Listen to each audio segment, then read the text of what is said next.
Get your mic, Mr. Chairman. Yes, ma'am.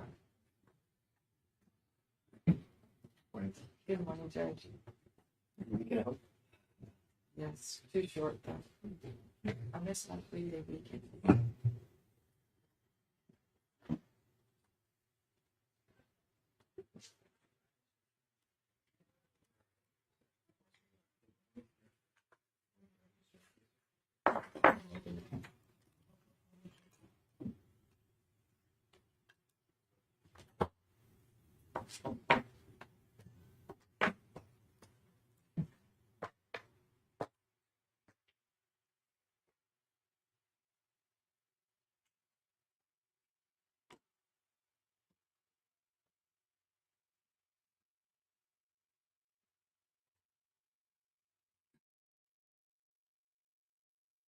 You may be seated.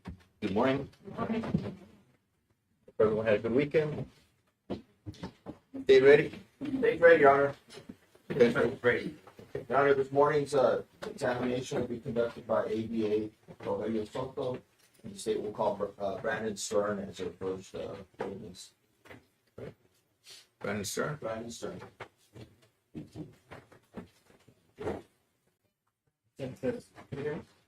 Yes, thank you. Thank you.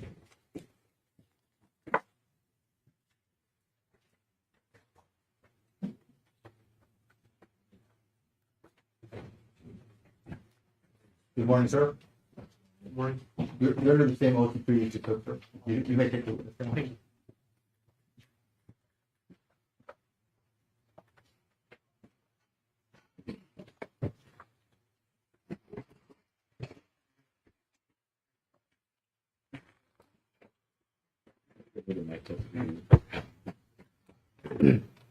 Is that good? You have a seat, Honor? Yes. For the record, I'll just open the seat. Deputy Stern, can you please state your complete name for the record? My name is Brandon Stern. And Deputy Stern, you previously testified in this court, correct? Yes. You previously testified that you assisted in the investigations in this case, correct? Yes, sir. More so with the collection of evidence, correct? Yes. And you assisted the custodians of evidence, investigator Ugarte and investigator Nate, correct? Yes. Okay. I want to ask you about the crime scene of Luisela Hernandez. Yes. Did you assist in that crime scene? Yes, I did. That crime scene on September 15th of 2018? Yes. Okay. Where was that crime scene located? That was on IH-35 at the 22 mile marker. Marker 22? Yes. Okay. And that day, when you were assisting, what roles were you performing? Just evidence collection and assisting Investigator Ninke in evidence collection. And did y'all recover anything that day? Yes, we did. What did y'all recover? I believe it was 3 40 Smith & Wesson casings and bullet fragments. Permission to approach, Your Honor? Yes. Thank you.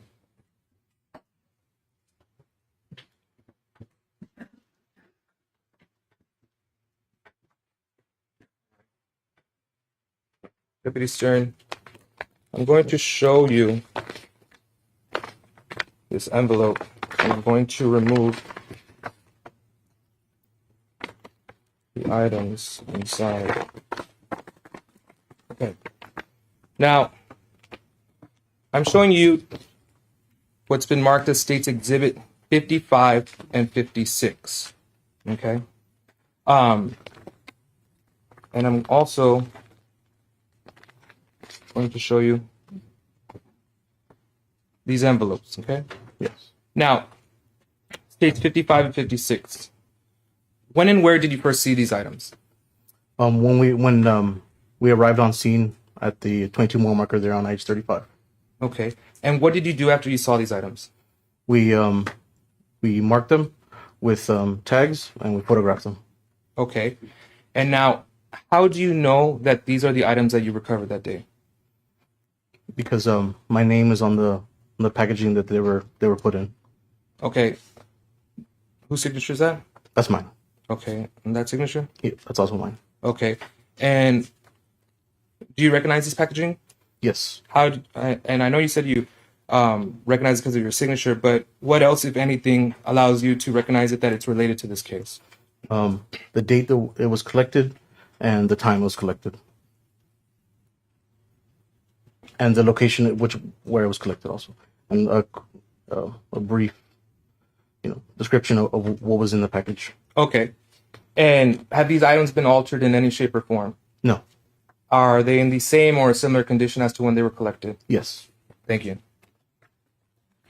Your Honor, let the record reflect that I'm going to tender to defense what has been marked as State Exhibit 55 and 56, the bullet fragments from mile marker 22, and we'll be offering it into evidence.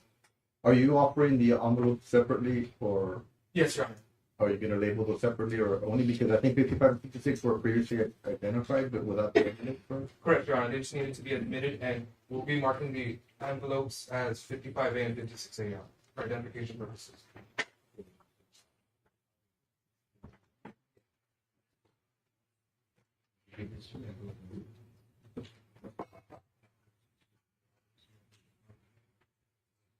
Trying to figure out what one's going.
Yeah, Take them over now.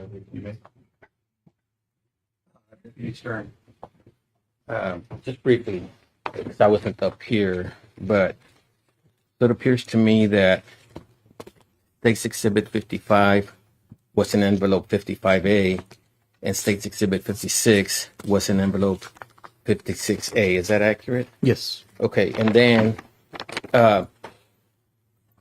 55A, 56, and 56A were in this bigger envelope. Is that accurate? Yes. Okay. Now, the other day I asked you, as far as the bullet fragments, they themselves, the ones inside 55 and 56, you can't identify them specifically as being the ones that you picked up out on that date. I mean, from looking at them just individually. No, I wouldn't be Okay. able to. And I understand. So then, but when who placed, let's say, 55 inside 55A? Was it you or Ugarte or Nengue? Do you remember? I'm sorry. Who specifically Who picked up? placed this baggie inside this envelope? Whoa! Who picked up the fragment, placed it inside this bag that's marked 55, and then who placed it inside 55A? Do you recall? No. Okay. The same goes for 56 and 56A. No. Okay. And out at the scene, do you know that you all make a diagram to show where these were? I mean, if you recall. I don't believe so. Okay. And then the other thing is, since when you say that your name is here, you see where it says in print investigator, INV Stern, INV Stern. Yes. And what is that supposed to indicate to you? They indicate that I found these and I placed them in the bag. Okay. And then since then, there's all these markings. You see that, like here, there's a 103118 and like initials. These weren't there when you placed them in here, right? No, sir, they were not. So since the date that you collected them, these have been opened, I would imagine, and then placed back in here. Is that accurate? I would say yes. Okay. Now, this red evidence tape on each one of them, is that Webb County or is that someone else's also? I believe that's Webb County. We do have evidence tape that's red like that. Okay, but these markings, were they there, the ones over the evidence tape when you placed 55 and 56 into 55A and 56A? No. No. Okay. Judge, we would submit that at this time they're not relevant. They're still subject to the chain, and so they're premature until we find out where they went, who opened them, who took them out, and the like. So our objection is that relevance and chain of custody. May I respond, Your Honor? Yes, sir. Your Honor, Investigator Stern, he's marked these bags. He's marked them that he was the one that placed them in there. These are for record-keeping purposes, Your Honor. It's marked where the location where it was. He's already testified that he worked hand in hand with both Investigator Nenke and Investigator Ugarte in the collection of evidence at these scenes, Your Honor. He's able to identify his signature. It's linked to both bullet fragments that were located there, Your Honor. We've established the chain. He's a sponsoring witness. He has personal knowledge. He's seen them. He identified them. He remembers that those were the bullet fragments that were recovered that day, Judge. If I may, Go ahead.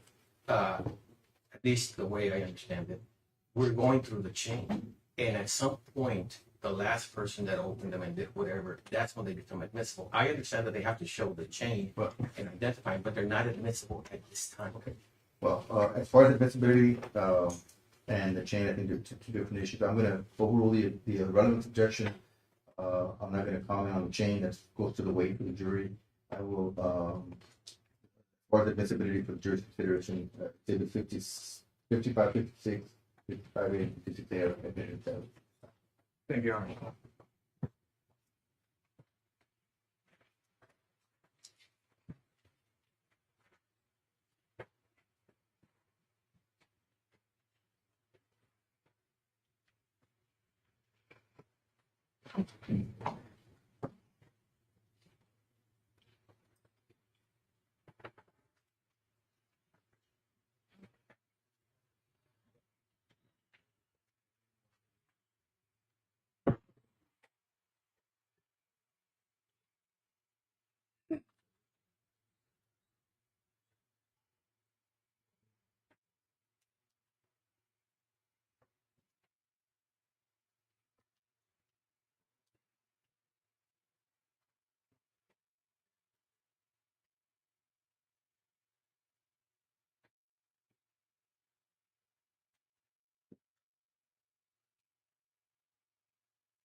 Your Honor, we can have a brief moment, Judge.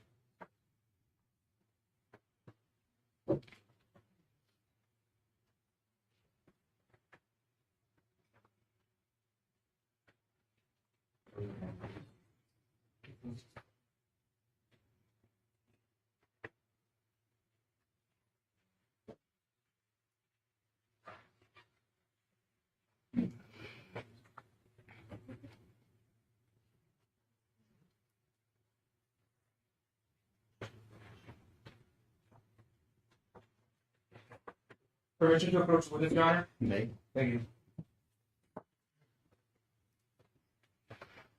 Investigator Stern, I'm going to show you what has been marked as states 167, 168, and 169. Okay. Yes. Do you recognize these photos? Yes. How do you recognize these photos?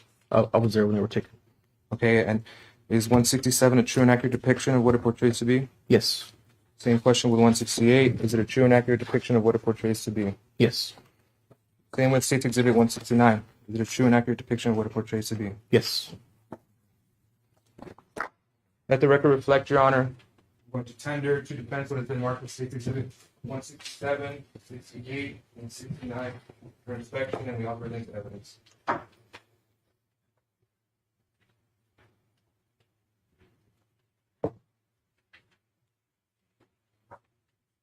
Verification 167, 168, 169.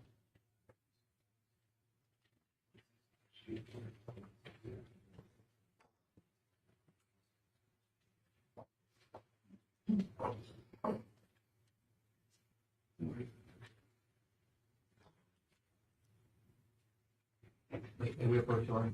Yes, sir.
167, 168.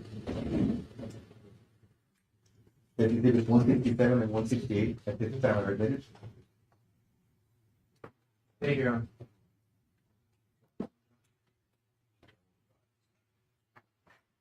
Your Honor, at this time, table withdraw State Exhibit 169.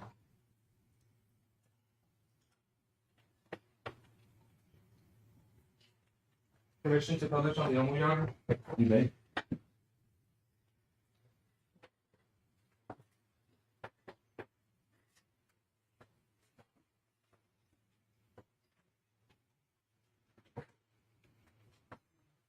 Mr.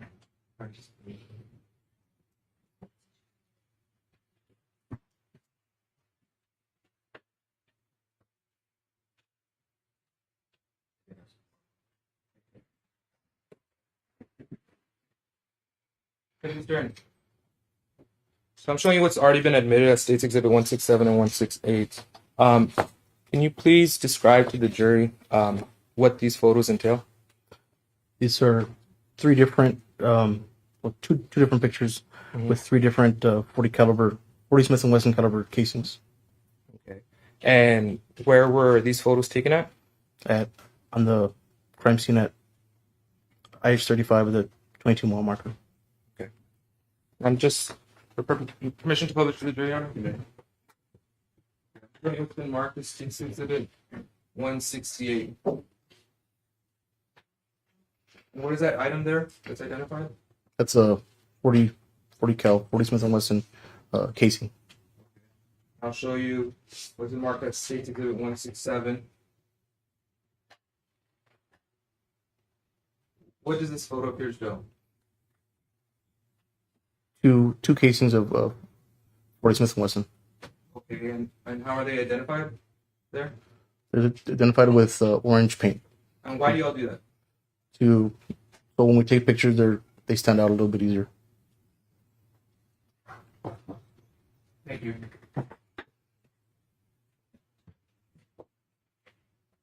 Pass the witness, Your Honor. No question. Thank you. Yes, you may proceed.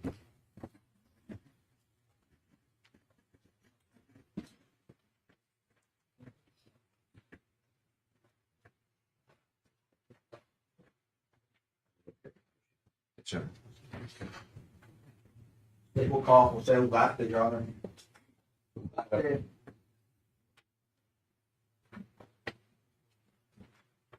Don't forget your mic, counsel.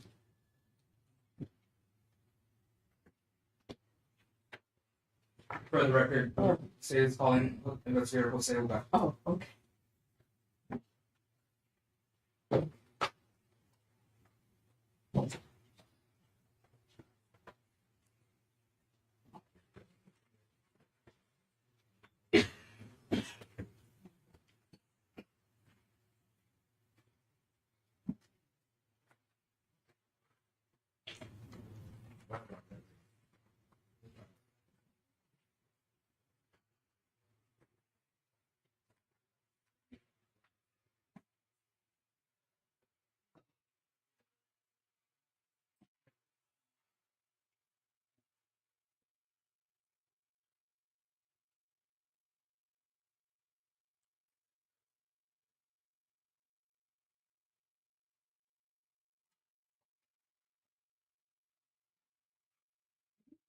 Good morning, sir. Morning, sir. You have not been privy before, correct? No. Can you raise your right hand? You solemnly swear the testimony you're going to give during this trial will be the truth, the whole truth, and nothing but the truth, so help you God. Yes. You may take the witness.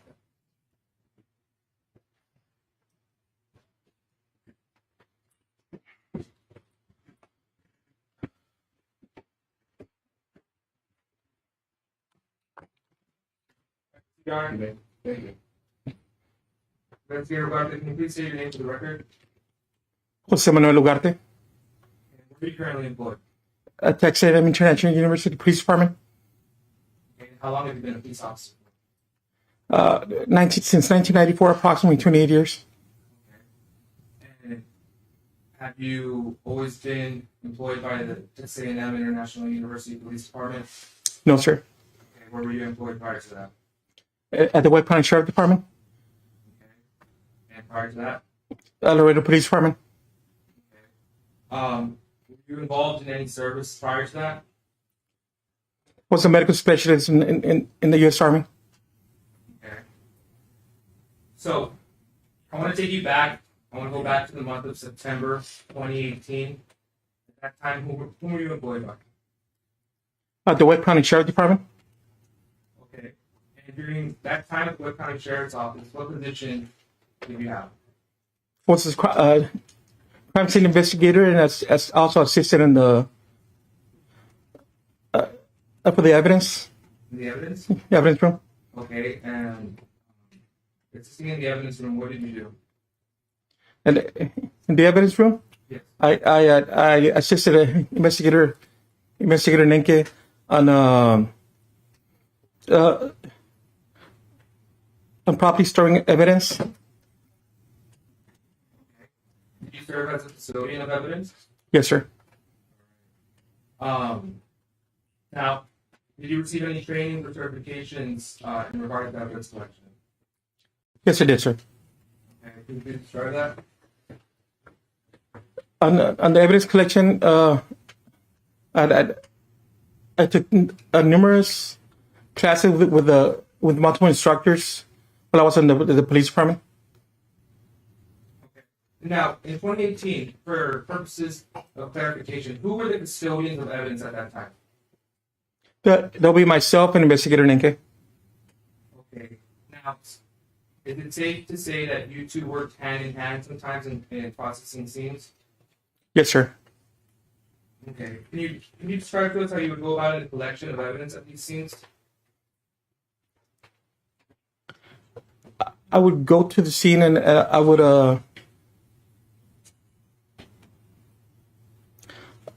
look for evidence, and once the evidence was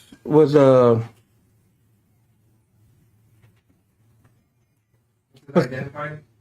identified, I started. I took photographs and picked up the evidence, and then it was taken to the Webb County Sheriff Office to be logged into our system.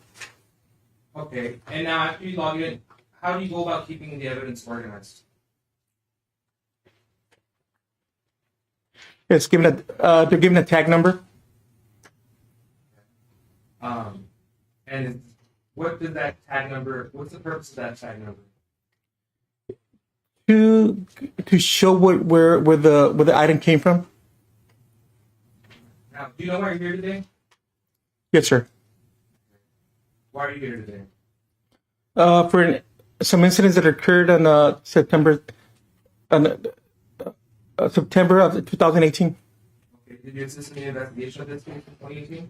Yes, I did, sir. How did you assist in the investigation of this case? I was assigned to the Texas Ranger, and he directed me to process the scene. So, investigator Ugarte, if you could please explain to the jury who went about assisting you in processing these scenes? On the several crime scenes, it was Investigator Nenke and Investigator Stern. Investigator Stern only assisted me on one crime scene. Okay. Now, I want to take you back to the date of September 3rd, 2018. Okay. Can you explain to the jury what you did that day in regards to the case? When I got to on that day when I got to the scene, I processed the scene by taking photographs, collecting evidence, and taking the evidence to our office so it could be logged in.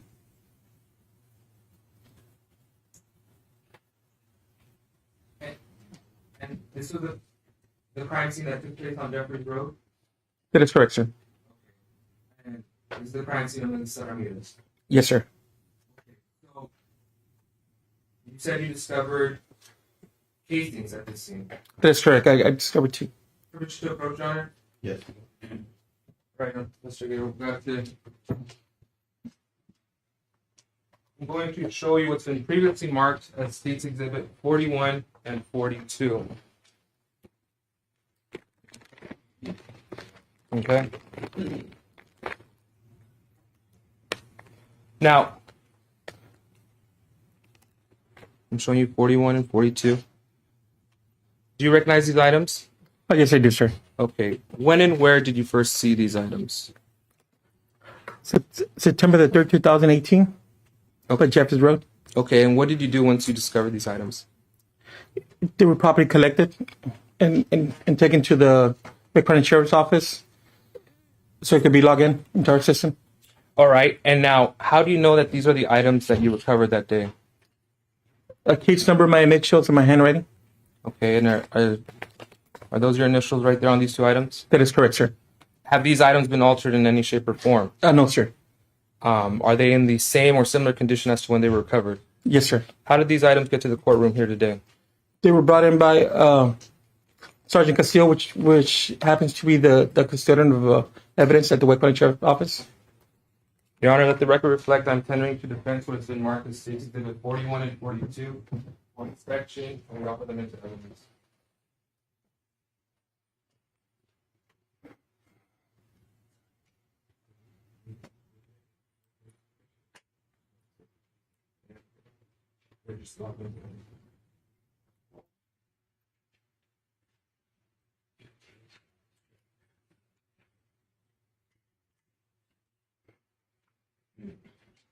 Yeah, I think we're not going to be doing it. I previously met you at a hearing, right? Yes, sir. Good morning, sir. Morning, sir. Okay, with regards again to States Exhibit 41 and 42, I see that, let's see, your initials are somewhere here. Over here, sir. Right there. Okay, and they're here too, right? Yes, sir. Now, you can tell that these items have been reopened and resealed, correct? Yes, sir. So, since the date back on the 3rd, I would imagine, of 18, September the 3rd of 18, that you logged them into the evidence room. Yes, sir. They since have left, have they not? To the DPS lab. Okay, Oh, I and see. did you take them to the DPS lab? More likely I did.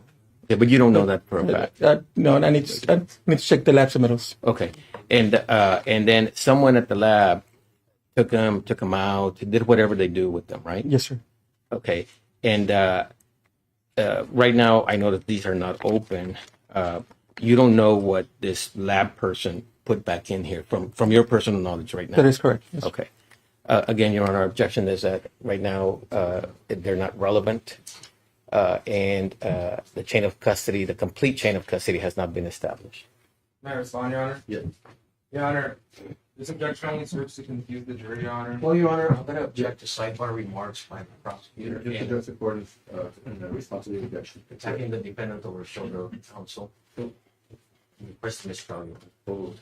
Your Honor, he's sponsoring witness. He recovered these items. As to where they went afterward, we're establishing the first link in the chain, Your Honor. He's able to identify these items. His initials are on the items. He recovered the items. There's a description on these evidence bags made by Investigator Ugarte, Your Honor. He has personal knowledge. He was there that day. He describes how he went about it in collecting these items, Your Honor. May we approach so I can make a point to report outside the presence of the jury?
Thank you, Your Honor.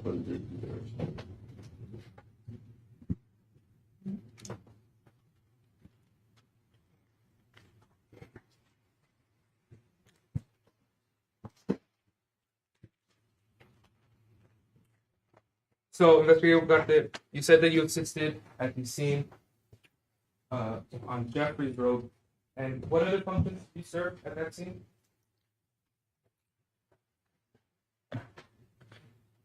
Collecting.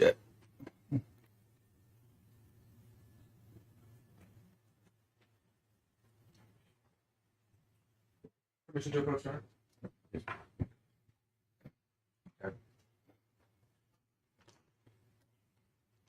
Investigator Ugarte, I'm going to look at previously admitted. States 41 and 42. Now,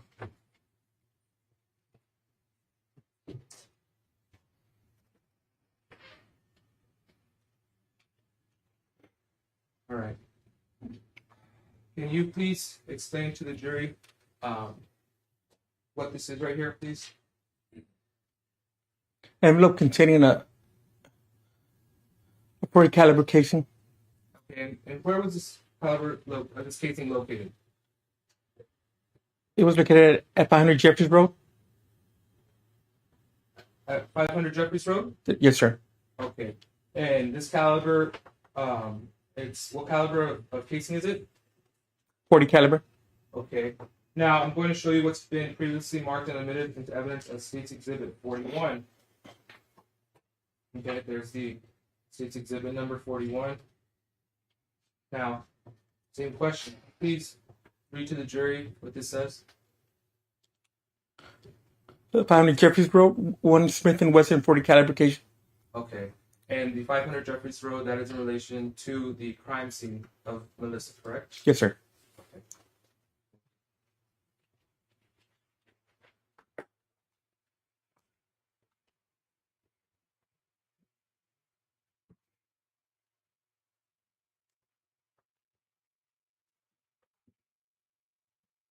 Okay.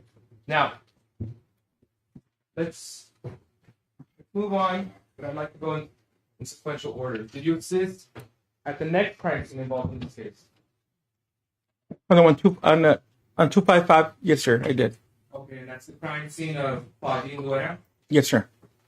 All right. And what tasks did you take on that day at the crime scene of Claudine Loera? I assisted the Texas Ranger in by collecting evidence, and in the process of collecting evidence, I collected a tire cast, some cell phones, 2 casings, a purse, a metal pipe, and after collecting that evidence, and some tissues also. After collecting the evidence, they were taken to our office so it could be logged into our system and properly stored. Did you take photos as well? Yes, sir. All right. Permission to approach, Your Honor? Okay. So,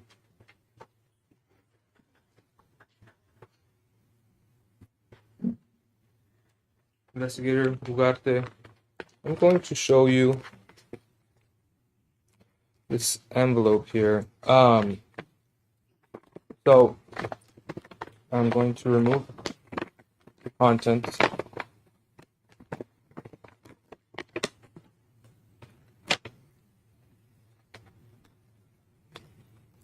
I'm going to show you what has been marked previously as State's Exhibit 50 and 51. Okay. I'm going to show them to you right now. Okay. When and where did you first see these items? September 13,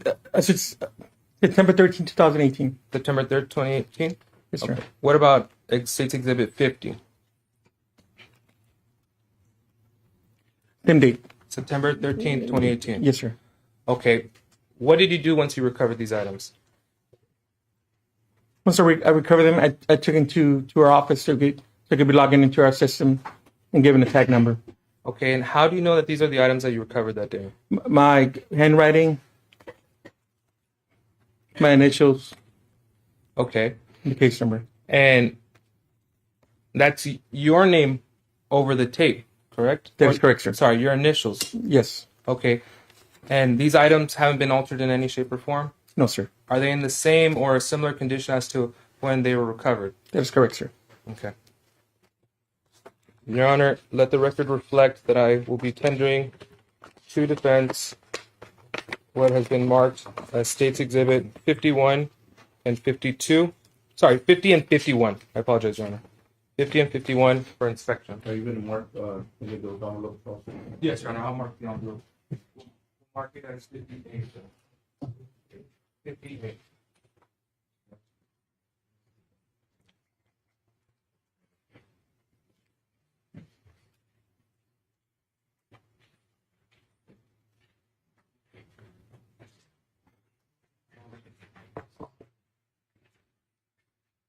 Judge, if I could name them again to 50 and 51, we could reject relevance at this time and the lack of chain of custody.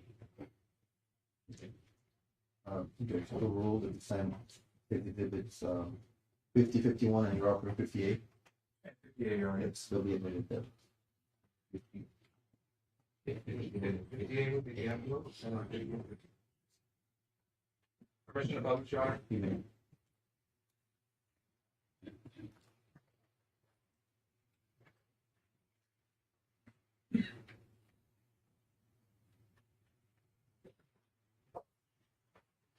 Well, while this is getting warmed up, you said you also performed another task at the crime scene?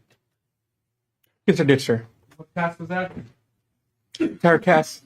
A tire cast? Yes, sir. Okay. I'm going to show you this box. Okay. You recognize it? And we're going to be marking this box as 63A, State's Exhibit 63A for identification purposes, Your Honor. I'm showing you this box. Do you recognize this box? Yes, I did, sir. Okay. How do you recognize this box? My initials, case number, the tag. Okay. All right. Now, I'm going to show you the packaging. Do you recognize the packaging? Yes, sir. How do you recognize this packaging? It was packaged by at the DPS crime lab. Okay. And now, I'm showing you what's been marked as State Exhibit 63. When and where did you recover this item? On the same date, September 13, 2018. September 13, 2018? Yes. Okay. What did you do in the recovery of this item? After recovering the item? What did you do at the scene how did you recover this item? Oh, I make some plaster and I pour it into the tire mark that was there on the ground. Okay. And now, why did you do a tire cast? It was my. But does that mean that there must have been something to take an impression of? Yes, sir. The Okay. tire mark. And has this item been altered in any shape or form? No, sir. Is it in a similar condition as to when it was recovered by you? Yes, sir. Your Honor, let the record reflect I'm tendering to defense the box, which will be marked as State's Exhibit 63A, and the tire cap, which has already been marked as State's Exhibit 63, for inspection and be offered into evidence.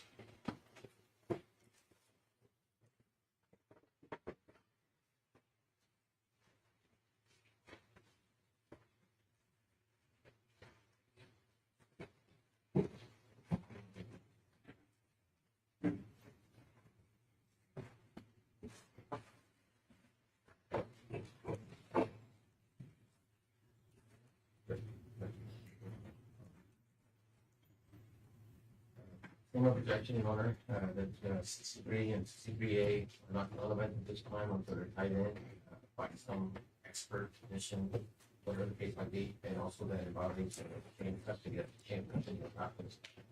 Right. Objections are noted, overruled at this time. You're offering them 63, 63A. Be admitted evidence at this time. Thank you, Your Honor.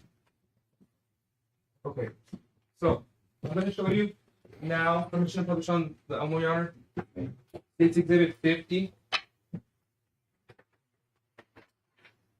Okay. Can you please read to the jury what this item entails? .40 caliber Smith & Wesson casing. Okay. Now I'm going to show you, and just for purposes of record, can you please explain to the jury where this item was located? 1 mile east of FM 255 Okay. And I'm gonna ask, from 83 North. thank you. I'm going to ask you the same question about 651. All right. Are you able to identify State Exhibit 51? I know it's already been admitted, but how do you identify it? Case number and what I wrote on the envelope. Okay, and what did you write on this envelope? Can you please read it to the jury? 40 caliber Smith & Wesson spent casing. Okay. And where was this item located? 1 mile east of on FM 255 from 83 North.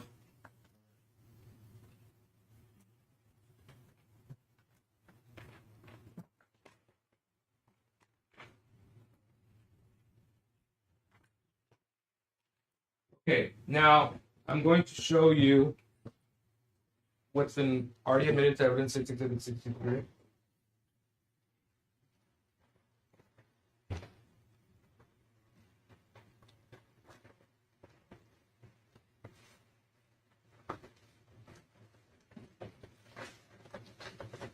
Okay.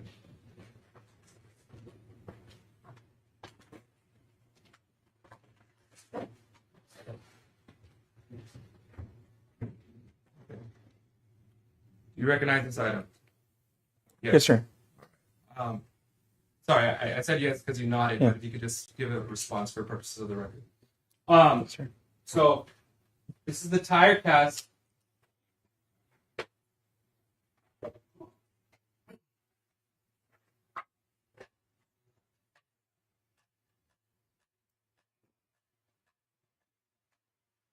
This is the tire cast that you performed that day, correct? Yes, sir. And what's the purpose of a tire cast? To compare to if we find a suspect's vehicle, we'll compare the tire mark that was left in the scene to his to the tires belonging to his vehicle. Okay. And you prepared this tire cast, correct? Yes, sir. All right, thank you.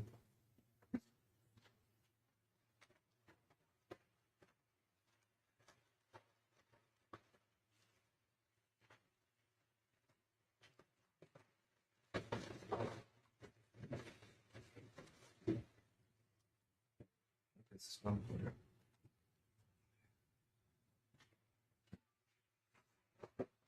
All right. So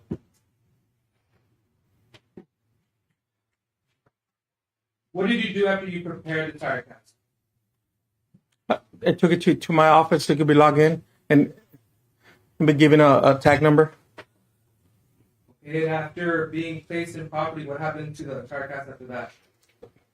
After being placed in property, it was taken on a later date to the TPS crime lab. Okay.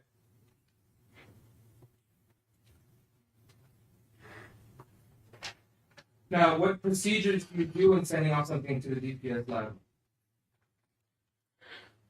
I submit a lab submittal, but before I do that, I call the DPS lab and I asked them if I could take the items. And how was it delivered? Was it mailed? Was it hand delivered? It was hand delivered. It was hand delivered? Yes, sir. By who? It had either been probably myself or Mr. Guerrenque. Now, I want to talk about the next time you were activated on this case.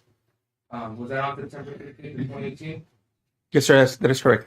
Okay, was that the crime scene of Janelle Ortiz? Yes, sir. And do you know where that crime scene was located at? I'm on marker 15 on Highway 35. All right. What tasks did you perform at that crime scene? To assist the Texas Ranger on processing the scene. Okay. Did you recover any items as well? Yes, I did, sir. Okay. Permission to approach, Your Honor? You may. All right. I'm going to show you two photos that have previously been marked as States Exhibit 31 and 32. I'll start with 31. Do you recognize this photo? Yes, sir. How do you recognize it? I took the photo.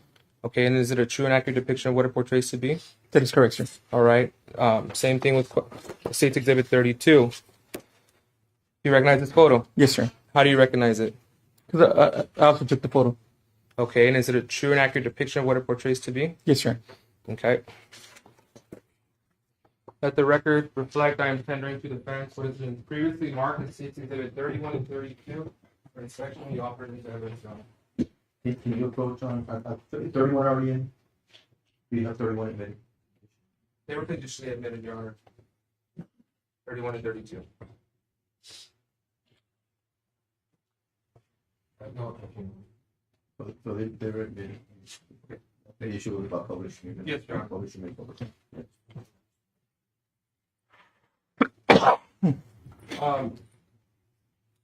At this time, Your Honor, we would just like to announce that we're going to be showing some sensitive photos for purposes of media or family in the room.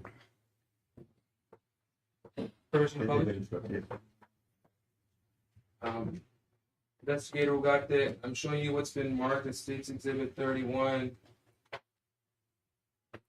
Do you recognize this photo? Yes, sir. Okay, can you please explain what's happening in this photo? The medical examiner person is right there, and I took photos of I was taking photos of the tattoos. Okay, and why is the medical examiner person there? Because they're the only ones that are allowed to touch the body. Okay. Now, I'm going to show you what's been previously marked as State's Exhibit 32 now.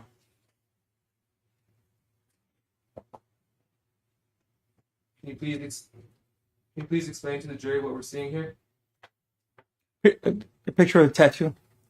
Picture of the tattoo. Yes, sir. And body. And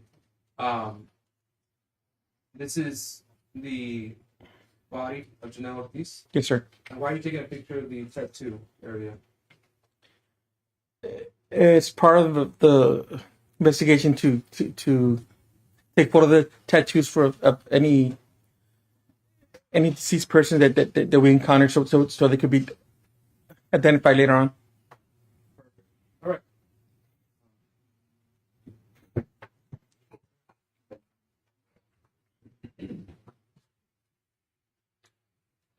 Okay. Now,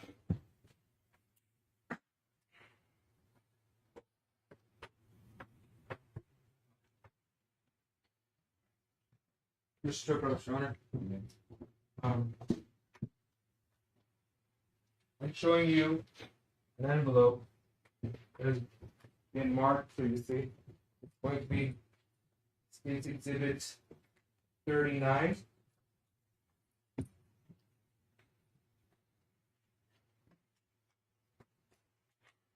Okay, and now. Okay. Now, you said aside from taking photos, you were also processing the scene, correct? Yes, sir. All right.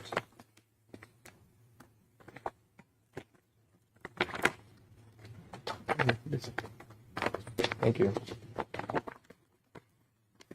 All right, I am removing what has been marked previously as State's Exhibit 58. Okay. Do you recognize this item? Yes, sir. When and where did you recover this item? May I? Yes. September 5th, September 15, 2018. And mile marker 15. Okay. Age 35. On age 35? Yes, sir. Mile marker 15? Yes, sir. Okay. What did you do in recovering this item? After recovering the item, Or once you came across it, what did you do? I secured the evidence and then I took it to the Wake County Sheriff's office, so it could be logged in and given a tag number. Okay, and how do you know that this is the item that you recovered that day? Handwriting case number. Okay, and can you please identify what is that? Yeah.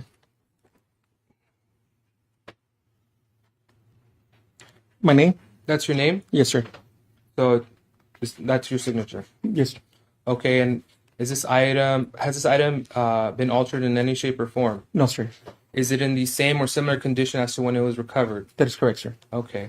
And how did this item get to the courtroom here today? The custodian of evidence, Robert Castillo, Okay. Ottoman. Your Honor, let the record reflect I'm tendering what's the bag that's been marked as Exhibit 39, which included an envelope that we are tendering to defense State's Exhibit 58 for inspection and we offer it into evidence.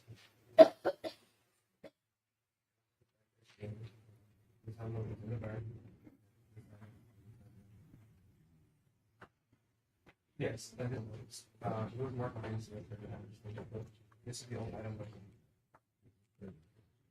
Oh, it's just marked right now.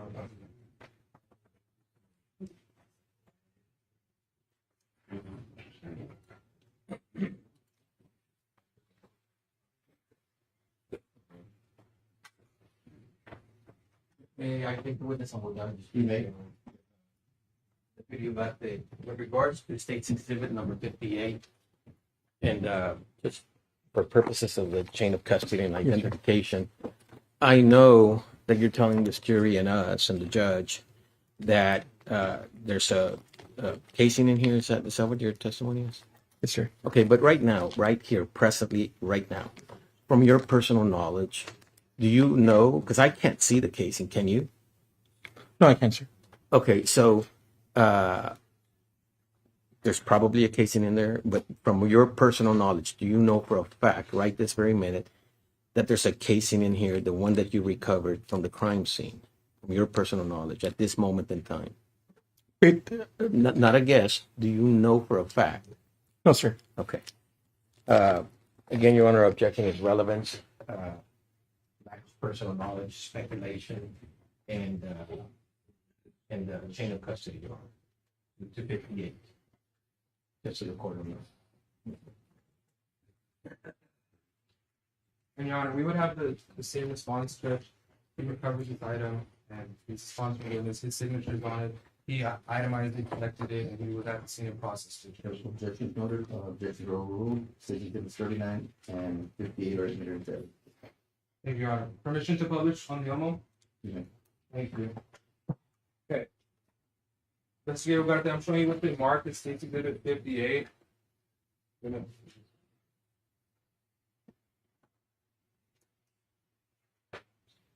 Okay. Now, if you could please identify, what helps you identify the markings of what's inside of this Exhibit 58? What? Okay. Or if you could just please read what this says. Pen casing. Okay, and where was it located at? Mile marker 15, IH 35. And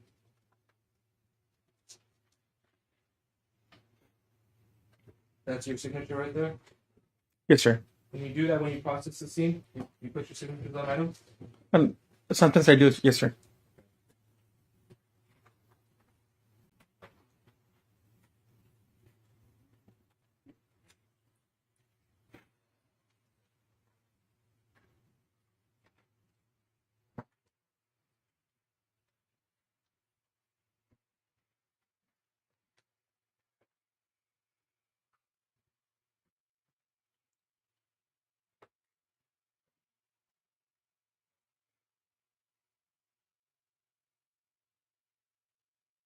Now, let's go back to, or I guess, what was there a vehicle that was located in this case? Yes, sir. Okay. On September 15th, did you process this vehicle? Yes, I did, sir. Where did you process this vehicle?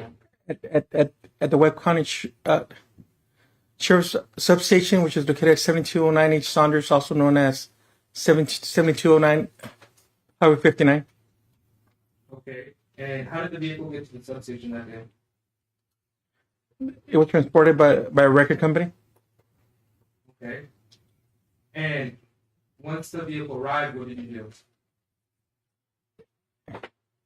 Once it arrived, I was advised by I was instructed by the Texas Ranger to collect the handgun that was inside the vehicle. Now,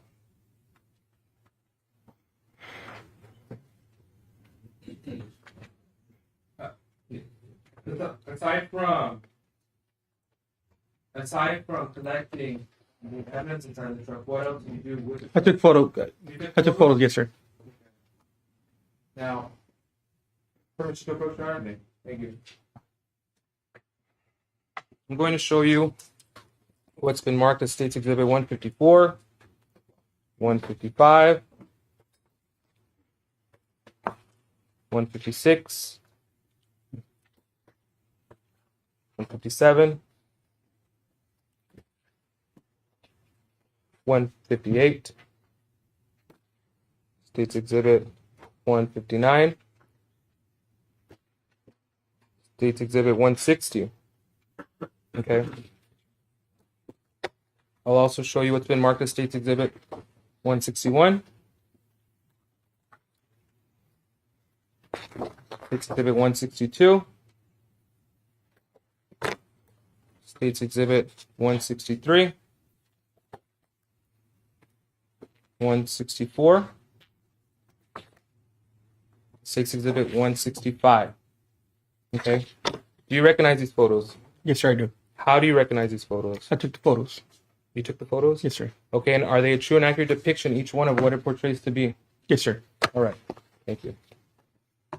Your Honor, let the record reflect offense has been marked as State's Exhibit 154 through 165 for inspection, and we offer them into evidence.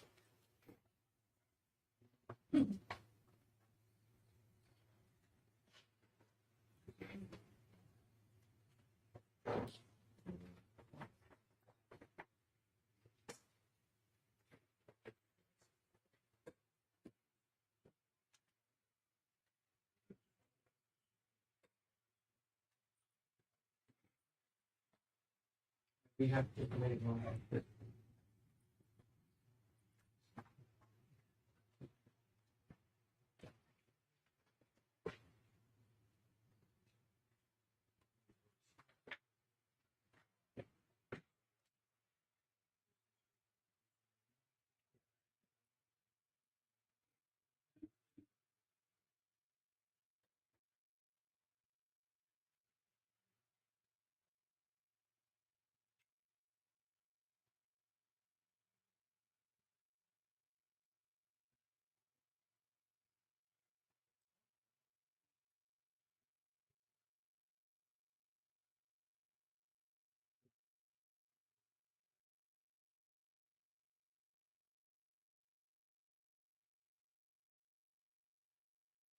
We approach on the citizens. Yes, sir.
It's 154 through 165 are admitted to evidence. Permission to publish, Your Honor. Andiamo. Keep it.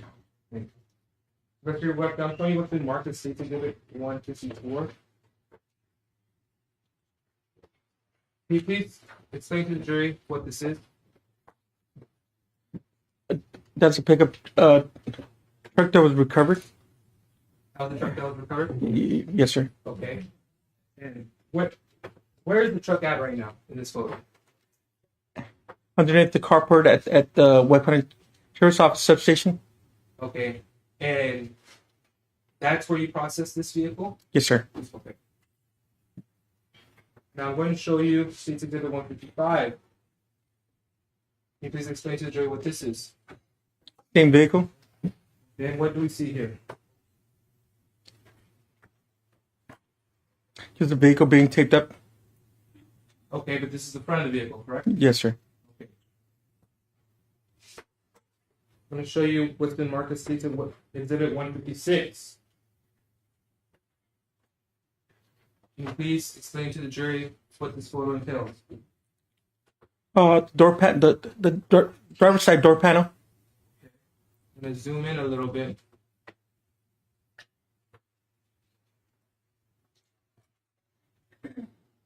Can you please identify what comes out in this photo? Looks like the weapon. Okay, and by weapon you mean a firearm? Yes, sir. And that was a Handgun. firearm that was recovered? Yes, sir. All right. I'm going to show you State's Exhibit 157.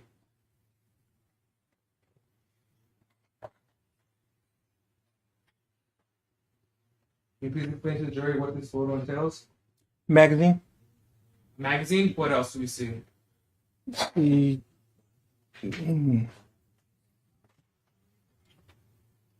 you said a magazine, but Yes. these two items, what are they? Or how many magazines do you see? I believe 2 of them. Okay, and aside from the magazines, what else do you see? The handgun. The handgun? Yes. Okay.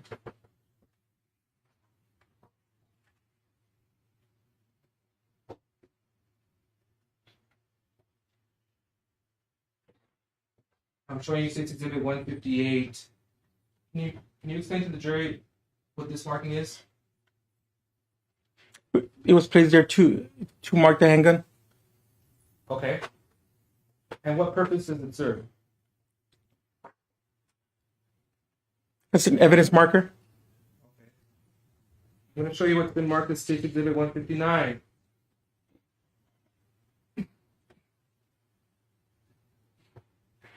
Okay. Can you please explain to the jury what we see here? A person floor mat. A purse on the floor mat? Yes, sir. And this is taken of the same vehicle? That is correct, sir.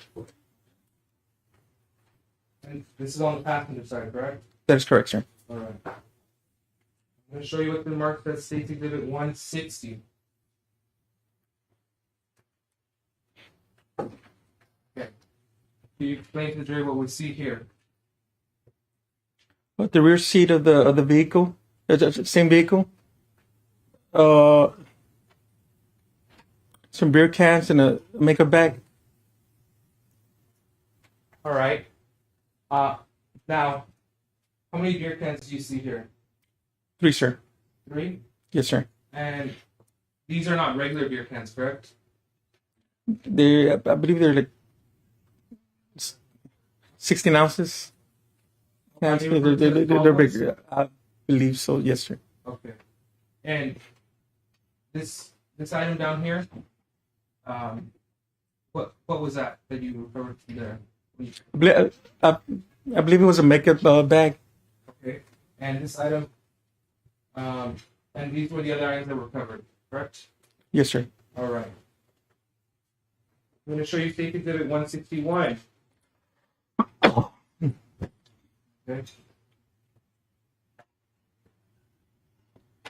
Can you please explain to the jury what these items are? 2 magazines. Magazines? Yes, sir. Is there any? Now, these dots on the back of the magazine, they range in the amount of ammunition that's located in the magazine, correct? That's correct, sir. Okay. And these two items here at the top of the magazine, what are those? The live rounds? Live rounds? Yes, sir. Okay. So these items were loaded. Yes, sir.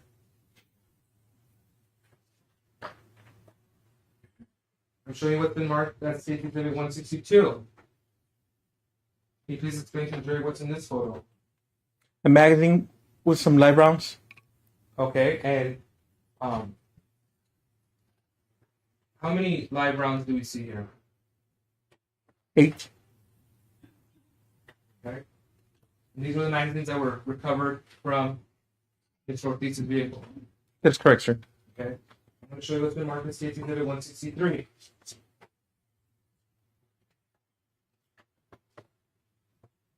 Can you please explain to the jury what we see here? An HK 40 caliber handgun? Okay. And aside from the handgun, what else do we see? Magazine? A magazine? Yes, sir, on the side. Okay. And this magazine was in relation to this firearm? Yes, sir. Showing you State Exhibit 164. What do you see here? With the handgun with one live round? Okay. That's one live round. Yes, sir. Where was that round located?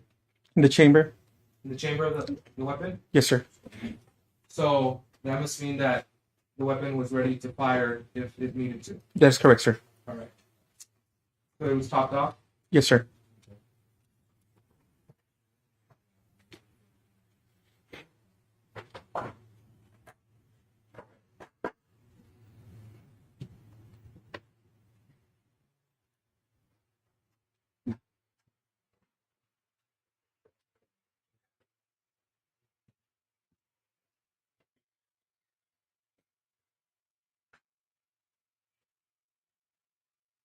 Okay, next we got the. So, permission to approach again, Your Honor? What's the date?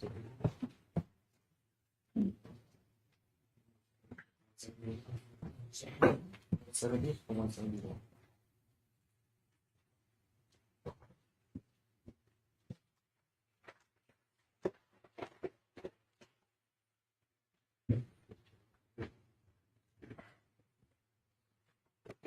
You just give me a second.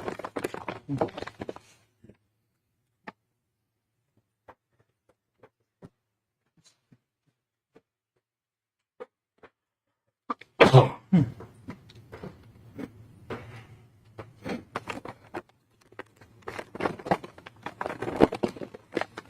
have to mark these two items as State's Exhibit 170 and 171.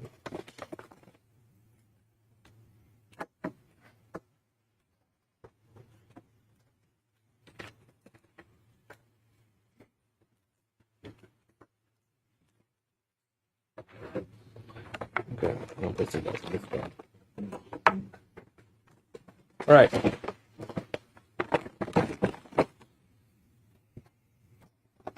So you processed the vehicle. Yes, sir. I just showed you photos of the weapon from the vehicle. Did you process the weapon in this case? Yes, I did, sir.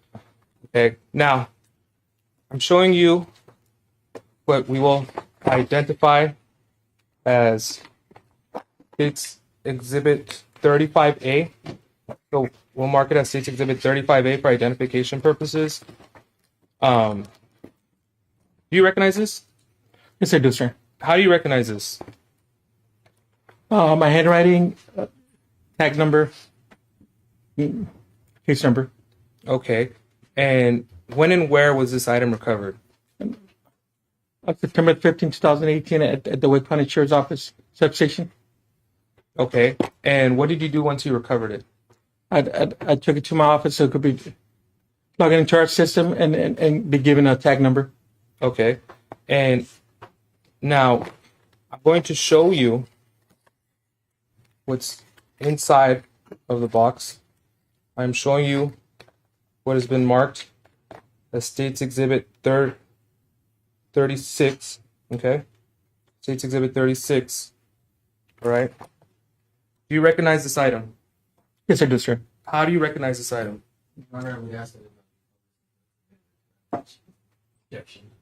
Honor, I'll publish it in the box then. I'm just doing it for separation purposes because there's multiple items in this box, Your Honor. You can put the box up. Okay.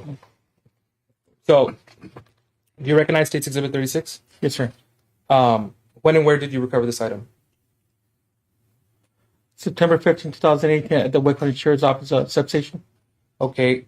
Is there anything unique that identifies this item? Serial number. Serial number? Yes, sir. Where's the serial number located? It's underneath the gun. Okay.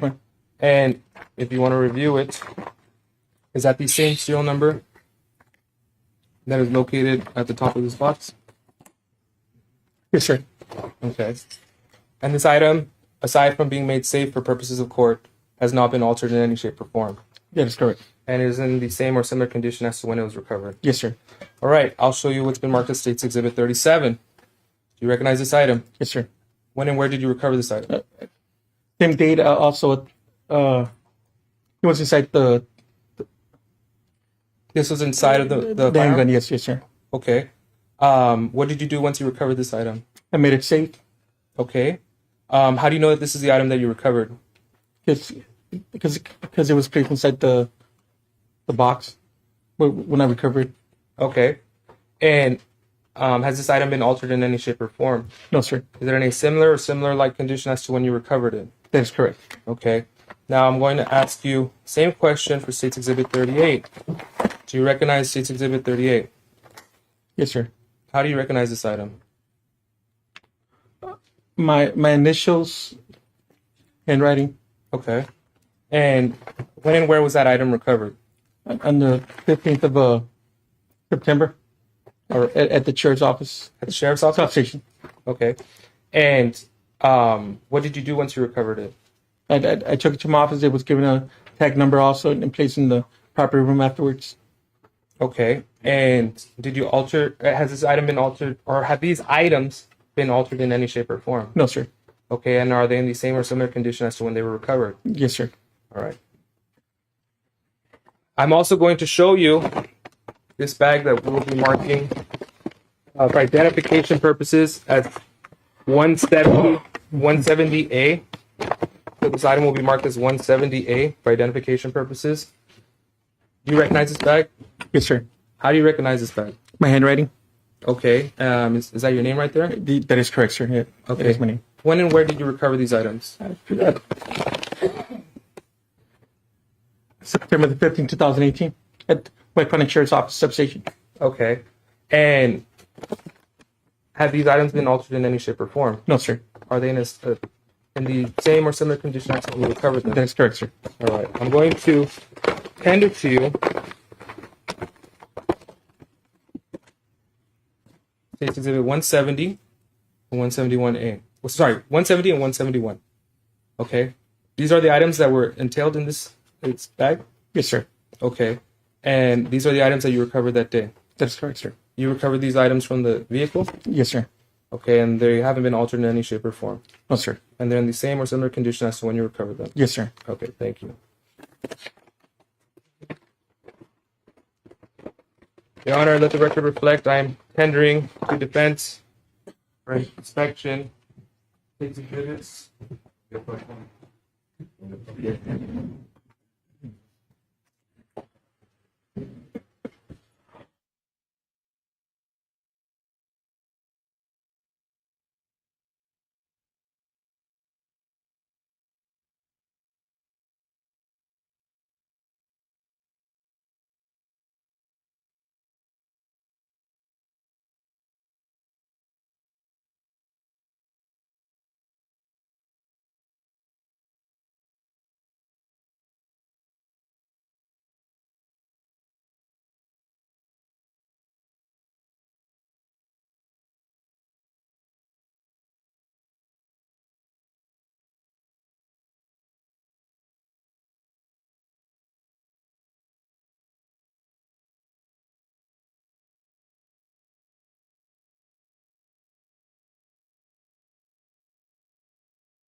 Your Honor, So 36, 37, 38, 170, 171, are those ones are open? There was other exhibits, right? yes, Your Honor. I'll read it into the record, Your Honor.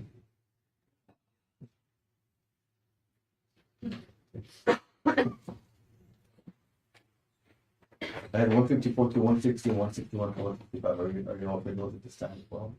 Yes, Your Honor. I'll put those photos in the evidence. Yep.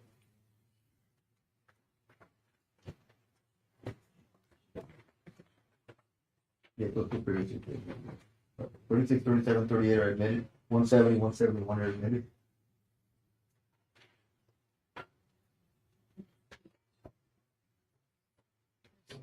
Thirty-six, 37, 38 are admitted.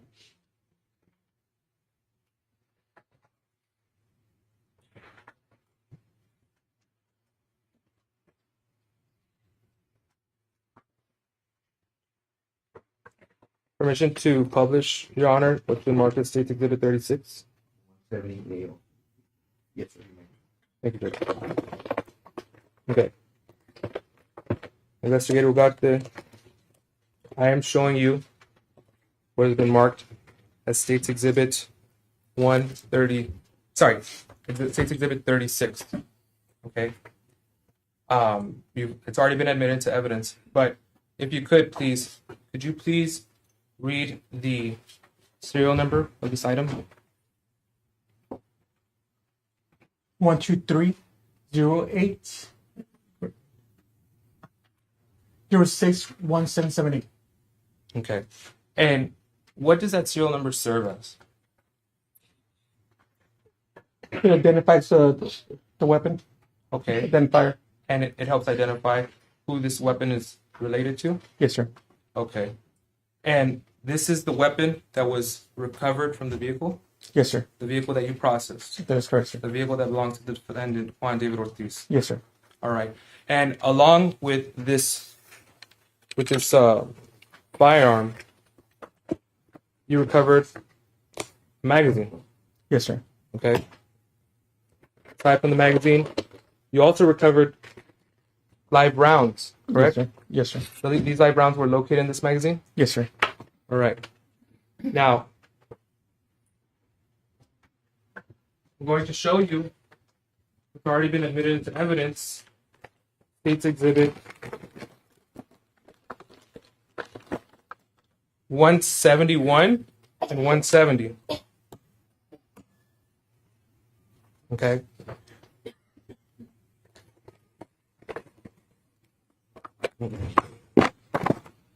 So,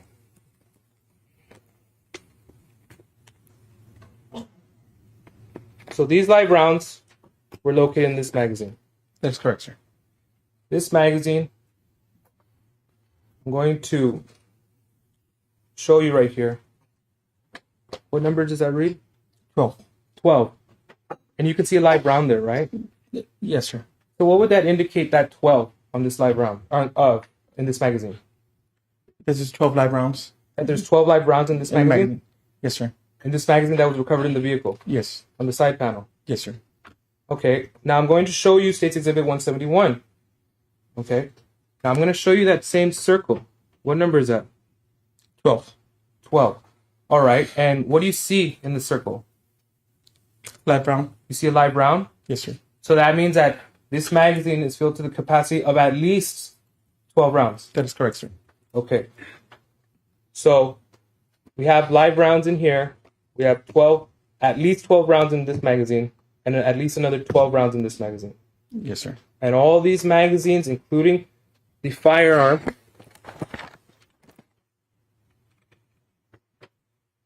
were found on in the defendant's vehicle. Yes, sir. Okay. And what caliber are these rounds? 40 caliber. 40 caliber. Yes, sir. And is there anything interesting about the fact that these are all 40 caliber casings? Did the same type of casings that were located on different crime scenes?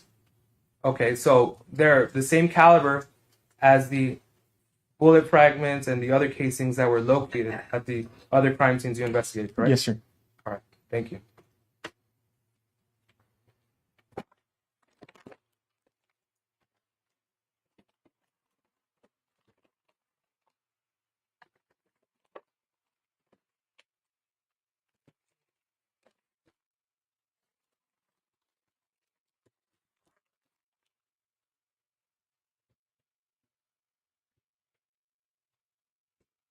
35 acres also.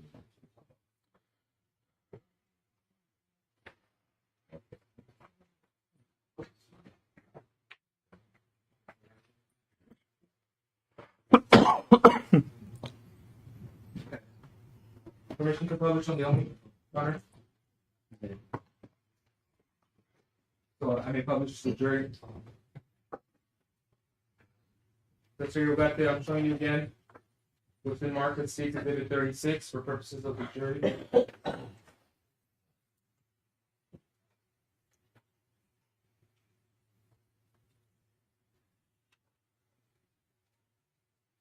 This is the firearm that we just read the serial number into the record, correct? Yes, sir. And what caliber is it? 40 caliber. 40 caliber. Okay. Now, I'm going to show 6 exhibit 37. Okay. Can you identify to the jury what this is, please? The magazine. Now, I'm going to show you. It's already been marked at States Exhibit 38. Okay. States Exhibit 38, how is it linked to this States Exhibit 37? That's 38, right? Those are the live rounds that were inside the magazine. The live rounds that were located inside this magazine. Yes, sir. And what caliber are they? 40 calibers. Yeah. 40 caliber. So, I know we talked about the dots right now, but on this magazine, these holes have a purpose, correct? Yes, sir. All right. And what purpose is that? Indicates how many rounds you have left on the magazine. Okay. Now, I'm going to show you it's Exhibit 170 and 171.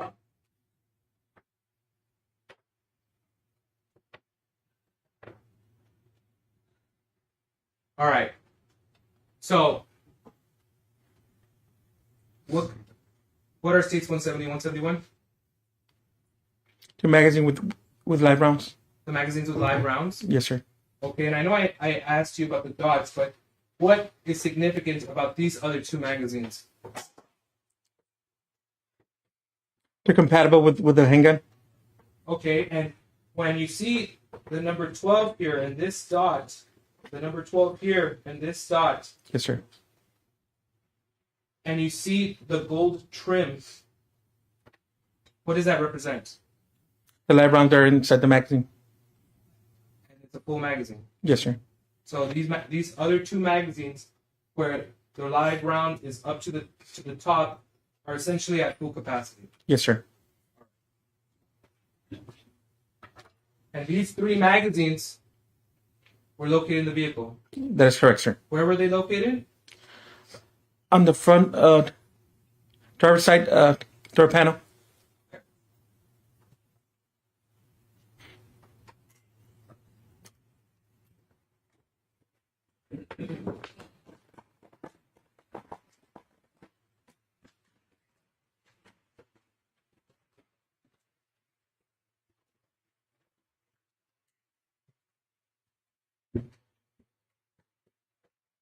Clarify the number of the box. 35A, my coordinator saying it was 36A. It's 36A. 36A. 36A. Yes, sir.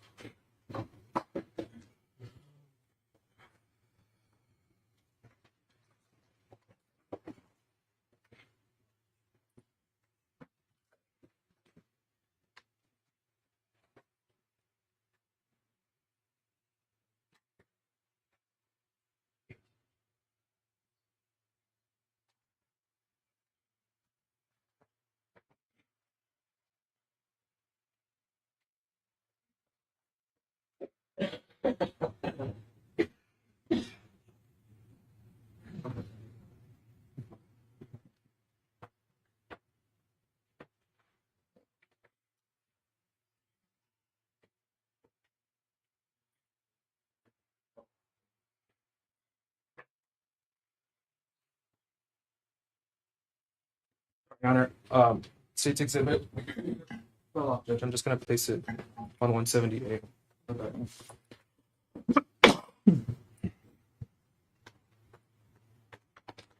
178.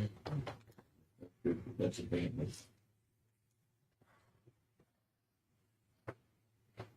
Okay. Now,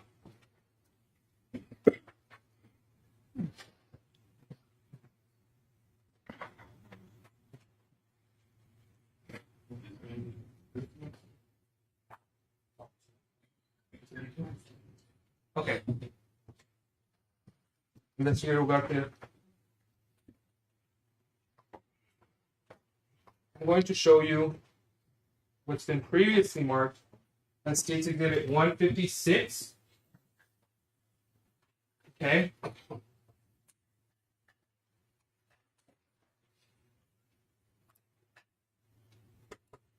Okay. You previously testified that that's the firearm on the side door panel Yes, sir. of the weapon that you recovered, Yes, sir. the weapon that we've displayed here today. Yes. Okay. Now, I'm showing you 157.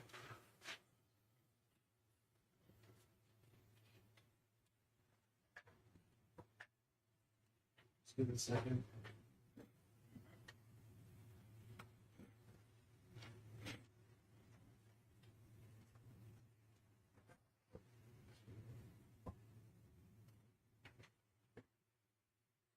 Okay. You see the weapon, correct? Yes, sir. Is it holstered?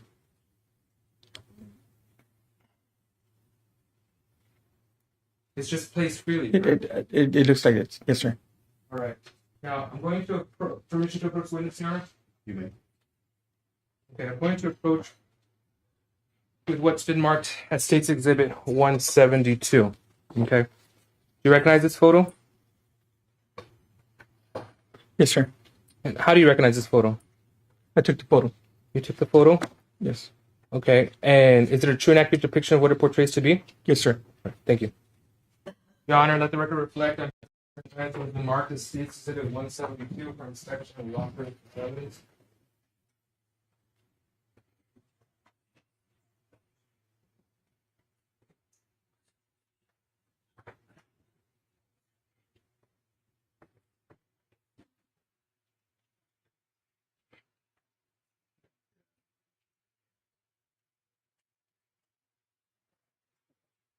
No objection. If you did 172, would be admitted there. Thank you, Your Honor. May I publish? Yes. Thank you. All right. Investigator Ugarte, this item right here, is this the holster that you recovered from the vehicle that day? I can barely. I can't see it. Would you like me to take it up? Yes, sir.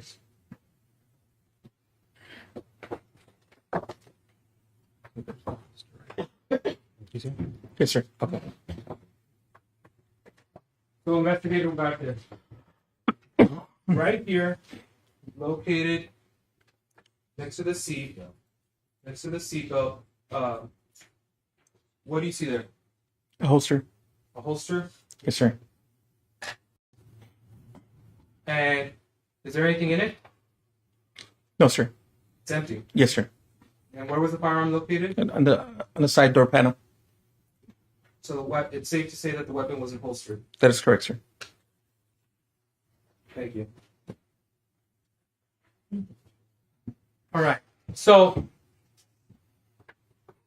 aside from processing the vehicle, what else did you do with the vehicle?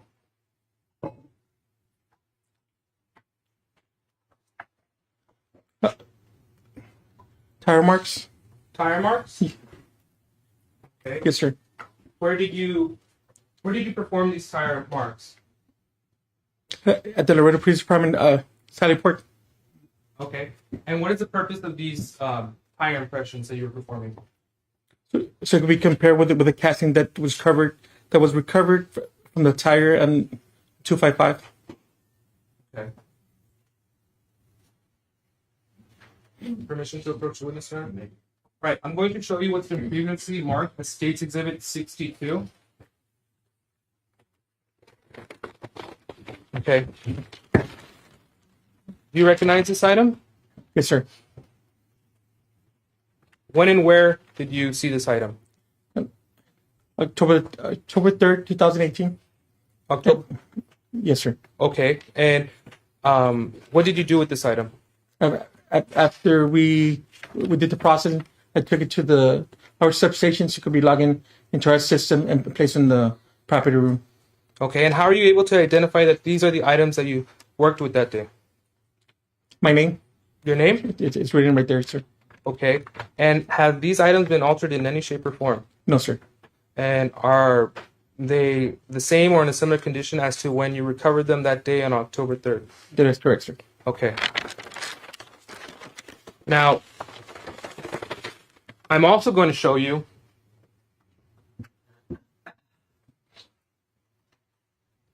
four other items. Okay? So, this one was marked as States Exhibit 62. This was States Exhibit 60, States Exhibit 61, and States Exhibit 59. Okay? Do you recognize these items? Yes, sir, I do. Okay. How do you recognize these items? I assisted the ranger on getting tire marks that day. Okay. And when and where were these items recovered? same date, October the 3rd. Okay. At the Laredo Police Department? Yes, sir. And these items have not been altered in any shape or form? No, sir. And they are in the same or similar condition as to when they were recovered? That is correct, sir. All right. Now, Your Honor, permission. Sorry, Your Honor. At this time, we'll tender to defense States exhibits for inspection, and we offer them in federal.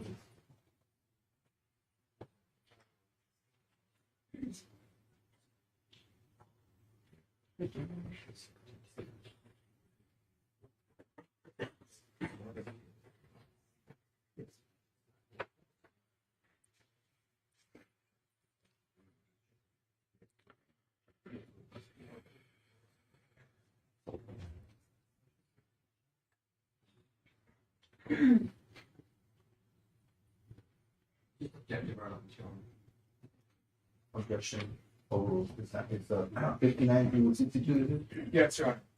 59, 60, 61, and 52 are later in seven.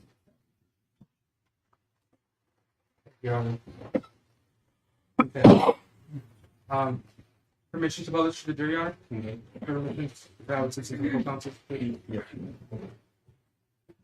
Your Honor, we'll be publishing what's unmarked as States Exhibit 62 at this time.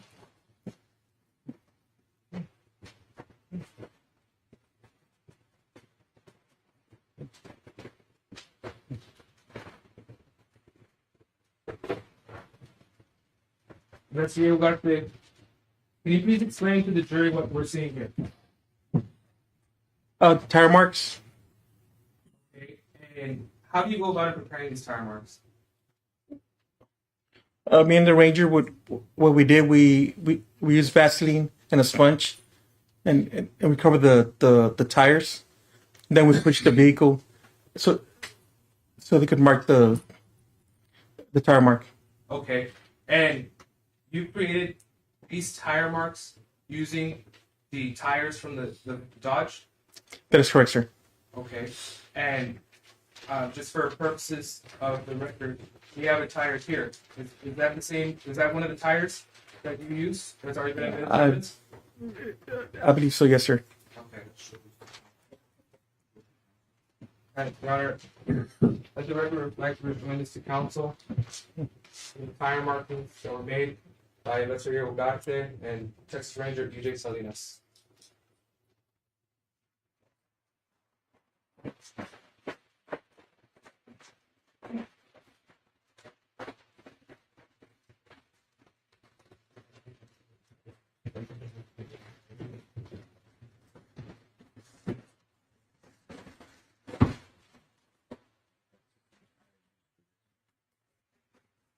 You may have to stand up in case you can't see it, but these are the tires. This is one of the tires that you used. That's correct, sir. Okay, and you created 4 tire impressions. Yeah, that is correct, sir. Okay, and I'm showing you what's been marked as State's Exhibit 64. This is one of the tires that you used to help generate those tire impressions? Yes, sir. Thank you.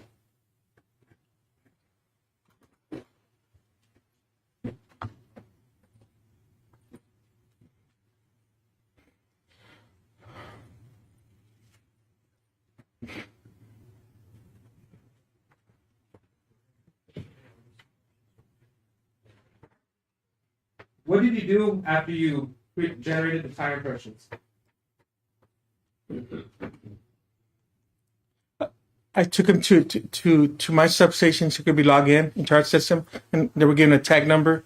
And after giving a tag number, they were placed in the proper room. Okay, and after they were placed in the proper room, what did you do after that? I made arrangement with the DPS crime lab so I could take the tire cast and the tire impressions so they could be compared at their lab.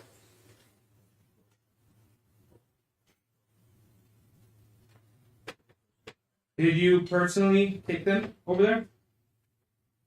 I believe I did, sir.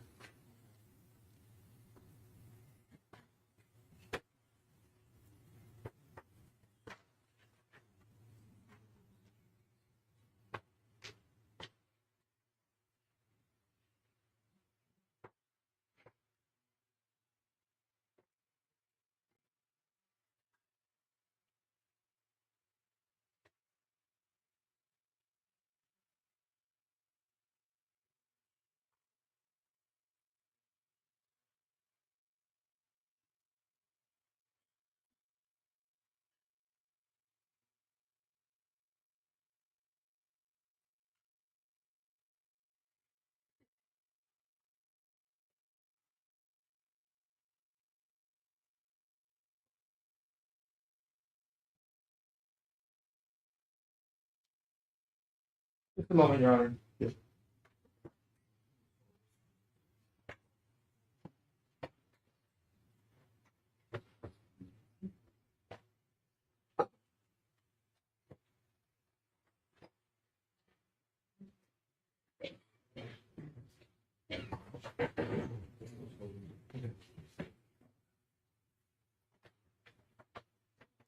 May I have permission to approach, Your Honor? Mr. Ugarte, I'm showing you what's been marked as State's Exhibit 166. Do you recognize this photo? Yes, I do, sir. How do you recognize this photo? I took the photo, sir. Okay. And is it a true and accurate depiction of what it portrays to be? Yes, sir. All right. Your Honor, let the record reflect on tendering to defense what's been marked as State's Exhibit 166 for inspection and operation.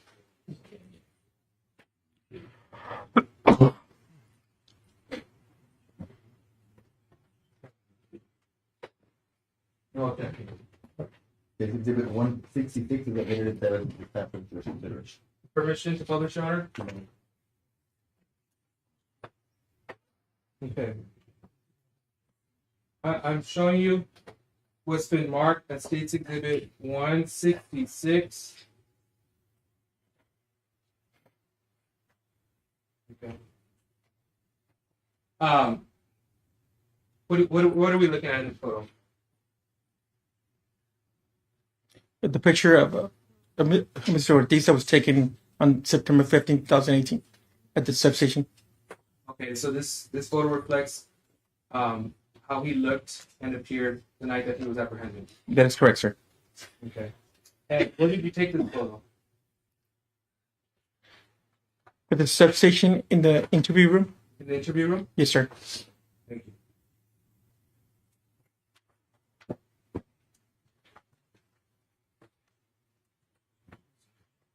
Yes.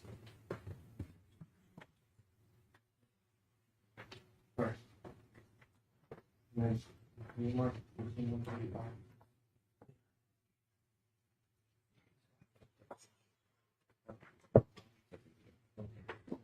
Permission to approach, Your Honor? You may. Okay. Investigator Ugarte, you previously testified that in 2018 you served as a custodian of evidence, correct? Yes, sir. Okay. I'm going to show you what's been marked as State's Exhibit 173. Do you recognize this item? Yes, I do, sir. How do you recognize this item? My handwriting and my signature? Okay. Do you recognize the document? Yes, I do, sir. Are these documents kept in the regular course of business with the sheriff's office? Yes, sir. And is it made at or near the time or reasonably after the event occurred? Yes, sir. Okay. And what purpose do these documents serve when you use them as the custodian of evidence?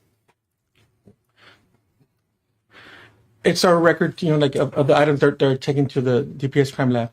Okay. Now I'm going to show you what's been marked as State's Exhibit 174. Okay. Do you recognize this item? Yes, I do, sir. Okay. And how do you recognize it? My signature and my handwriting? Okay. And as a custodian of evidence in 2018, when you were handling these, was this business record kept in the normal course of business? Yes, sir. And are these made at or near the time or reasonably after the event occurred? That is correct, sir. Okay. And these are maintained for purposes of record keeping? Yeah, that is correct, sir.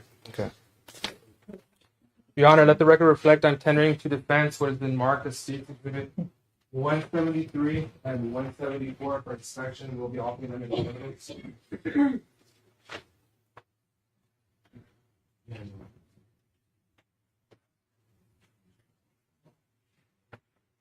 If we object, our law enforcement reports their hearsay. Your Honor, we are entering them as a business record. They are submission forms, Your Honor. Number 10, DPS judge. As a custodian of evidence, he maintained these records. They were kept in the normal course of business. So we're all good. I didn't hear you, Mr. Hughes. So our law enforcement officers. Okay.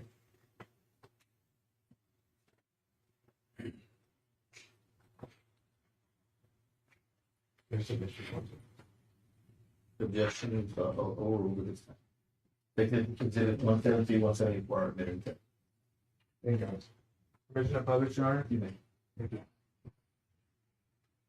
All right. Investigator Ugarte, I'm going to show you what's been marked as State's Exhibit 173. And I want to point out here. Can you explain what this document is? It's a DPS crime lab lab submittal.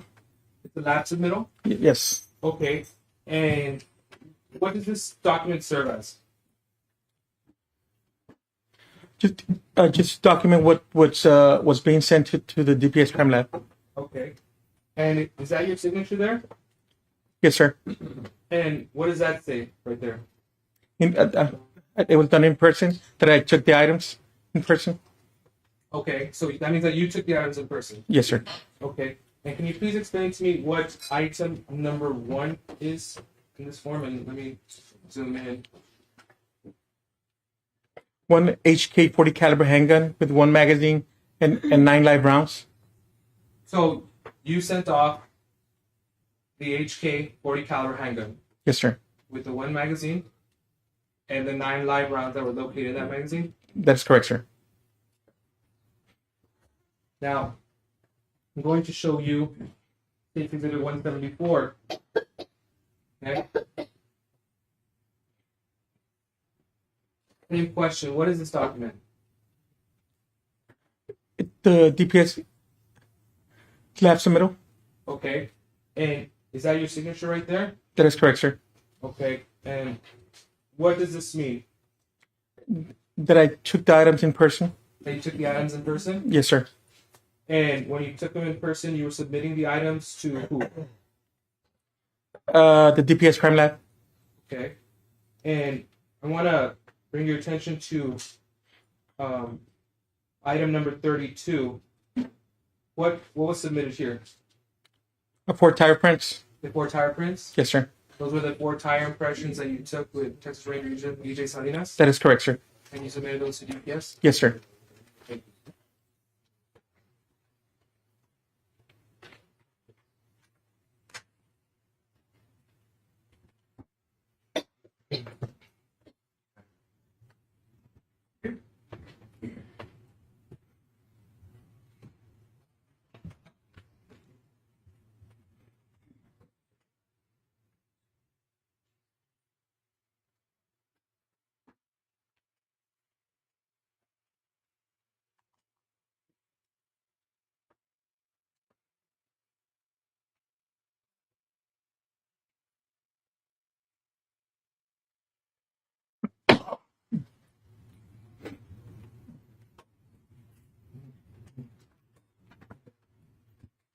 Now, investigator Ugarte, I'm going to show you again what's been marked. Let's see, State Exhibit 170, sorry, 173.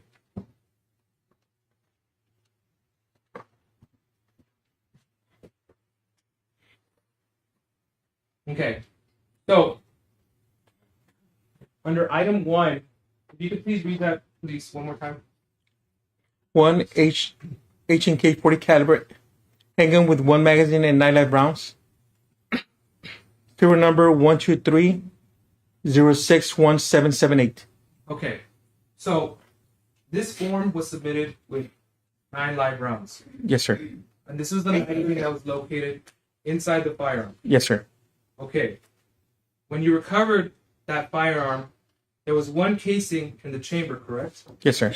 All right, and we've established already by prior testimony that these magazines can at least hold 12 rounds in it, correct? Yes, sir. Because states exhibits of the other 2 magazines both are filled to 12 live rounds, correct? Yes, sir. With 1 live round reaching out of the brim. Yes. So then we can assume that this firearm that was submitted was capable of holding 13 rounds in it in total, That is correct, sir. due to 1 being in the chamber. Yes, sir. Okay.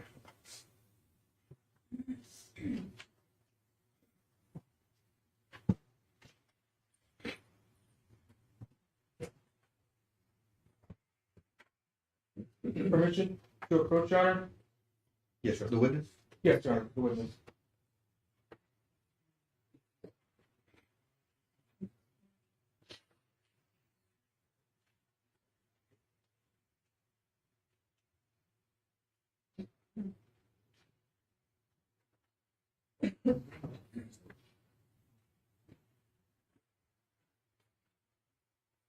Okay, I'm showing you what's been marked as State's Exhibit 175.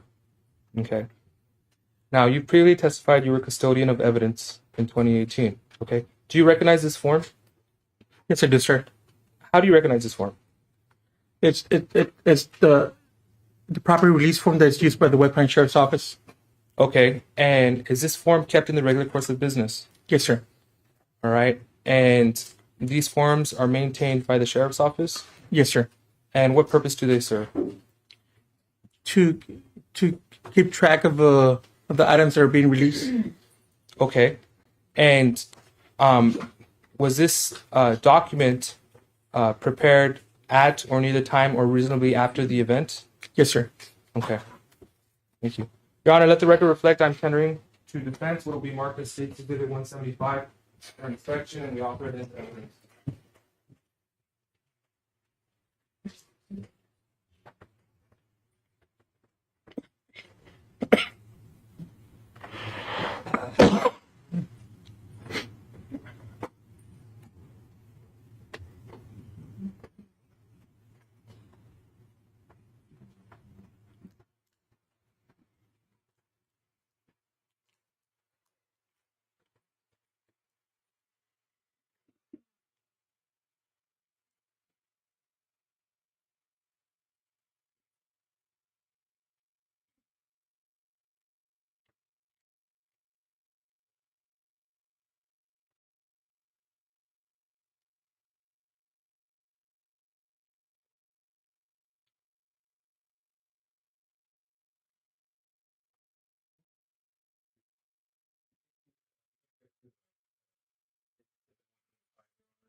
The rule, this is rule of evidence 803 8A2. Matter of first by law enforcement person.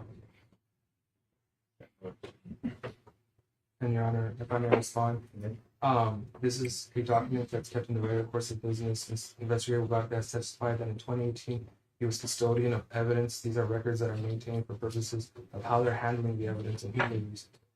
Here's the objection, the rules. State Exhibit 175 will be granted. Thank you, Your Honor.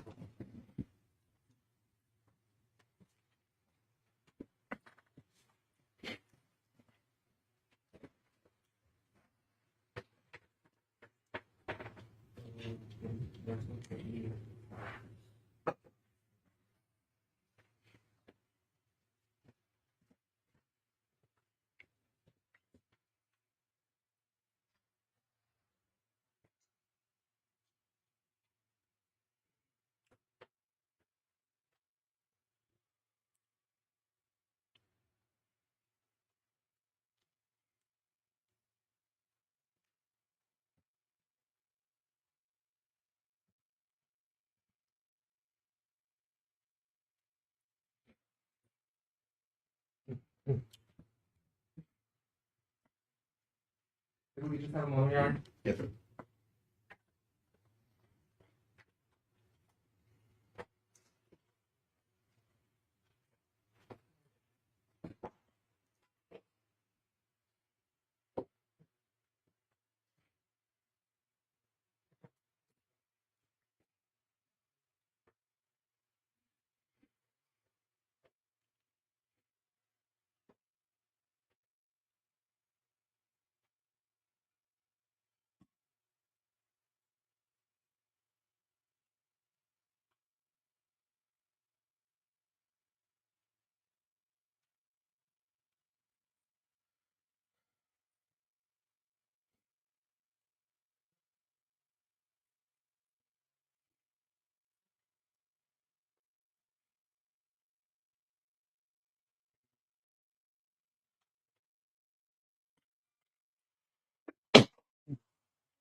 At this time, we pass the witness. If you want to proceed, may we approach? Yes.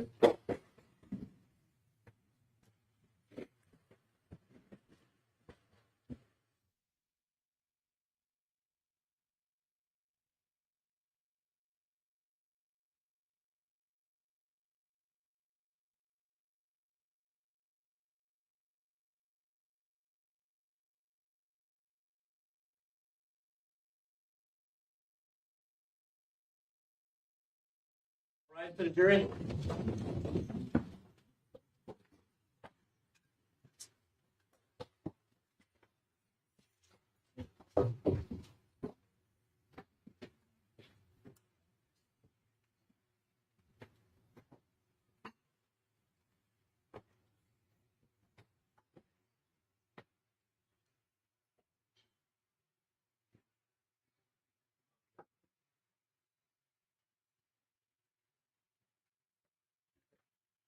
Ready to start in about 15 minutes. May be seated.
Right, bring the jury in now, please. All right, the jury. Our witness come back, please. Go ahead.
Maybe seated.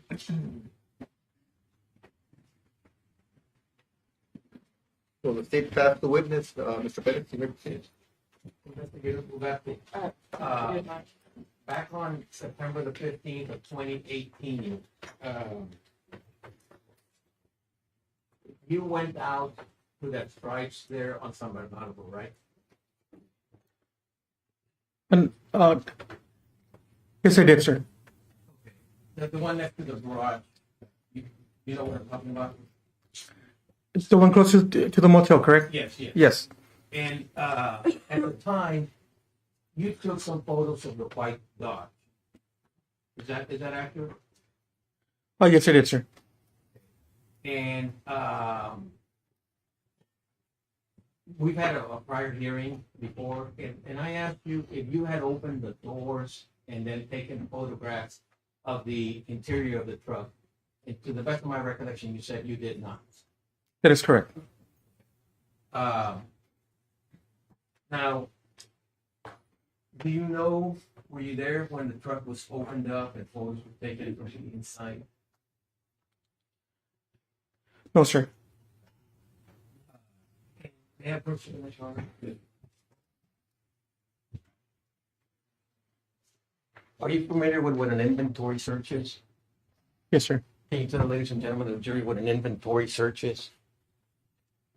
Itemized log of the items that were searched.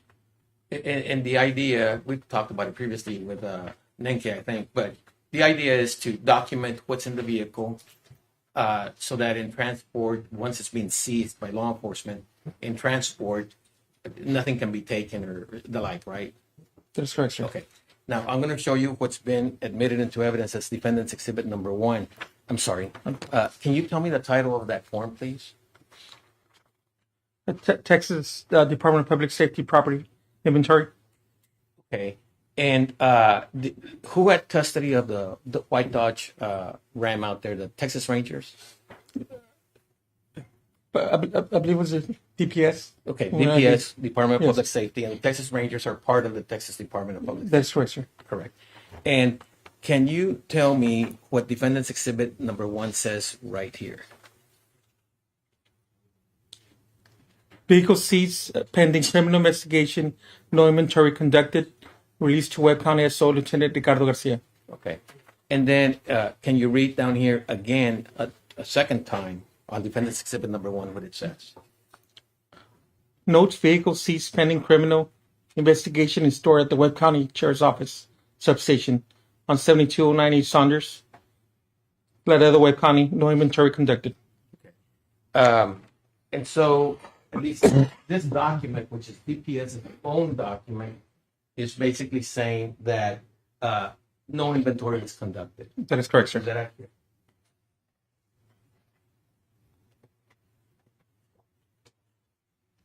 Now I'm going to show you defendants, what's been admitted as defendants exhibit number 6 and number 7. Can you tell me what those are just generally? The photos of the vehicle. Okay.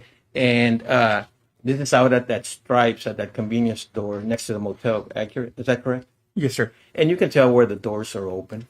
Yes, sir. Okay, but you did not do this, and you did not take this. Not that I could recall. No. Now,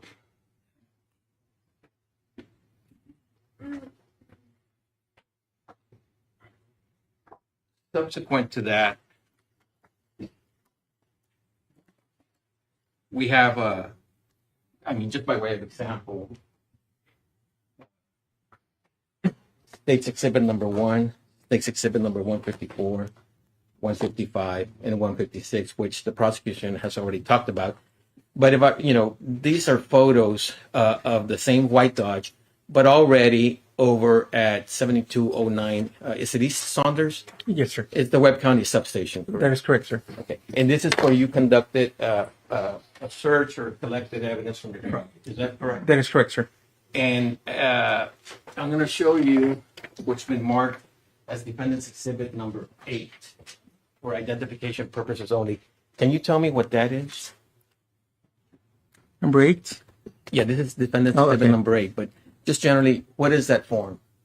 But it says here that it's evidence collection log. And are you familiar with that form? Yes, sir. And the date on that form? Yes, sir. Well, what's the date on that On form? September 15, 2018. Okay, and does this form contain your writing, sir? Not in this picture. Okay, what about the next page? Second page. Yes, sir. Okay, so suffice to say, this form is the form that the Webb County Sheriff's Office that you and Nenke utilized back in 18 to log items that you collect. That is correct. Okay, we offer it to evidence Defendant's Exhibit number 8.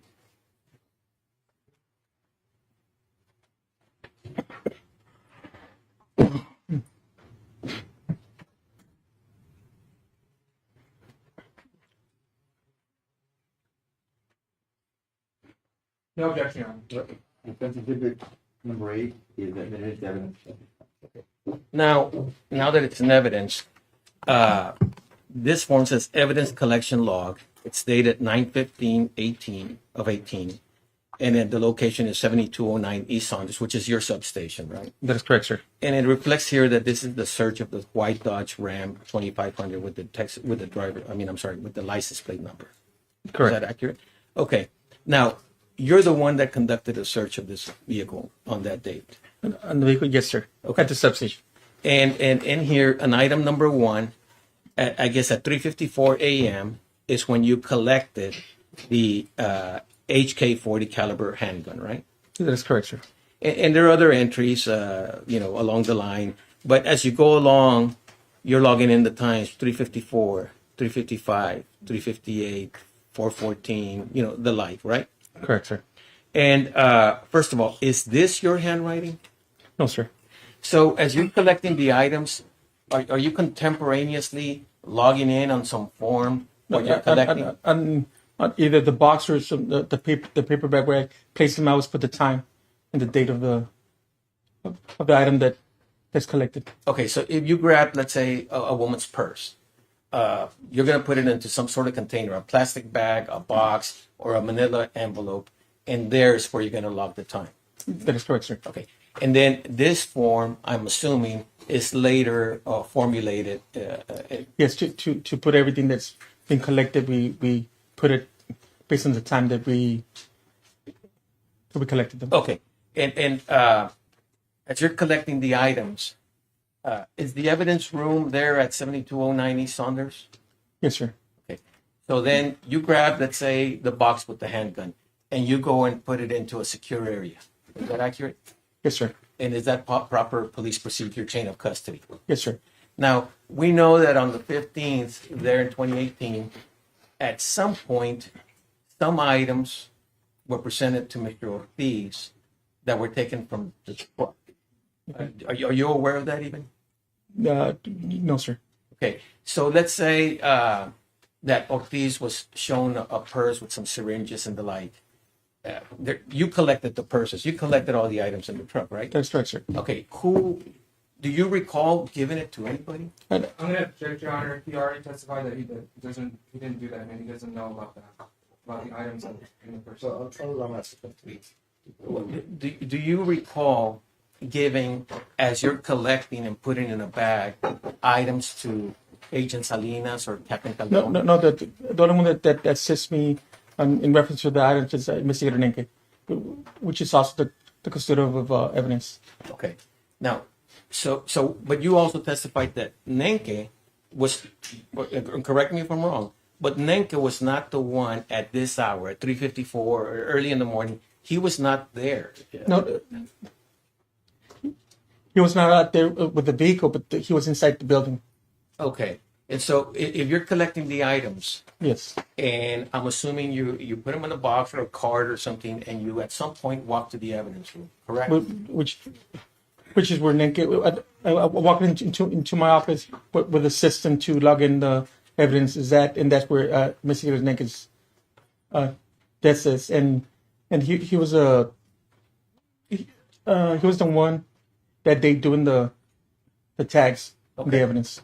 And so if I were to tell you, and you can tell me if I'm wrong, that some of those items that you collected from the truck ended up in the interrogation room with Mr. Ortiz, would you know how they got there? No, sir. Okay. Now, at this time, at 3:54, when you began this search, I know you're a custodian of records and a crime scene investigator, but who instructed you to begin the search of the pickup? The Texas Ranger. And would E.J. that Salinas? be E.J. Salinas? That is correct, sir. Okay. Do you know if he had a search warrant for the truck? Objection, No. Your Honor. It's improper question and speculation. Mr. Ugarte just testified that he was advised to, but he doesn't know about it. You don't know. Ask him if he knows. He can either say yes or no. Objection sustained. Okay. Did you have a search warrant for the truck? Objection, Your Honor. Same objection. It's a different question, Your Honor. Did you have a search warrant for the truck? No, sir. Okay.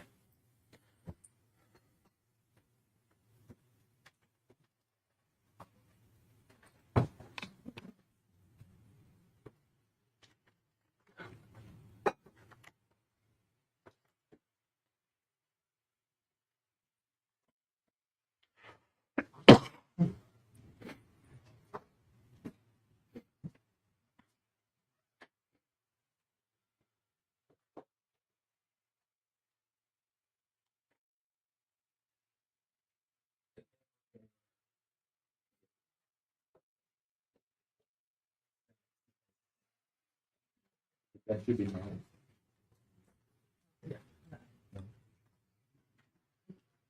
Investigator Ugarte, I'm going to show you what's been marked as defense exhibit number 9.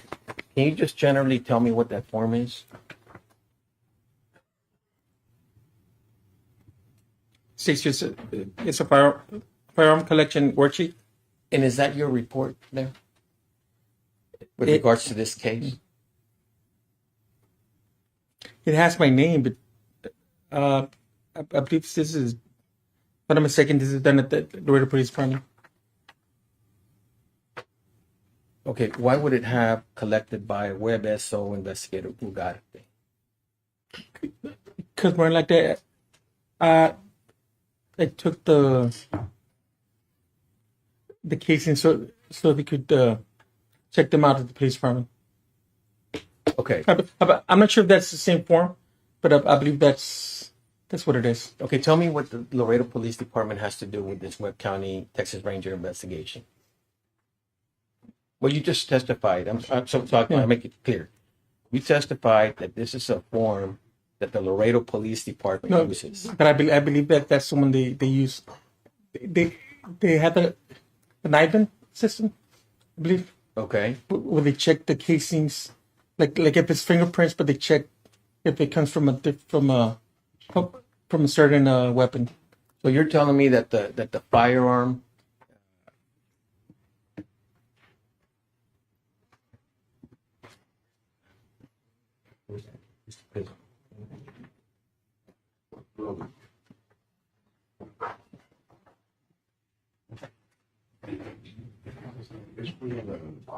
Yeah.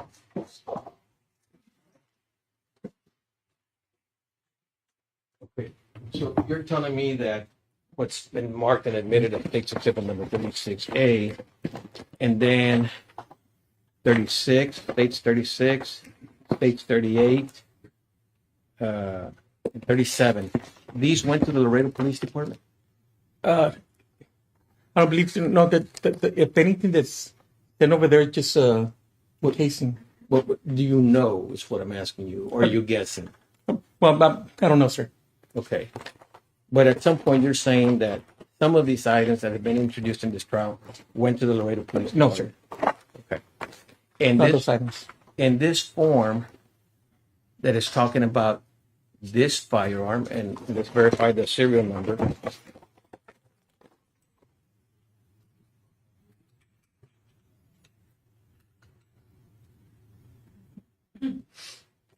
I don't want to point it at you. But you see 123-06 1778. Yes. This form is referring to this firearm. Correct. And so you did not draft this form? No, sir. And there's a comment here, inspected weapon after it was seized by WCSO. So someone inspected this firearm other than you, other than the ranger? I believe so, sir. And it talks about it has 2 spare magazines, Yes, sir. and it says number of cartridges. Are you offering it? Yes, Your Honor, I'm going to operate it. States Defense Exhibit number 9.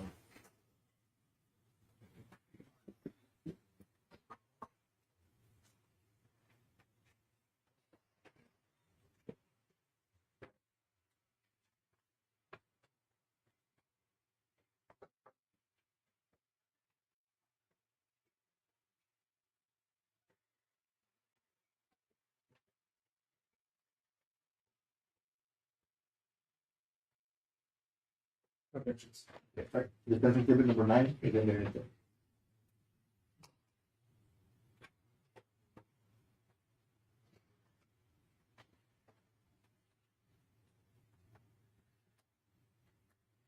And the state earlier introduced also 2 extra magazines, correct? Yes, sir. And in there, the DA told you that each magazine had 12 cartridges within them, correct? 12 rounds. Yes, sir. Okay. But yet this form says that the number of cartridges in the magazines was only 2 at this time, whoever inspected this. You see that? Yes, sir.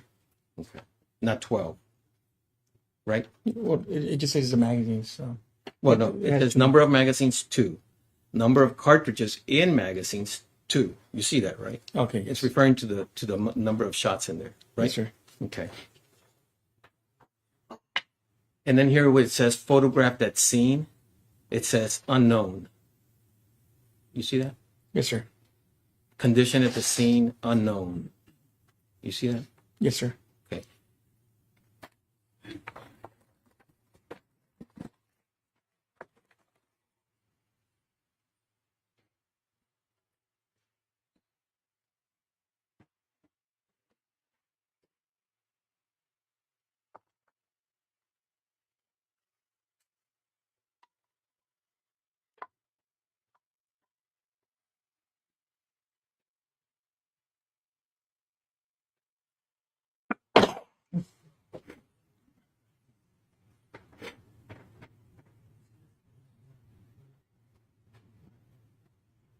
Absolutely.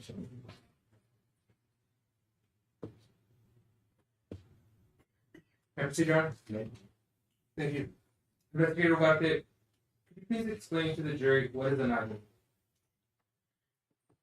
The NIDA data.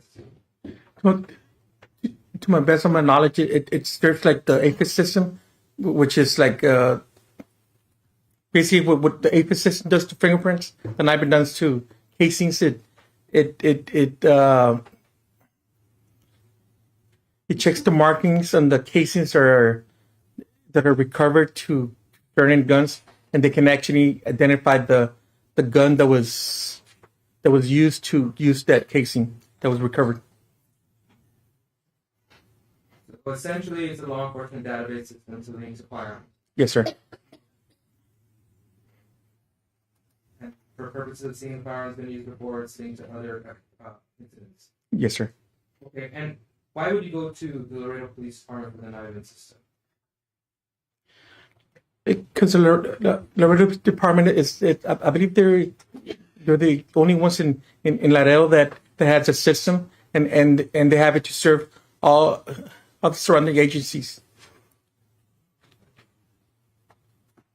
So you were just doing your due diligence. Yes, sir. Permission to approach witness, Your Honor? Yes, sir. Mr. Ugarte, I'm going to be showing you what's been marked as State's Exhibit 177. Do you recognize this item? Yes, sir. Okay. I'm also showing you what's been marked as State's Exhibit 178. Do you recognize this item? Yes, sir.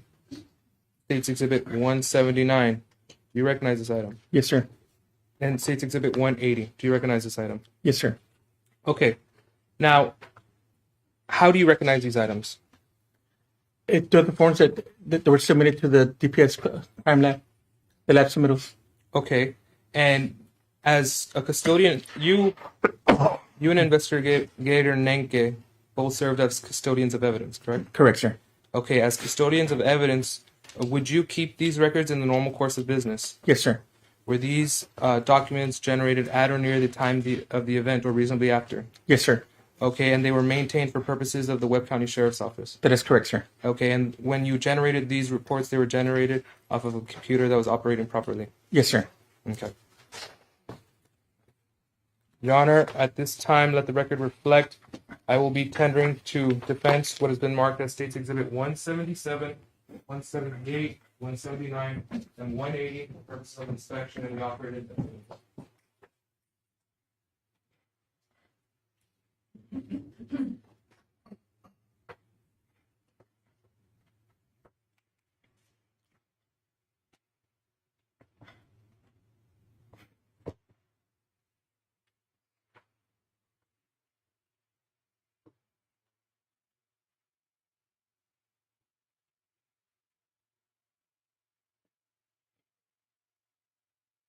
I think I'm over there, Your Honor. Yes, sir.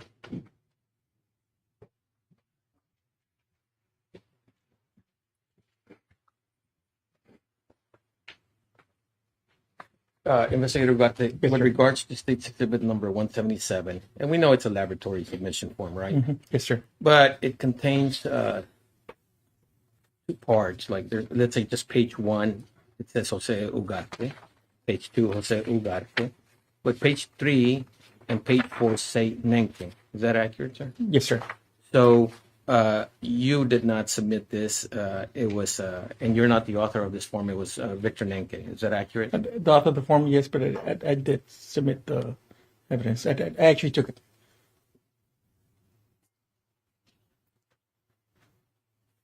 Okay. I'm trying to figure this out. It says, this is not a very good copy, but it says date submitted, right? Yes. Okay. So it says in person. Yes. And so let's say the first page and the second page, it's Jose Ugarte. Oh, yes. Now, the second, the third, and the fourth page of State's Exhibit 177 say submitted by, in person, Victor Nenke. Yes. And it actually has his signature. So We both we used to go, both of us used to go at the same time and check the evidence. every single The time. majority of the time, yes. Now, when you submit it to the DPS crime lab, where is it located in Laredo? Or where is it located? Intersection of Clark and Loop 20. Okay. So let's look at State's Exhibit number 178 again. It says submitted in person by Mr. Nenke, page 1. In person, Victor Nenke, page 2. In person, Victor Nenke, page 3. And in person, Victor Nenke, page 4. State's Exhibit number 179. Page 1, Victor Nenke in person. Page 2, Victor Nenke in person. Page 3, Victor Nenke in person. State's Exhibit number 180. Page 1, Victor Nenke in person. Page 2, Victor Nenke in person. And page 3, Victor Nenke in person.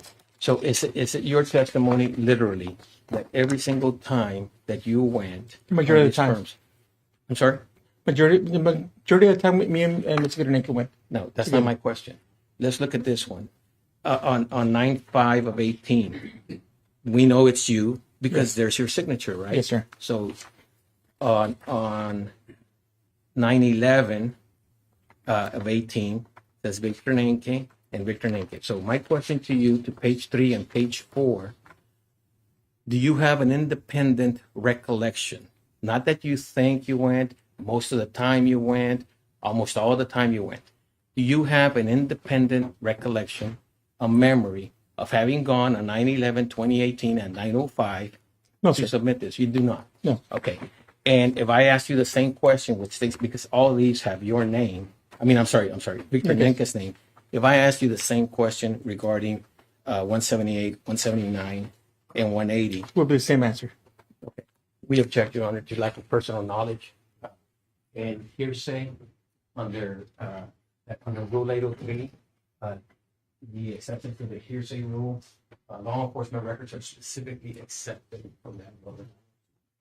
May I respond, Your Honor? Yes, you may. Your Honor, what we're trying to establish is not whether he took it, but whether he conducted and performed and generated these items in the regular course of business, Judge. This is a business record affidavit. He was a custodian of evidence. He was in charge of helping maintain these records and keeping these records for purposes as to when they were exiting, when they were being sent out to DPS, and he can testify as a former custodian of evidence that he is familiar with it and it was kept in the regular course of business for that purpose, Judge. And under 902, Your Honor, as well. Yes, Your Honor, but under 803, 8A, 2, public records, it says that these records, if it's a matter observed by law enforcement, are not accepted from the hearsay rule. It's hearsay. All police reports, otherwise they introduce their whole report, Your Honor, the same thing. Not to mention that he's not the author, and he lacks personal knowledge, and he's guessing about it. And Your Honor, if I may respond, Investigator Ugarte, Investigator Nenke, they both previously testified that they were both in charge of the property room. They would both help each other in processing scenes as to when the collection of evidence, entering it into the data form, as to generating the tags, and when they would send these items over to DPS, Judge. It's a unit. It's the evidence collection unit. They're custodians of evidence. Your Honor, we're going to object to a non-legal objection in the speech. Okay, just give me 1 second. Give me a second.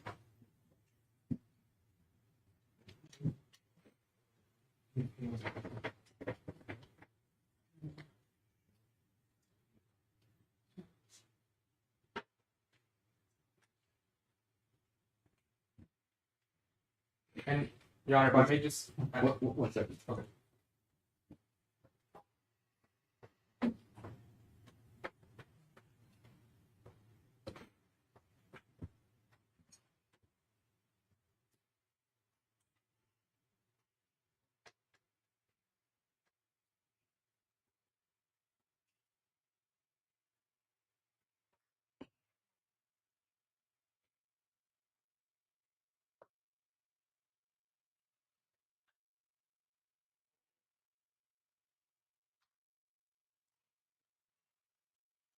You wanted to add something?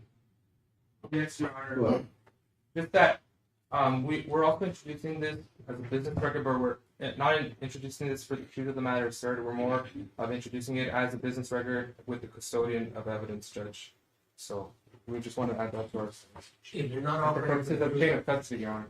if you're not offering it for the truth of the matter asserted, then we also object to relevance. You need to make it relevant. Your Honor. He's already testified as a custodian of evidence. He's familiar with the document. So Objecting to the speech. Well, why don't you approach then? Both approach.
Our bid at this time was 178, 179. What was the number again, Mr.? Your Honor. For the record, they were States Exhibit 177, 178, 179, and 180. So we were bidding that. Thank you, Your Honor.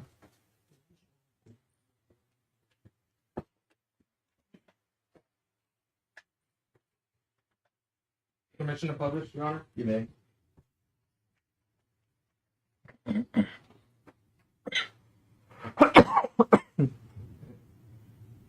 Investigator Ugarte, I'm showing you what's been marked as States Exhibit 177. Can you please tell the jury what that is? The DPS lab submittal. The lab submission? Yes, sir.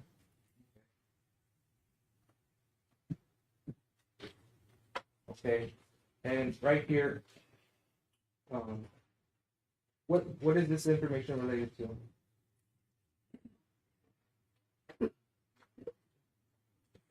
The first victim on Jeffries Road. Okay, and all of these items here listed throughout State's Exhibit 177. These are items that were submitted in relation to that, That is correct, sir. in relation to that investigation. Yes, sir. Okay, permission to publish State's Exhibit 178. Now, I'm showing you what's been marked as 178. This is the submission form, another submission form to DPS, and whose name is that?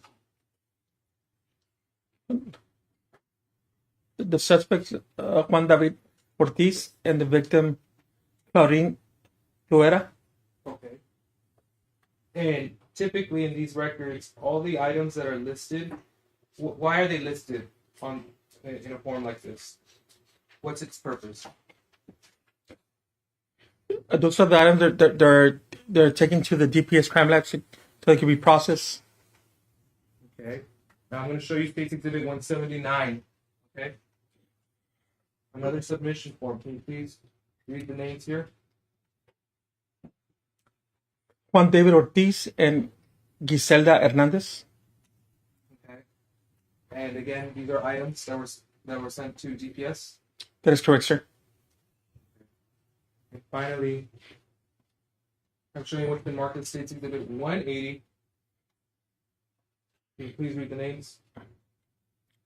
Juan David Ortiz and Humberto Ortiz.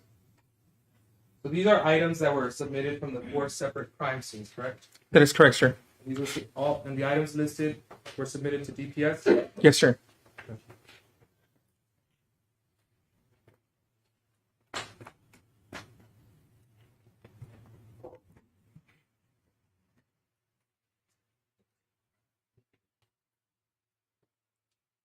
Pass the witness arm.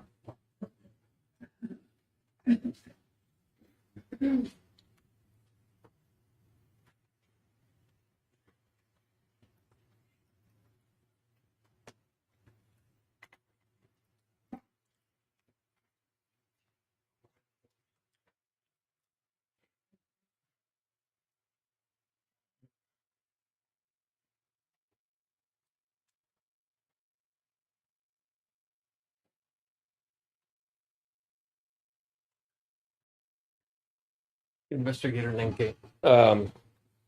Now, with regards to State's Exhibit number 177, now, can you tell me who the suspect in this is listed here?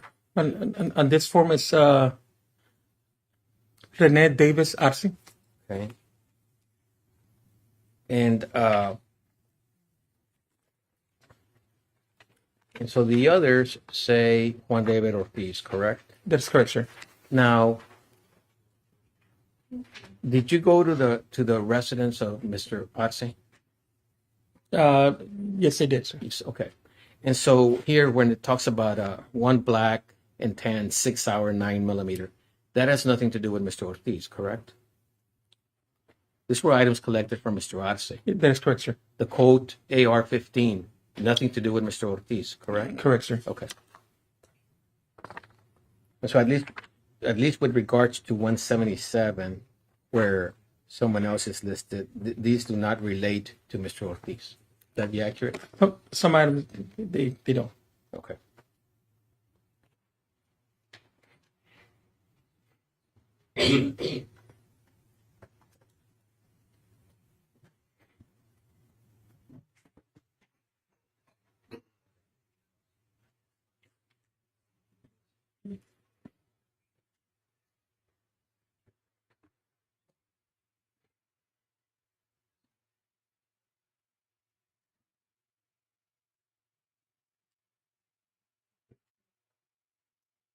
No further questions. No further questions from the city, Your Honor. You make the done. Yes, sir. Thank you.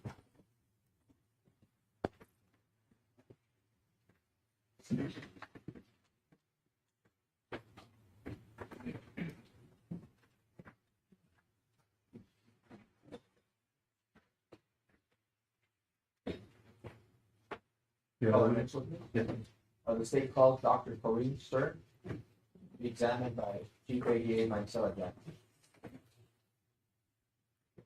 Dr. Kareem Stern.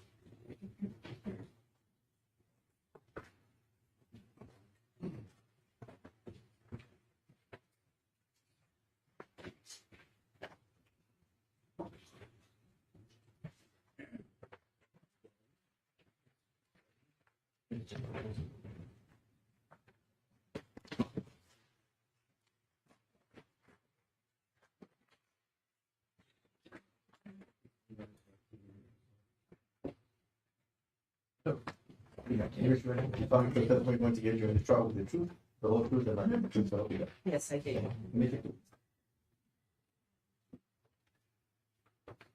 Your Honor, may I please start? Yes, please.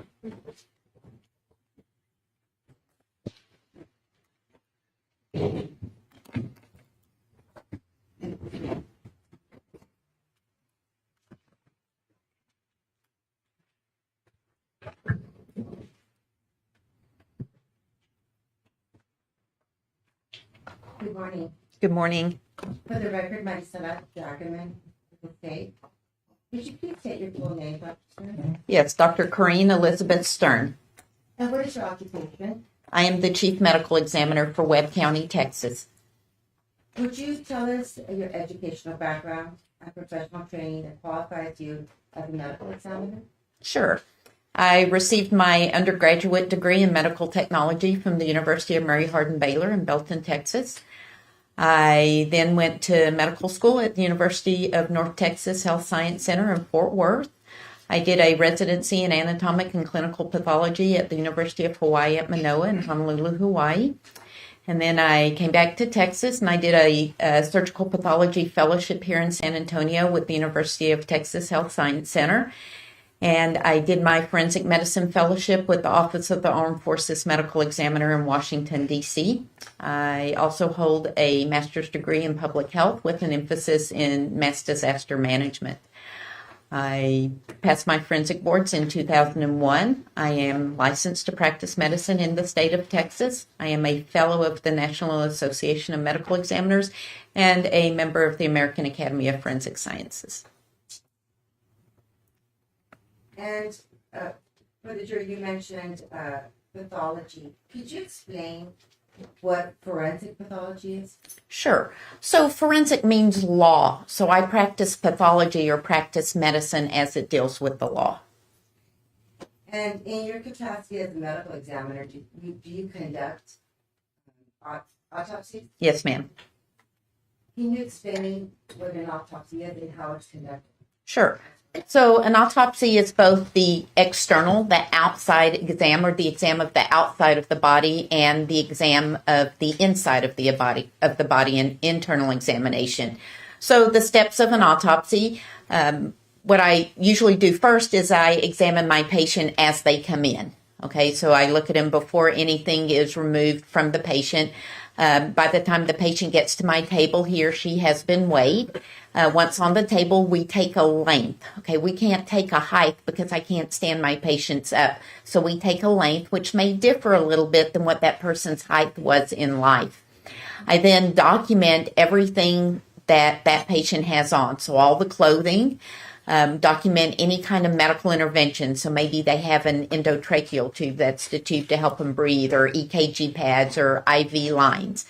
I document all of that, and then with the help of an autopsy technician, the clothing and the medical intervention is removed. In the case of a homicide or a suspected homicide, we do have a list of certain evidence we take and also additional evidence if it is warranted. We do that before the decedent is washed. Once that's done, I do an external exam from the top of the head to the bottom of the toes. I'm documenting the hair color, the length, is it curly, is it straight, what color are the eyes, is there contact lenses present, are the ears pierced, is anything else on the body pierced, the condition of the teeth, if they're natural, are they in good repair or poor repair. I'm looking at the integrity of the skin. We're looking for discolorations in the skin. Maybe the skin is pale, or maybe it's jaundiced or yellow. Maybe they have liver disease. Making sure all the extremities are present, all the digits are present, any surgical scars. We're looking for any tattoos, any needle track marks or puncture sites. That's the external examination. At that time, I take a series of photographs. And then we do an internal exam. We make a Y-shaped incision. So we start at the tip of the shoulder blades to the point of the V, which is at the top of the sternum, and a single incision down to the top of the pubic bones. We reflect the skin, the subcutaneous tissue, like the adipose tissue, and the muscle. And then the rib cage is exposed. We use a special kind of saw to take the rib cage off. It's a saw that vibrates, so it will cut through the hard bone, but it won't damage the soft organs underneath. Once we take the rib cage off, the organs are exposed. I like to use a method called Rokitansky. That means in block. I can actually take from the tongue to the testicles all out in one block. I do it a little modified. I like to take my intestinal block out separately to avoid any spillage. And I take the genitourinary block, so in other words, the bladder and the reproductive organs or the prostate separately out, and then remove all the other organs. Now, during your career, approximately how many autopsies have you performed?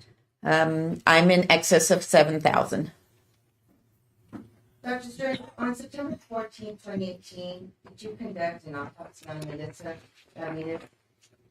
I believe she was a Jane Doe. Yes, ma'am. Did you prepare a report for the autopsy of Ms. Ramirez? Yes, I did. I'll show you what has been previously marked as, what has been marked as State Exhibit 181. And ask you to recommend.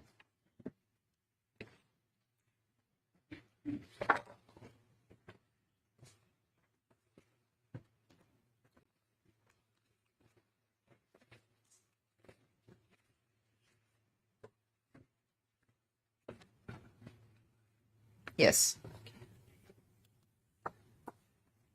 What is it? It's a complete transcribed autopsy report that I dictated along with the toxicology report. Okay. And is it done at or near the time that you conduct the autopsy? Yes, ma'am.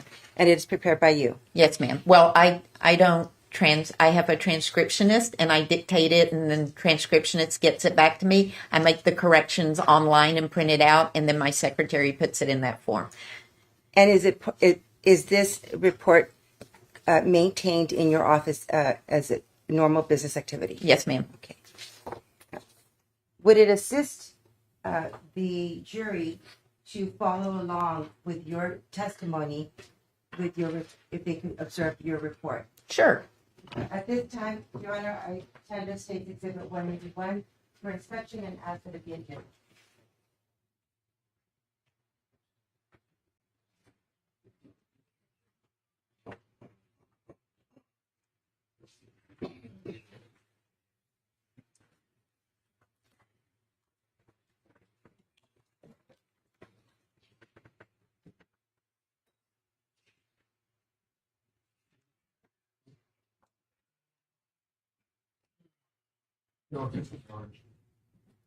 Thank you, Your Honor. Permission to publish? It's exhibit one, first one. It's exhibit 181 is admitted into evidence.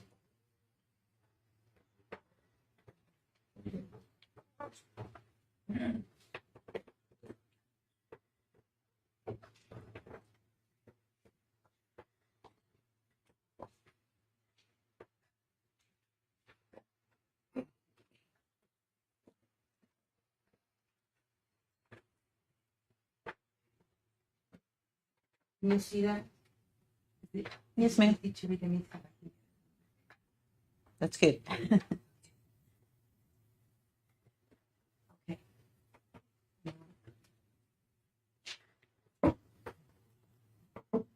Now, Dr. Stern, how did you identify this body for this family? So Melissa Ramirez was positively identified through fingerprints in the database. And your report indicates her name on top of the report. That's correct. And what was Ms. Ramirez's date of birth? Is that indicated on your report? Her date of birth is not indicated on the report, Okay, just the age. Her date of death is September 3rd of 2018.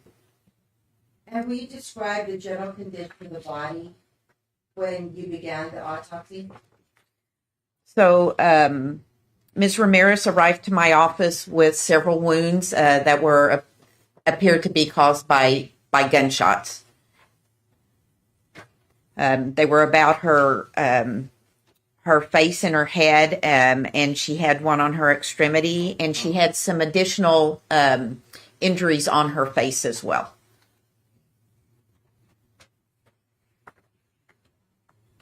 At the time of the autopsy, could you tell how long Ms. Ramirez had been dead when you received her? Well, at the time of the autopsy, her rigor mortis was resolving. Rigor mortis is the stiffening of the body after somebody dies. And there are a lot of environmental influences on it. And so we can't use it to determine an exact time of death. And sometimes we can't even get close. But since hers was resolving, it appeared that she'd been dead by the time she got to me, around 24 hours or more. Your Honor, may I approach? Dr. Stern, I'm going to show you, and you mentioned that you take photographs after conducting the autopsy. Yes, ma'am. I'm going to show you, there's 16 photographs. It states Exhibit 182, 183, 184, 185, 186, 187, 88, 89, 90, 91, 92, 93, 94, 95, 96, and 97. Will you please review these? And I ask you if you recognize them.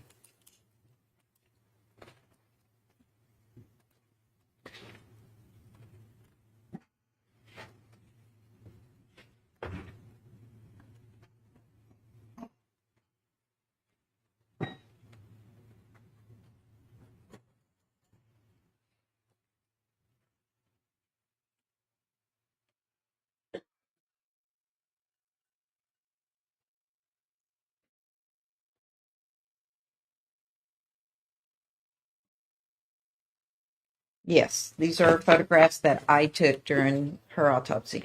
And do these photographs fairly and accurately represent Melissa Ramirez's body as you observed them the day during the autopsy? Yes, ma'am.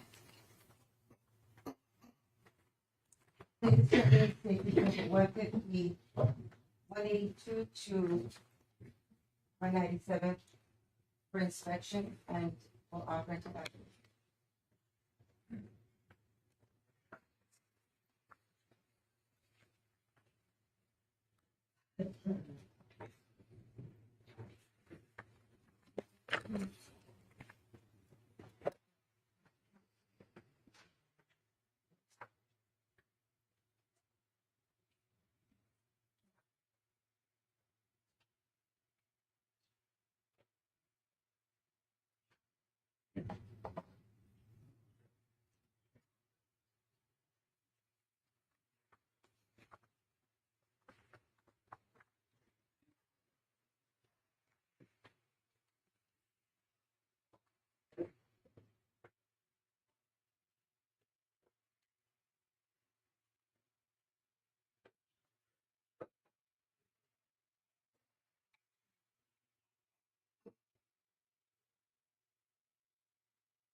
Yes, sir.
The exhibit 182, was it the first one? The second? 182? 182 through 197 will be admitted in evidence. Thank you.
Now, Dr. Stern, I'm going to go ahead and direct our attention to the, the pathological diagnosis that we have here. Okay.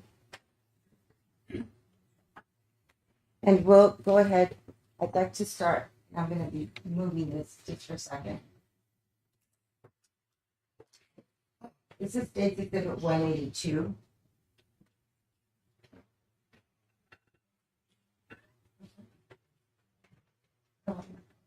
Your Honor, if I may just warn the media and the families that these images are sensitive. I'm sorry.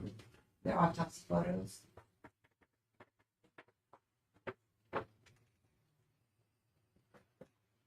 Okay.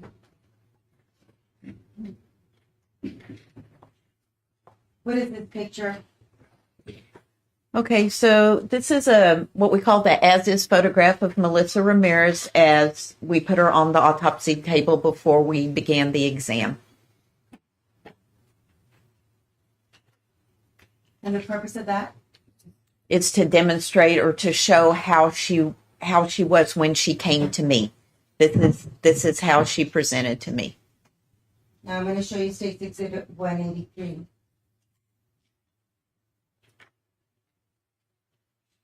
This is what we call an identifying photo. This is after we've cleaned her up, and it's an ID photo of her face.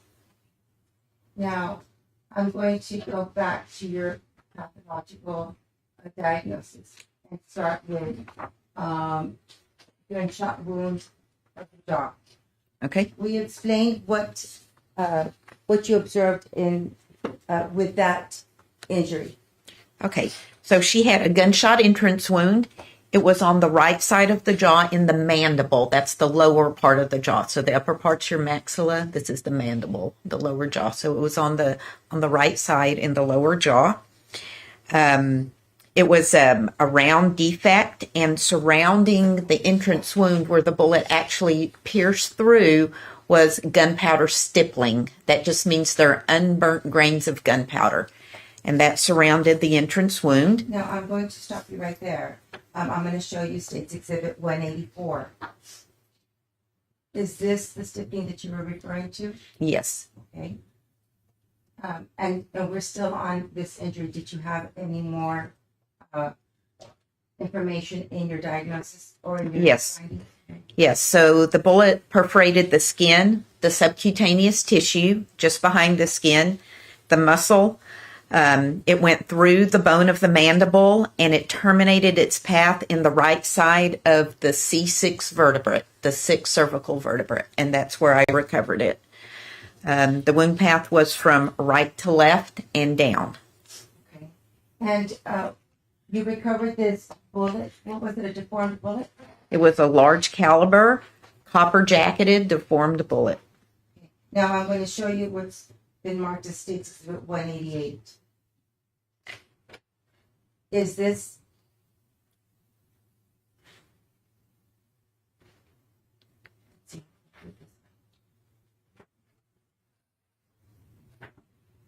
is that the caliber Yes, that is the bullet, the projectile that I recovered from that injury. from that injury. Now, I'm going to now ask you to concentrate on the second injury that you identified, gunshot wound to the neck also. Okay. She had another gunshot entrance wound. It was on the right lower neck, so about in this area right here. It also was a round defect.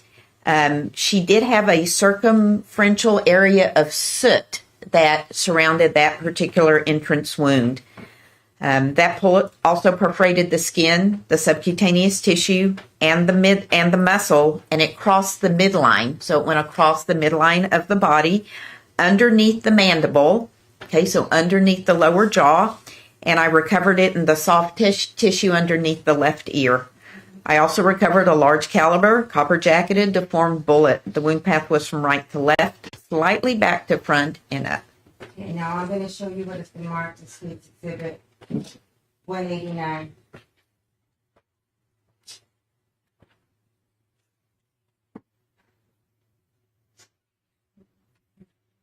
And how many injuries to her neck did you have?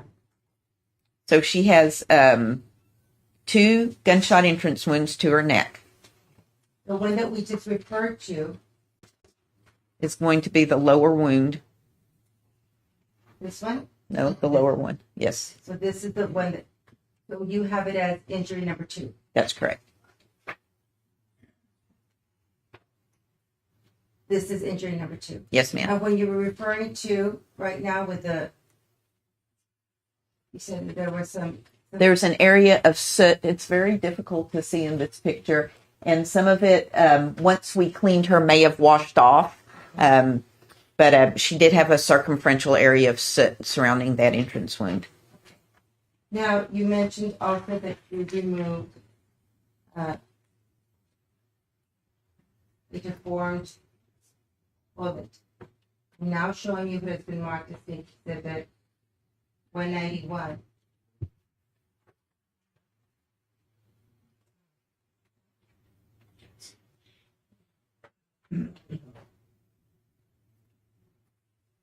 Yes, that's the bullet I recovered under the left ear in the upper part of the neck. Now, I'm going to refer you to your gunshot wound of the neck, injury number 3. Okay, so she had another gunshot entrance wound on the right side of the neck above the one we just described. It was also a round defect, and she also had You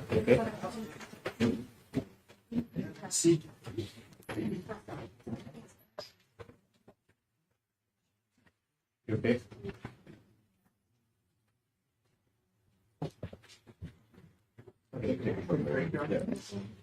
Look, everyone make where you're at. We'll go ahead and excuse the convicted juror. You wanna help him out? Excuse him for now? Do you want me to do it again? There. We'll go ahead and excuse the jury just for a few minutes. Might not discuss the facts of the case. He can be seated. He doesn't have to stand just yet. But everyone else can sit. You want to go? Yes, Kim. Let the jury walk out first.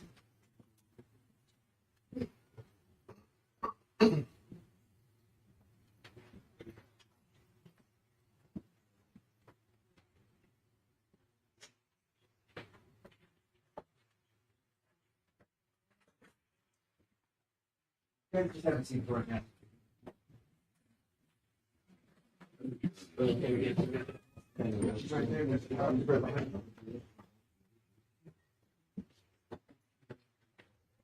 Yeah, we have the other jurors. Yes.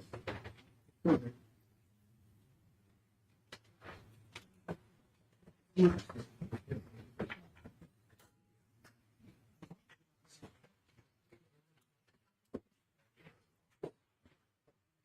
may be seated for now.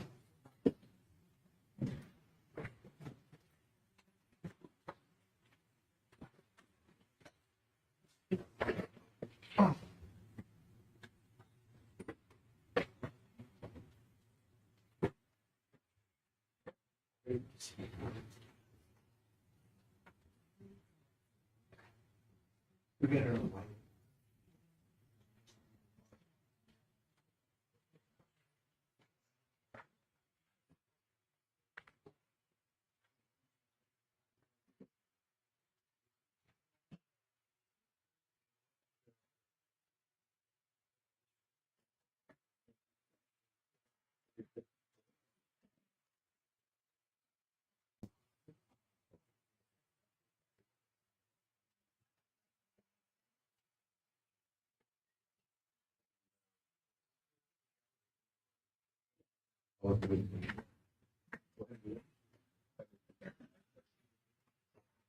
ladies and gentlemen, go ahead and rise and exit the gallery, okay?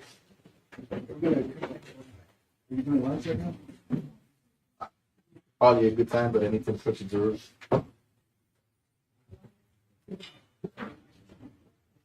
So it's 12:10. We're gonna reach it until about 1:30, and I'm gonna just we'll give you some more. I'm gonna start with Mr. Medina.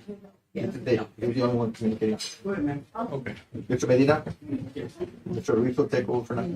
I need you to instruct the jurors that are out there that we're gonna be on a lunch break until 1:30. They're under the same instructions. That's fine. That's all I have to tell you.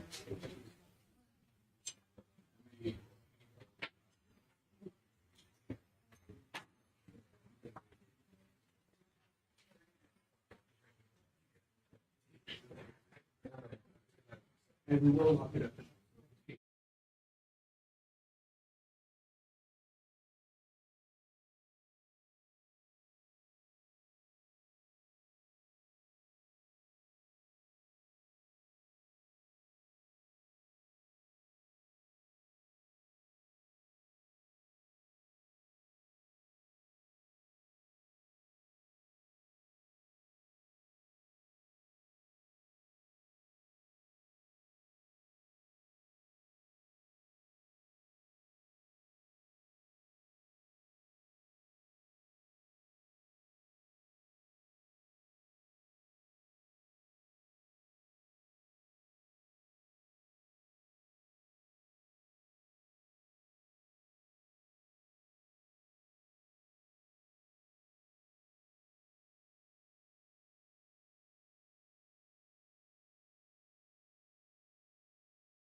there was a. Well, ready for the jury now? Let's bring them in, please.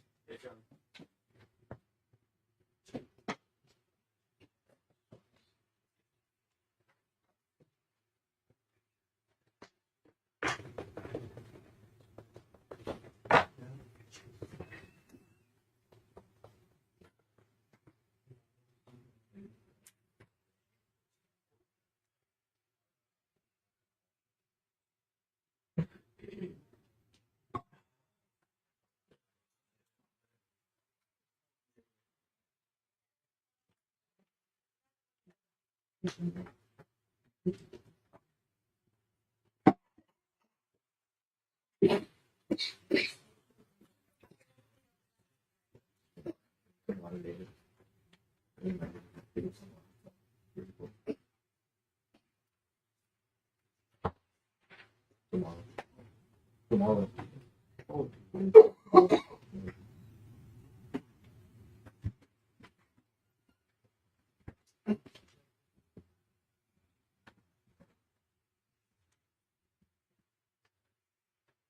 You may be seated. And good afternoon again. And before we proceed, I'm sure you're wondering, we did excuse one of your fellow jurors. Everything's fine. Fainting fell. Just wanted to let you know everything's fine, but he was excused. You may proceed. Thank you. A reminder that the following photos are sensitive for the document. Now, Dr. Stern, I believe we were going over gunshot wounds of the neck. The third injury that you had for Melissa Ramirez. Is that correct? That's correct. Is that on? No, it's just on top. See it on green? Can you hear me now? Yes. Okay.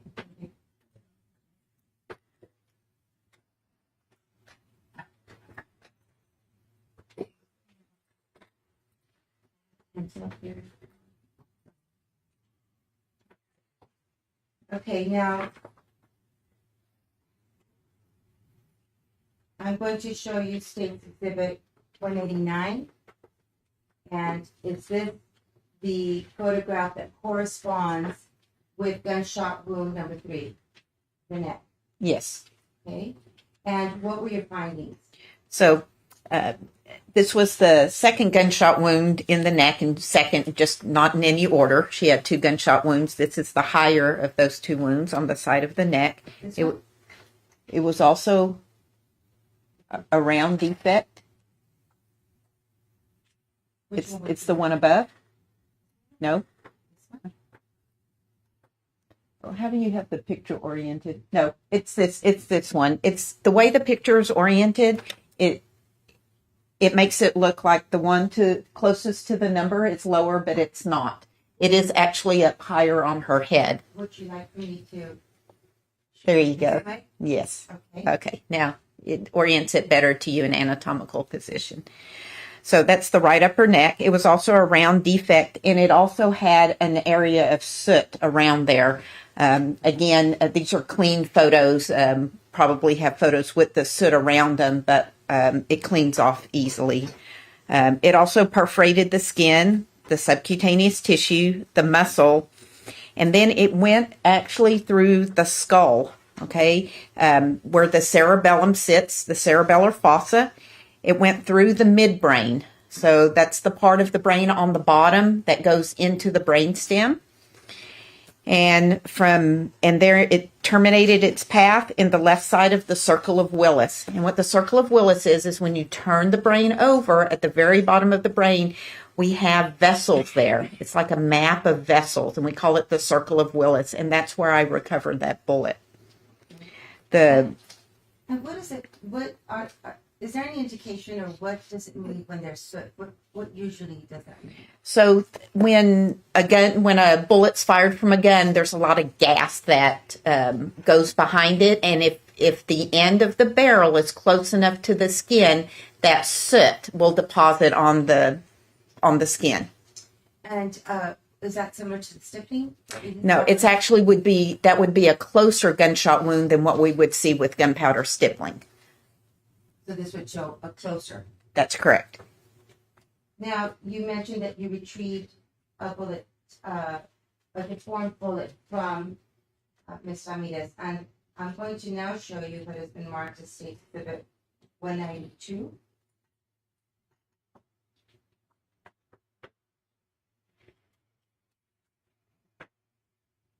And is this the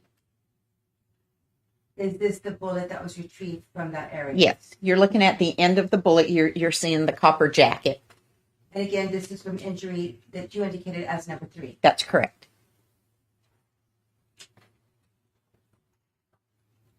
Now, I'd like to refer back to your report on the fourth finding, which is a gunshot wound to the right wrist. Is that correct? Yes. And will you explain? I'm now going to show you the photograph or State's Exhibit 194, and if you can explain that injury. Okay. So that's also a gunshot entrance wound. It's on the right volar wrist. And what we mean by the volar wrist, it's this side as opposed to dorsal. It's volar. Okay. So it's right there. It was also, it was a slightly irregular defect, and there was an area of gunpowder stippling present on the skin. You can see the little red dots. Okay. Those unburned grains of gunpowder. That's gunpowder stippling.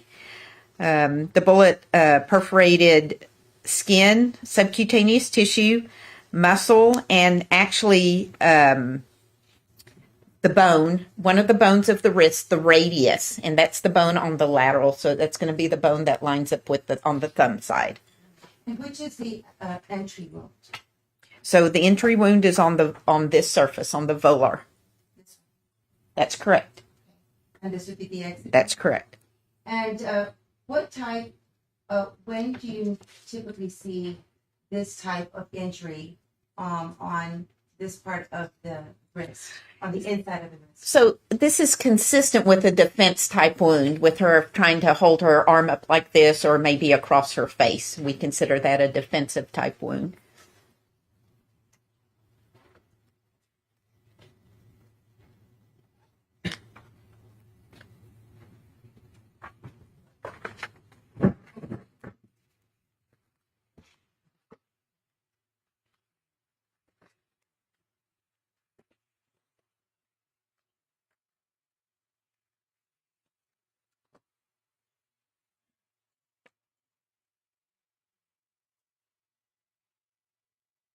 I'm going to show you State Exhibit 196. Would you explain what that shows?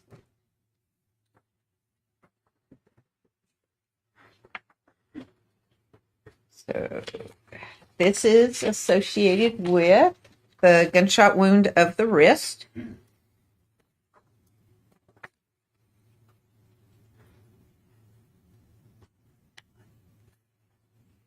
And that's the second exit wound. She actually had 2 exit wounds. Because the bullet went through bone, part of the bullet, anytime a bullet goes through anything hard like that, like a bone or maybe a rib, it can break apart. So part of the bullet exited there on the lateral surface, and part of it exited on the dorsal surface. Okay. And so you mentioned that it exited. So is it possible that that bullet continued and may have hit something else? Oh, yes.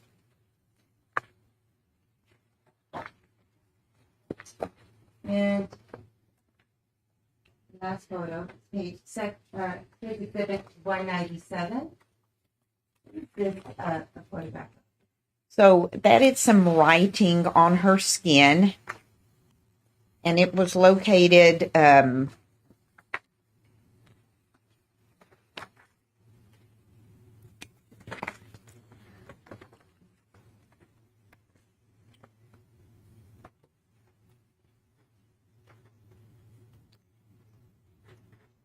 trying to see if I can give you the exact location. Yes. So that is the left knee, and that's the medial surface of the knee. So if you look at the right side of the photograph, is towards the head, and the left side is towards the toes. So medial means towards the inside. So this is towards her other leg, and she had these numbers written on her in ink. And you documented this? What was the purpose of documenting that? Because at the time I didn't know any significance or if there was any significance to those numbers. So we have to preserve evidence, and that was the reason to document it. And during this time, when you first conducted the autopsy, did you have her identification at this time? No, she had not been identified yet.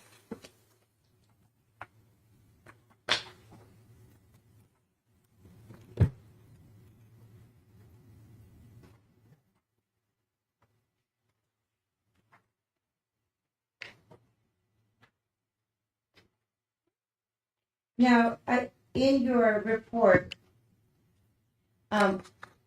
were you able to determine her cause of death? Yes. And what was that? Multiple gunshot wounds. And I also noted that in your report you did not, you specified that there was no medical intervention. What is the purpose of that? That means she didn't live long enough for paramedics or EMTs to come and try to save her life, or she wasn't found in time. There was no life-saving measures taken. And as part of your autopsy, do you conduct or do you have a toxicology performed? Yes, I do. Did you do so in this case? I did. Is it also included in your report? Yes, ma'am.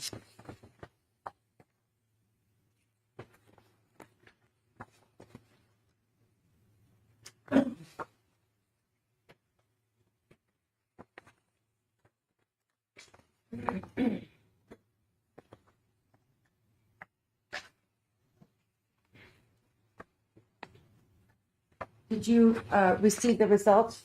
Where did you send the, where did you get the sample that will be sent for toxicology report? We draw it directly from her at the time of the autopsy. Okay. And do you know what the results were? Yes. What were they? So she did have both cocaine and prescription medication, and that prescription medication was alprazolam. You'll probably know it better as Xanax. And you mentioned that you do have the 3 deformed bullets and you place them in an envelope? That's correct. We place them in a paper envelope and seal them.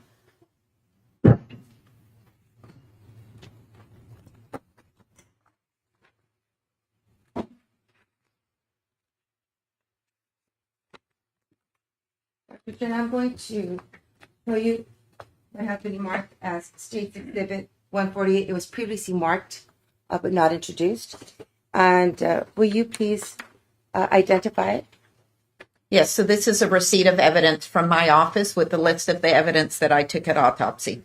And do you have personal knowledge of the information that's on there? Yes. Is it conducted at or near the time that you prepare this evidence receipt?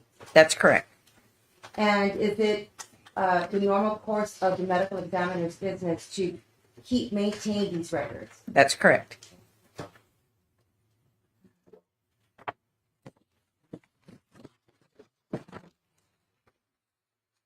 May I have that? You're going to have Tangerine State Exhibit 148 to be presented for inspection and authorization.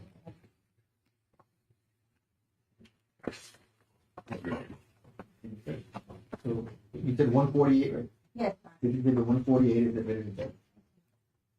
May I publish one? Yes. Now, Dr. Stern, when you provide, what do you do with these bullets that you retrieved or removed from Ms. Salinas? So first I photograph them. I try to clean them as best I can without making any marks on the projectile. And then I photograph them, and then I place them in a paper envelope, what we call a coin envelope. Put a piece of evidence tape with my initials across the seam. Now, and on this report or on this receipt, do you document that you submitted 3 large caliber bullets? Yes, they are on that receipt.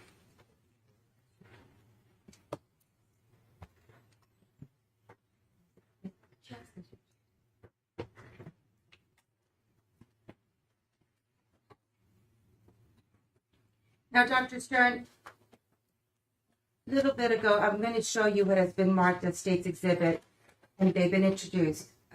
State's Exhibit 44, 45, 46. What are they? So these are the 3 large caliber copper jacketed bullets that I retrieved from Melissa Ramirez. Okay. Now, do you have the envelopes? Do you see the envelopes that you're familiar with? No, these are envelopes that the ballistics placed them into. Now, I'm going to show you what.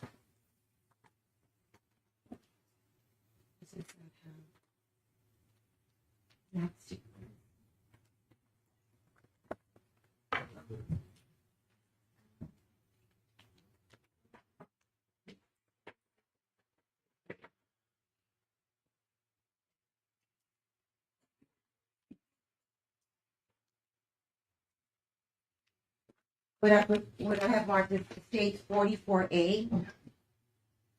And you may not be familiar with it, but what is it? So this is a larger envelope that's marked biohazard. And it feels like it has maybe some additional envelopes inside of it. Now, if you could, for the record, would you open that and see if your envelopes are contained in that document?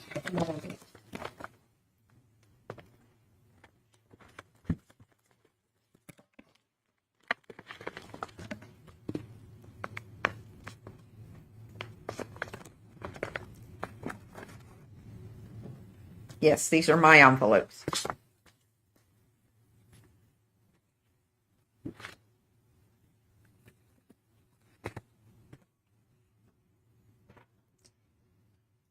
Are you able to determine that those 3 bullets that were taken from Ms. Ramirez were submitted in those 3 envelopes? Yes, and they have stickers that match up exactly, so I know from which envelope each one was taken. And so therefore you're able to determine the bullet where it was retrieved from Ms. Ramirez? That's correct. If you would be so kind to just insert them in their corresponding envelopes. Okay.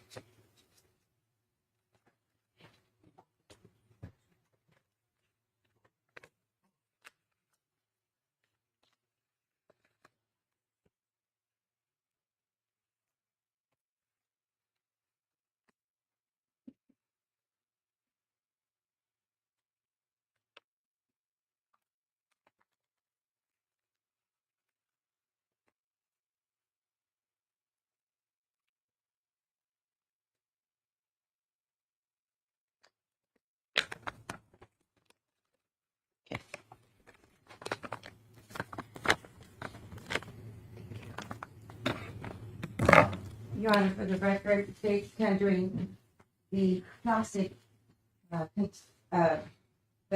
44A that was holding an envelope that has not been identified, but it contained 3 envelopes that are now marked as State's Exhibit.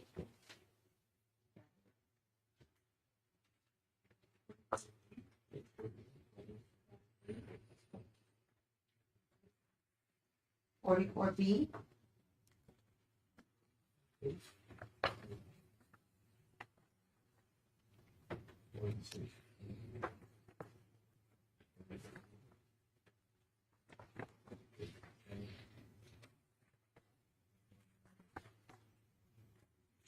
For their inspection, Your Honor, and offering it to evidence.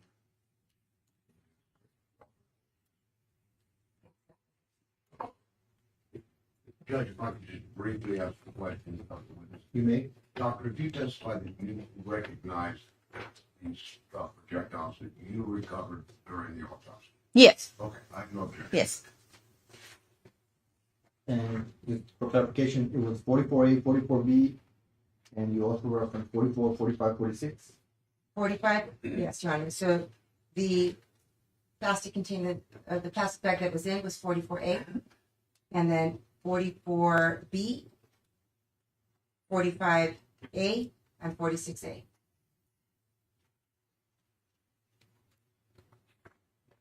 But did that also include 44, 45, and 46?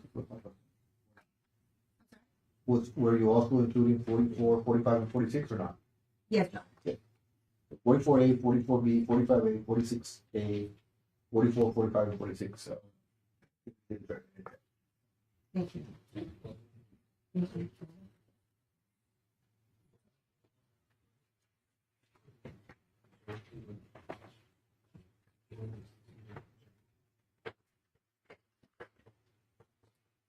Now this is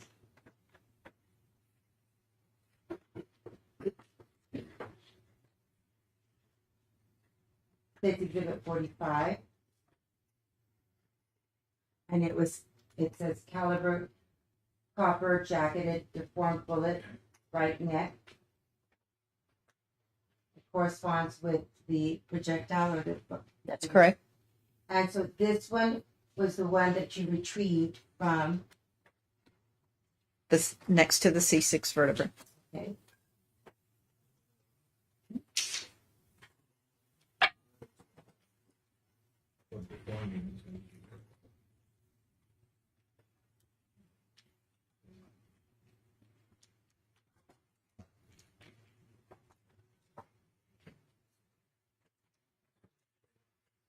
Can you explain when you say deformed, what are these deformities? What are these? Okay, so the bullet has deformed. It doesn't look like the bullet you take out of the package and load into the gun. It's not pristine anymore. If you'll see, it has, if you will, those talons that fold backwards on them. The bullet has deformed. Okay. Now I'm going to show you State's Exhibit 46A and 44, State's Exhibit 44. And this states, the envelope states, large caliber copper jacketed, deformed bullet, left upper neck. Yes, that's the one that was underneath the left ear. And this was the bullet that was retrieved or Yes, recovered from. that's correct. Okay. And again, it's deformed. And this one is probably, you can see the deformity a little bit clearer because there's nothing on the packaging. Okay. Same thing applies. Yes, same thing applies.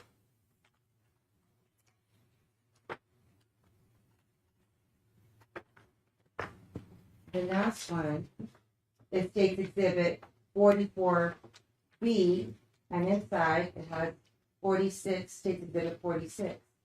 And here, this is the large caliber copper jacketed deformed bullet in the left brain. Yes, that was the one at the bottom of the brain in the circle of Willis. Is this which gunshot do you believe was the cause of death? They could have all killed her.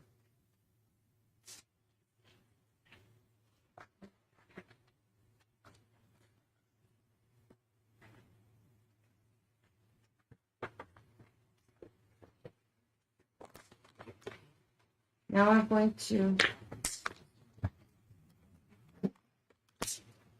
Now, Dr. Strand, do you recall conducting an autopsy of Claudine and Loretta? Yes, What day was that? on September the 14th of 2018.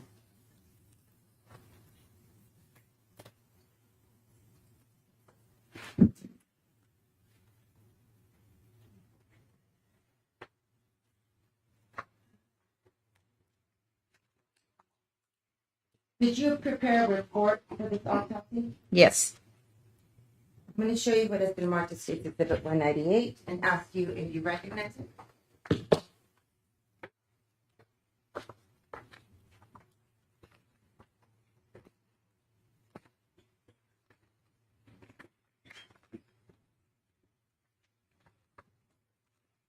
Yes.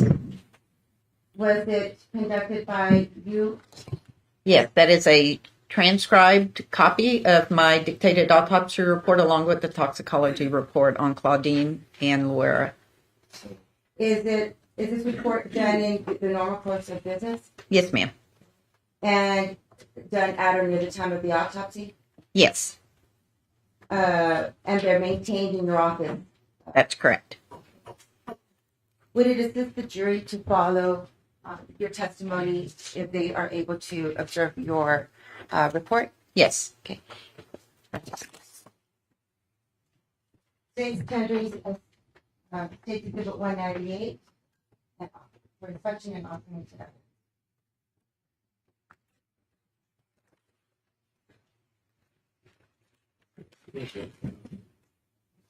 Exhibit 198 will be admitted to evidence.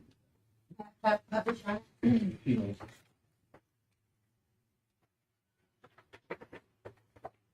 And you're able to identify this report as Ms. Rueda's because it's got her name up on, you identify it by name. And her autopsy case number. And your pathological diagnosis, how many injuries did she have? She had a single gunshot wound of the head. I will be publishing. I'm going to show you. Did you take photographs of this autopsy as well? Yes, ma'am. I'm going to show you what has been marked as State's Exhibit 199 through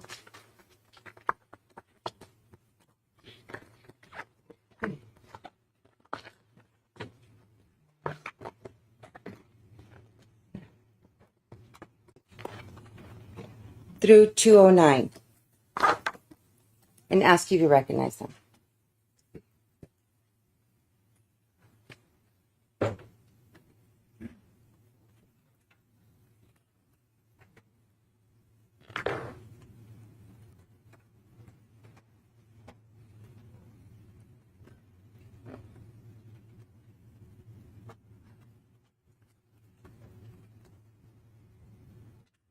Yes, they are photographs I took at the time of the autopsy. Do these photographs accurately depict the injuries or the autopsy when you performed it? Yes, ma'am. I'm tendering to the defense the photographs so they can be inspected and offering to evidence. His numbers again? They were 199 through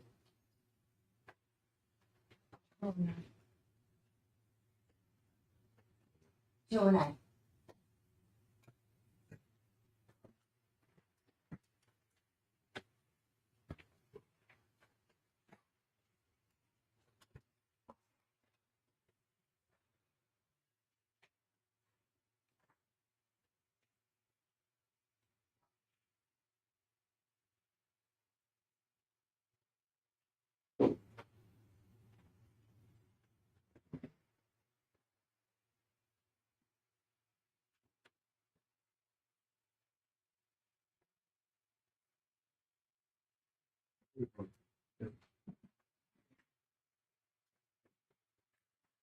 Right.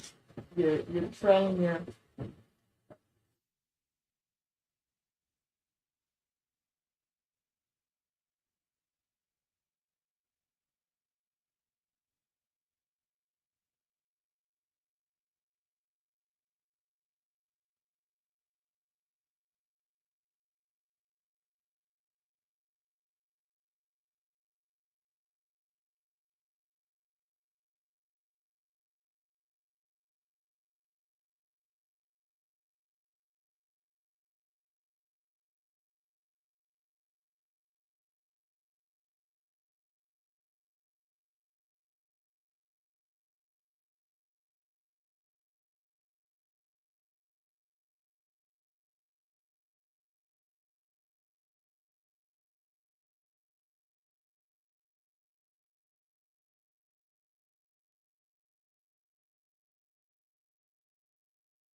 So it was, exhibits 199 to 204 have been admitted, exhibit 209 have been admitted, 205, 206, 207. Pending objections to yours.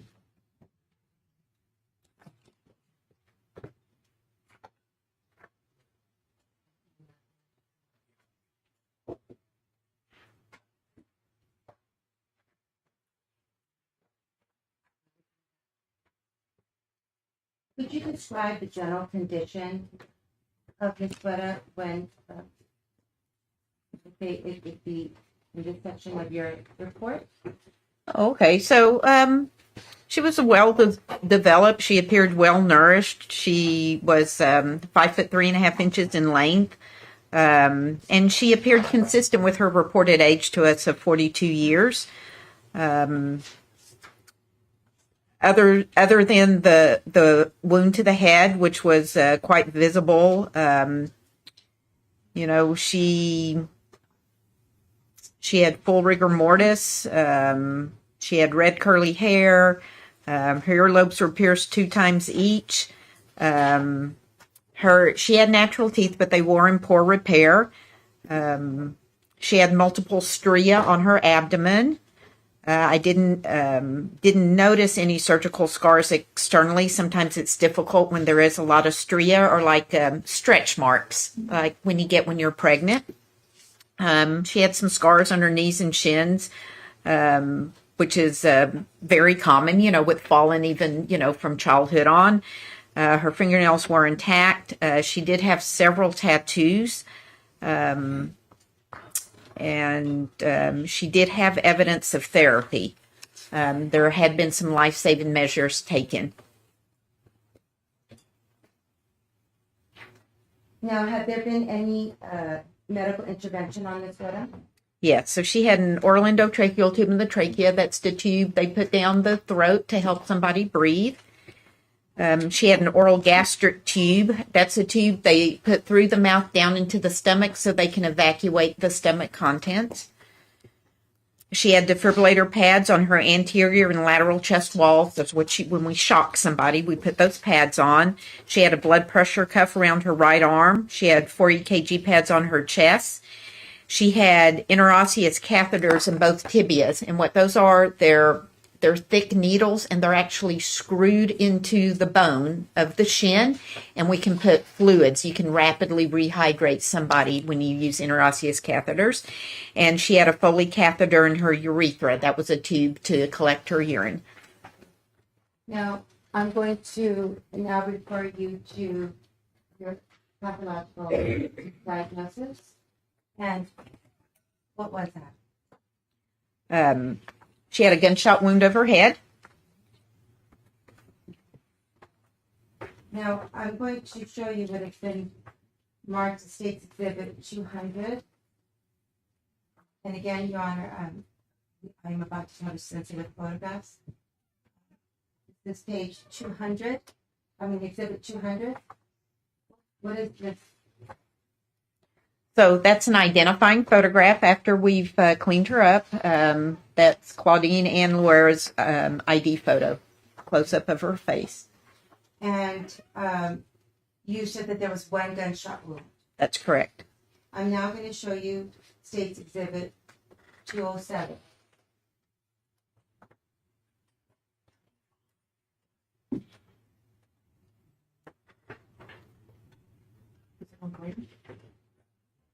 Can you hear me now? Yes. Can you please explain to the jury the injury from this 1 gunshot wound? So this is the back of the skull in the middle of the back of the head, what we call the occipital area. I have shaved her hair. It was not like that. I shaved it. And you're seeing a very irregular looking gunshot entrance wound. And why is that? This is a tangential shot. It's a very uncommon wound that we see. We call it a keyhole defect. I don't know if we're going to be able to see the bone, but what happens is the bullet comes in tangentially. Think of like at a sharp, acute angle, and it takes the outer table of the skull off. peels the bone away on the outside without going all the way through. So when the bullet struck her skull, she got this keyhole defect, and as it took off the outer table of the skull on the first part of the wound, the copper jacket separated from the rest of the bullet, and it fell off, and the lead core of the bullet went inside into her cranial vault. Now I'm going to show you State's Exhibit 202. What is that a photograph of? So now we're looking with her full head of hair before I shaved that spot, and you can see that copper jacket. It had separated and it got tangled up in her hair, and we removed that. And I'm going to show you State's Exhibit 203. Is this what you removed that copper jacket? That's the copper jacket we removed from her hair. Now, you mentioned that you removed the projectile from her brain, right? That's correct. I'm going to show you what has been marked as State's Exhibit 209. Is this that deformed lead bullet from her brain? That's correct. That's the inside of that bullet, and I recovered it in the left temporal lobe of the brain. Okay. Now, could you describe to the jury where the left temporal brain is? Where? Okay, so the temporal lobes, if you turn the brain over, they're on, and you look at the middle of the brain, we talked about the circle of Willis. So on either side of that, there are two, you can think of kind of like horns, and those are your temporal lobes. It's where our memory centers are. And that's where this was recovered. That's correct. Now, there's a State's Exhibit 201.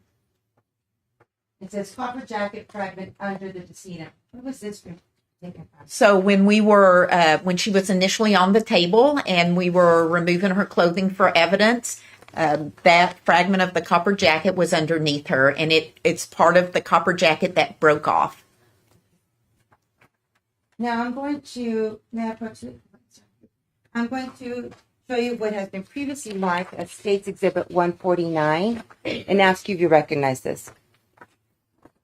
Yes, again, that's a receipt of evidence from the evidence we took at the time of autopsy from Claudine Loera. Okay.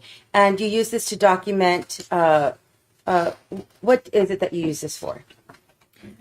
So we use that to document the evidence that we take and subsequently turn over to law enforcement. It is a chain of evidence. Okay. And it was done at or near the time of the autopsy? That's correct. Or yes, it was collected. Yes. Okay. And is it part of your course of business to maintain these records? That's correct. I'm now tendering one here for inspection and get ready to evidence.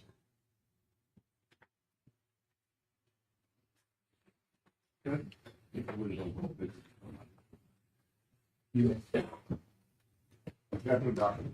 how are you? All right. I'm just trying to get it straight. Sure. If I'll give you it's State's Exhibit, what is it, 149? Yes, sir. Okay, go ahead and take all of it. This shows that the receipt the property is being given to someone from the medical examiner's office. That's correct. Okay. So this is property that you obtained during the course of the autopsy. I took all of this and I envelope it and seal it with my initials. This is my evidence custodian. We dry the evidence, and sometimes they don't pick it up immediately. No. And so the evidence custodian turns the evidence over to them. Okay, so in other words, like the first photograph that you were shown of the body as it's received by the medical examiner's Yes. office, most of this would be in that photograph, right? Like the clothing, things like Yes, that? sir. Okay. Yes. And this receipt is actually the sheriff's department, as it were, receiving it from you. That's correct. Okay. Yes. Okay. And you, like I say, you discovered all this during your autopsy. Yes, sir. I have no objection. All right, so State's Exhibit 149 is evident Thank you, Your Honor. You have to-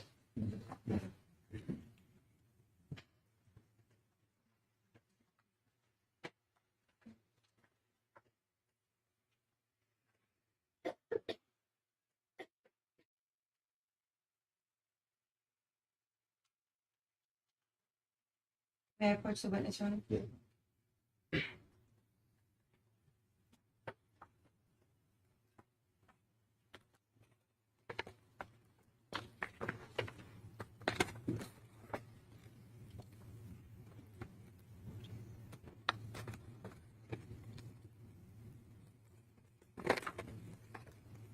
Dr. Stern, I'm going to be showing you State's Exhibit 47, which has been admitted into evidence. Okay. State's Exhibit 49. Okay. And State's Exhibit 48. Yes. Now, are these the, let me refer to your receipt of evidence. 48, I'm not sure if 48 they did. No, Your Honor, I'm going to say the predicate. Are these, your document, and you've testified that you removed the copper jacket fragments off of your. Yes, ma'am. Okay. Mhm. And you also removed the deformed lead bullet and a copper jacket from her hair. That's correct. Could you identify which exhibit is the one that was removed from her hair? State's exhibit. It's going to be State's Exhibit 49.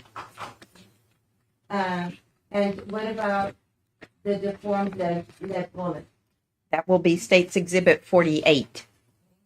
And the copper jacket fragment that was found below, underneath its seat. State's Exhibit 47. And these are the ones that you submitted to the Webb County Sheriff's Department. That's correct. I'm now tendering State's Exhibit 47.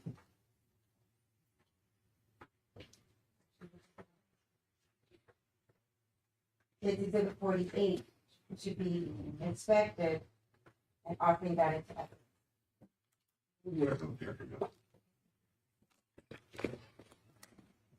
Right, Exhibit 48, Yes, 47 will be admitted into evidence. It was already 47, sorry. now this is State's Exhibit 47.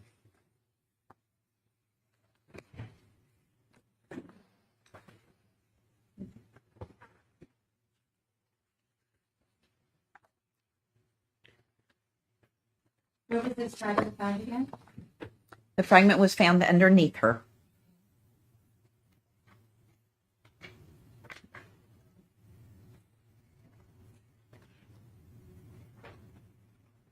State's Exhibit 48. This was, Recovered from the left temporal lobe of the brain. and this is what part of the bullet.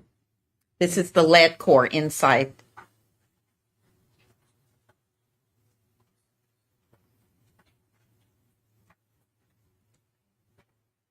How large is this, or what's the size of it? I'd say maybe 3/8 of an inch. And that's it. State's Exhibit 49. So this is the copper jacket I recovered from her hair.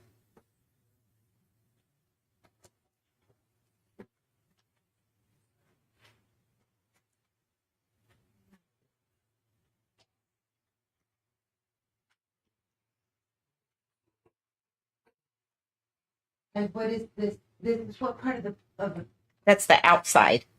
That's the outside of the bullet. and this is what was found in her hair. Yes, ma'am. Because of the way it entered or it hit her head, it's separated. That's correct.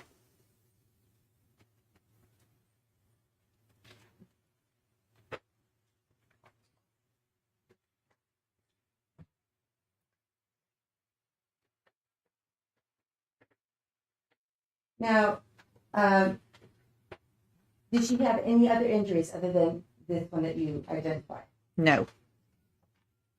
As part of autopsy, do you also conduct the toxicology? Yes. And did you send those to?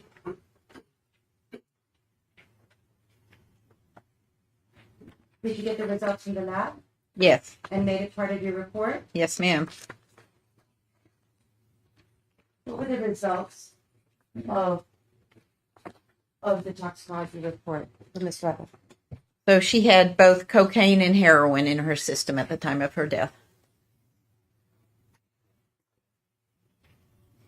Based on your examination of the gunshot wound, was it consistent with close range firing? No. Why not? She did not have any soot nor any gunpowder stippling on the skin. We consider this a distant gunshot wound, meaning the end of the barrel is more than 18 inches away from her head. And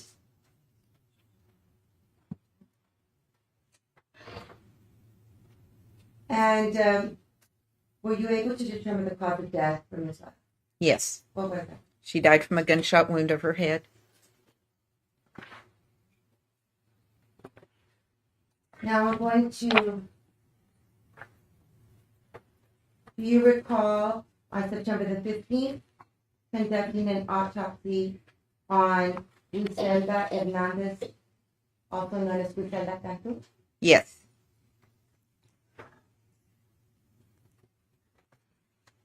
Now, at the time that you received the body, had you already identified Griselda? No. How is it that you identified her? She was identified through fingerprints in the database. And did you prepare a report documenting the autopsy? Yes, ma'am. I'm going to show you what has been marked as Exhibit 210 and ask you if you recognize it.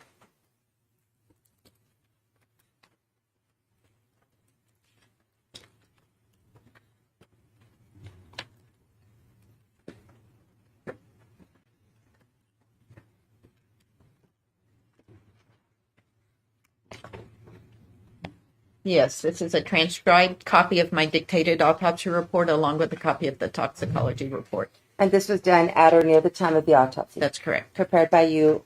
Yes, ma'am. And it is a document that you maintain as part of the medical examiners? Yes. I'm now offering or attending this Exhibit 210 and asking to get. No, sir. If it's a 210, will be a minute 10. May I have it, sir? Yeah.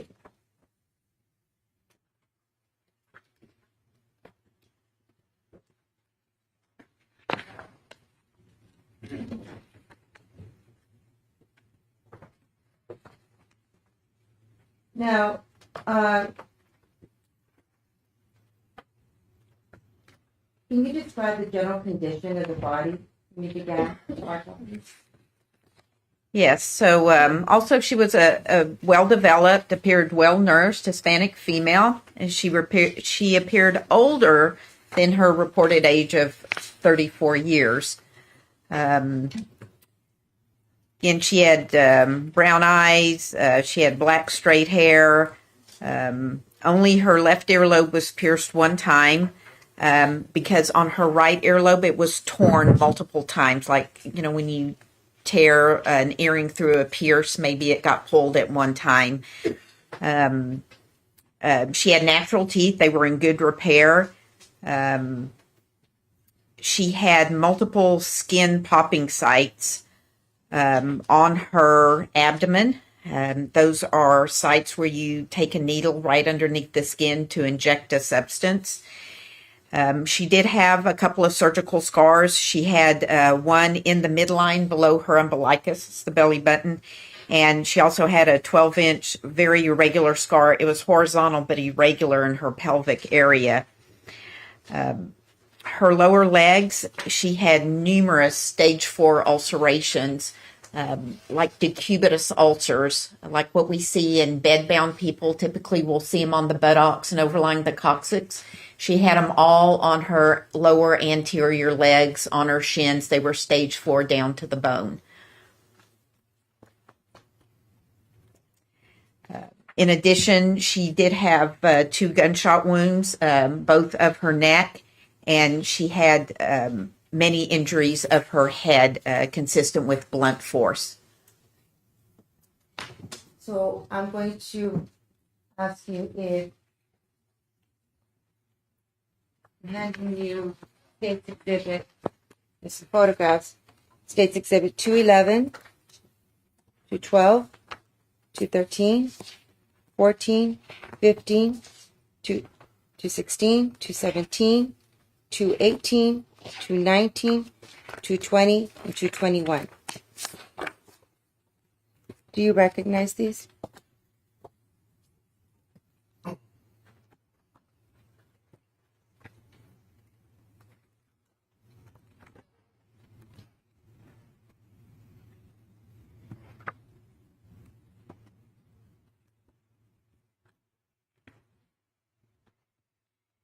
Yes, these are photographs that I took of Giselda Hernandez at the time of the autopsy. And do they fairly accurately depict the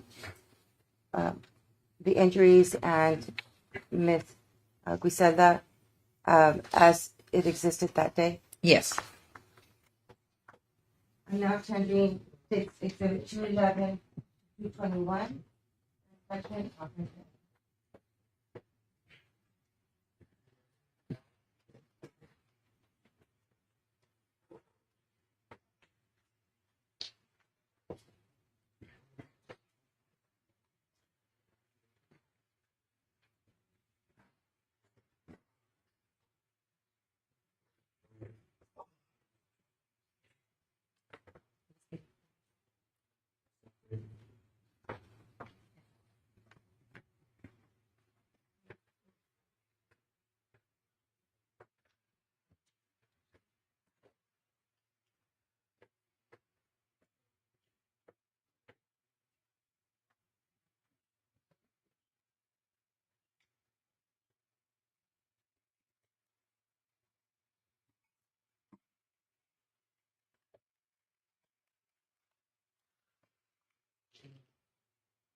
Yes.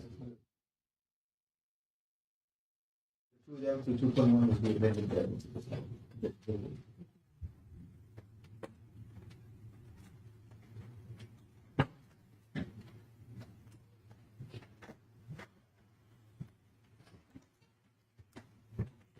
Now, you mentioned that you had how many injuries or how many pathological diagnoses did you find for Ms. Griselda Hernandez? Well, there's 4 entities in my pathologic diagnosis. And you mentioned one of them was I guess, from natural causes? Yes, one of those are the stage 4 decubitus ulcers of the legs.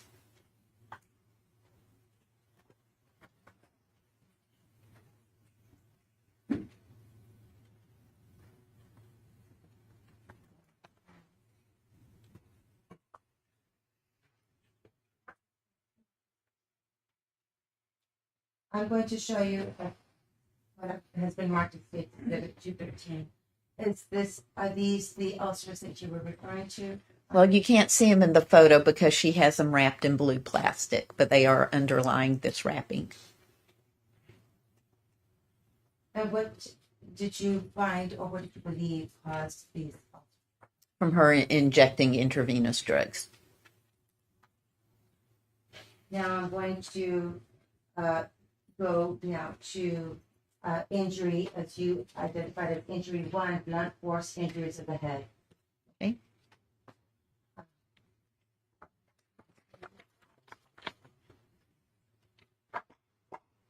Can you describe what occurred when you examined the injuries on her head? Yes. Describe them. Sure. So she had several lacerations. A laceration is like a tear, like when you tear the skin, not a cut like with a knife, but an actual tear, typically caused by blunt force trauma. So she had a laceration on her left parietal scalp. That's this area right here. Okay, it measured 3.5 inches.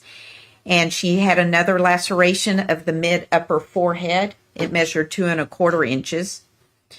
She had an additional laceration of the right side of the forehead. It measured 4.5 inches. And then she had a purple contusion just lateral to the right eye. So right in this area. A contusion is just a fancy word for a bruise. She had an abrasion overlying the left lateral mandible. You know, we talked about the mandible, the bottom jawbone. An abrasion is like a scrape, like when you skin your knee. Okay, so she had an abrasion on her mandible on the left side. She also had an additional abrasion on her temporal scalp. Your temporal scalp are these areas right here. And she had an additional 1/2 inch laceration on her right upper eyelid. She also had a 1/2 inch abrasion lateral to the right eye as well. She had an abrasion of the right lateral face, still on the face, but kind of underneath the right earlobe, kind of in this area right here. And she had a reddish purple contusion of the left lateral posterior neck, kind of from the side extending onto the back of the neck. And what do you believe was the cause of death for Miss Griselda? Well, she died from blunt force injuries of the head. She specifically from subarachnoid hemorrhage caused by these injuries. Now, what is the subarachnoid? So in the brain, we have a really thin covering of the brain called the pia mater. And when the brain sustains trauma and it moves back and forth in the skull, it tears those little bridging veins and it causes bleeding underneath that. We call that subarachnoid hemorrhage. Now, I'm going to refer you to gunshot wound of the right neck. What was did you recover any projectiles from Miss Griselda? No. Will you describe the gunshot wound of the right neck, please? So the gunshot wound of the right neck was also a round defect, and it had multiple tears, little tears at the margin. There was an area of gunpowder stippling surrounding that entrance wound. The bullet perforated skin, the subcutaneous tissue, and muscle, and then it actually exited in the posterior neck. So a bullet was not recovered. And then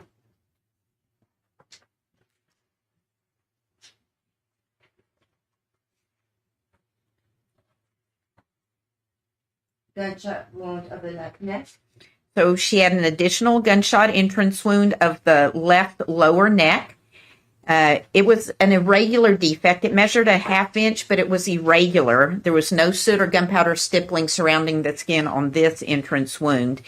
It also perforated skin, subcutaneous tissue, and muscle, and it exited via the right lower neck. A bullet was not recovered. And the absence of any soot or gunpowder stippling, what does that indicate? A distant gunshot wound. Now, Your Honor, I'm going to be publishing some sensitive photographs so we can advise the family of the media. I'm going to show you State's Exhibit 214.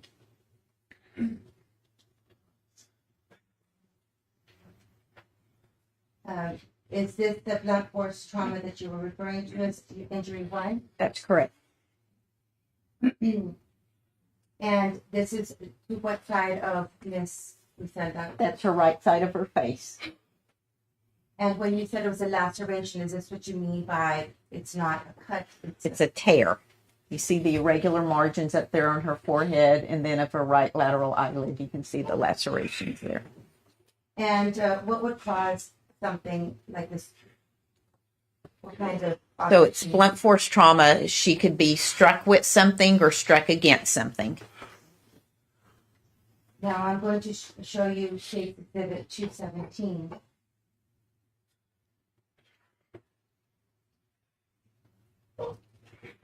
So again, we're looking at a laceration. This is on the left side of the head.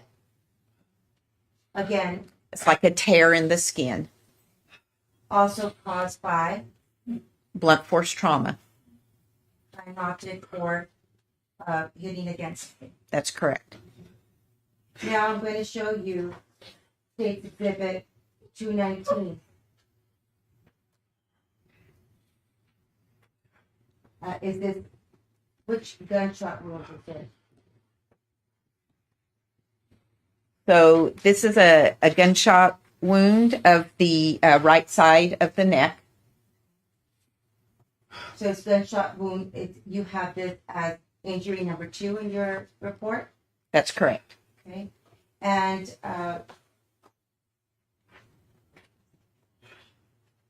which would be the entry, this is, you did not recover a bullet from, That's correct. It exited.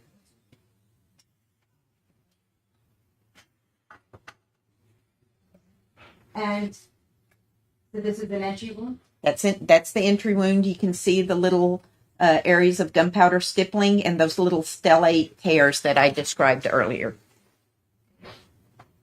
And State Exhibit 220. What is this identifying? So we're in the upper posterior neck. This is an exit wound Of of the previous wound. So it entered here and it exited in Exhibit 220. That's correct. I'm now going to show you State Exhibit 221.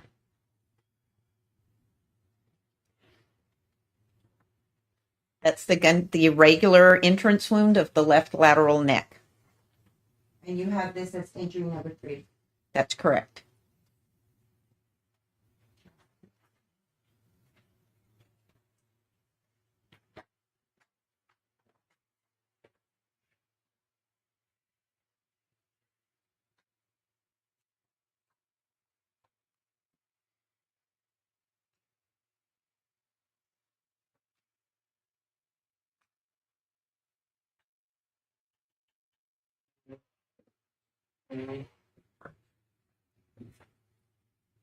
Now, did you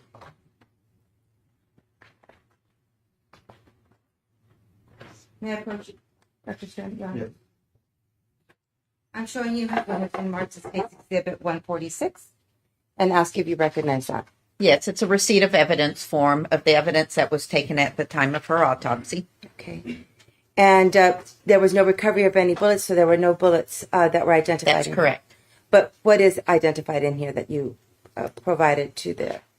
Her top, a pair of jeans, one pair of shoes, her bra, a pair of socks, her right and left handbags. She came in with her hands bagged to preserve evidence. A set of fingerprints, combed and pulled head hairs, combed and pulled pubic hairs, her right and left fingernail clippings, an FTA card. That's a DNA blood standard card where we drip her known blood onto a filter paper so they can use it as her known DNA. Vaginal and oral swabs from the rape kit, and the sheet we wrapped her with at the scene. And these are done, and again, this document is done at or near the time of the autopsy? That's correct. Prepared by you? Prepared for your office? Yes, that's correct. And it's regularly maintained at the medical examiner? That's correct. State offers State Exhibit 126, and it's sending to defense for inspection. Can I have a pause right here, Judge? I somehow disconnected. I need to reconnect myself. Go ahead.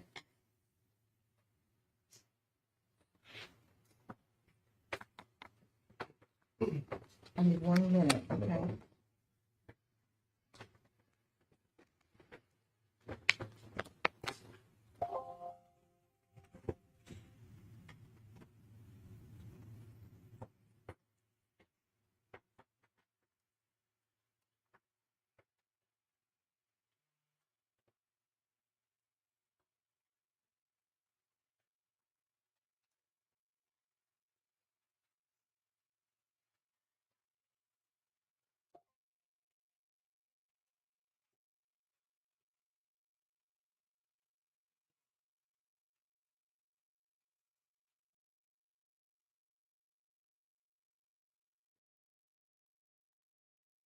Okay, thank you. Objection or?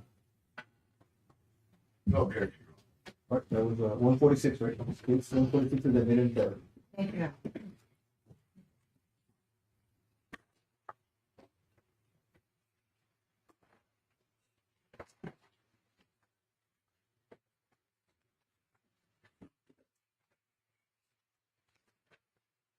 Dr. Stern, do you recall conducting an autopsy on September the 17th, 2018 on Humberto Ortiz, identified as Daniel Ortiz?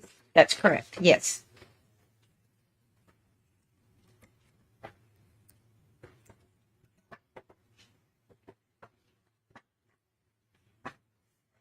When the body arrived, had it already been identified?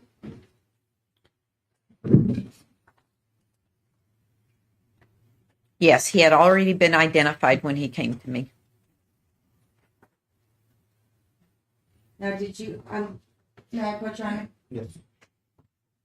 I'm handing to you State's Exhibit 222 and ask if you recognize this.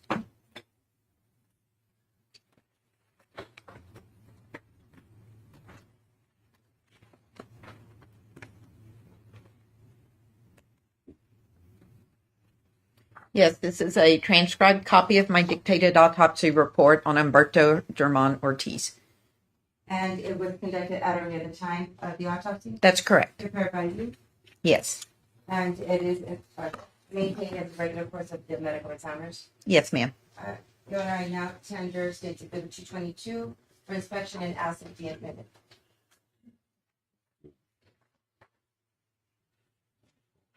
No objection to it.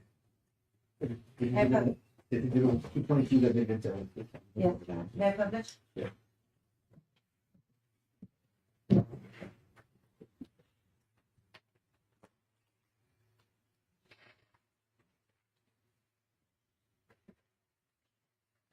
Now,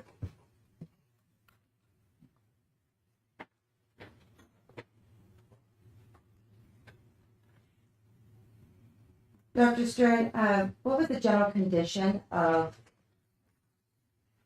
Humberto Ortiz, who identified as Janelle? Okay, so he was well developed, appeared well nourished, thin, fully clad. He had on a gray jacket, a t-shirt, a tank top, some shorts, a belt, bra, panties, and some black tennis shoes. He was in full rigor mortis. He had brownish red straight hair. His earlobes were pierced one time. He had natural teeth. They were in fair repair. I didn't see any surgical scars. His fingernails were intact. He had several tattoos.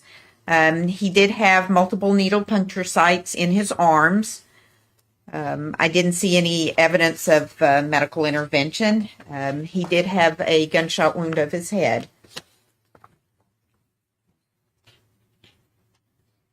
Mayor Potron, I'm going to be showing you what I have photographs which have been marked as State Exhibit 223, 224, 225, 226, and 227, and ask you to recognize them.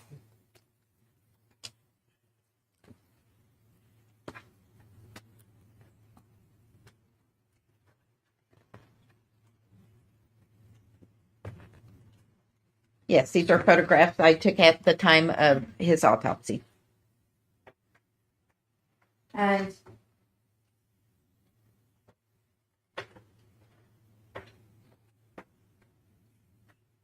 do they accurately and fairly depict her, Janelle, as you found her that day of the autopsy? Yes. I'm now tendering State Exhibit 223 to 227 for inspection and operating records.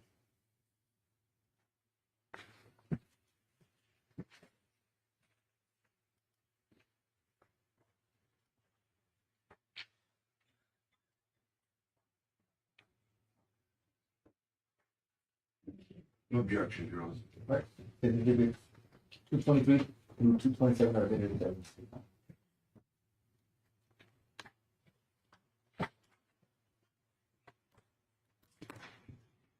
Now, Dr. Stern, although the name of the autopsy is Humberto Herman Ortiz, for purposes of the trial, we're going to be referring to her as Janelle Ortiz. Oh, fine, absolutely. Again, Your Honor, I'm going to be showing some sensitive photos for the media and the family to view for more. This is State Exhibit 223. Okay, so that is an as-is photograph as she came to our table.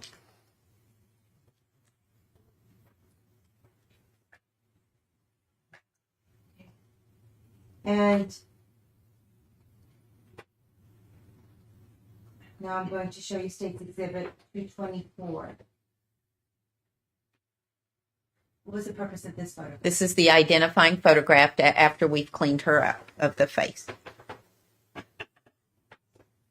Now, the injury that you discussed, I'm going to now show you State Exhibit 225.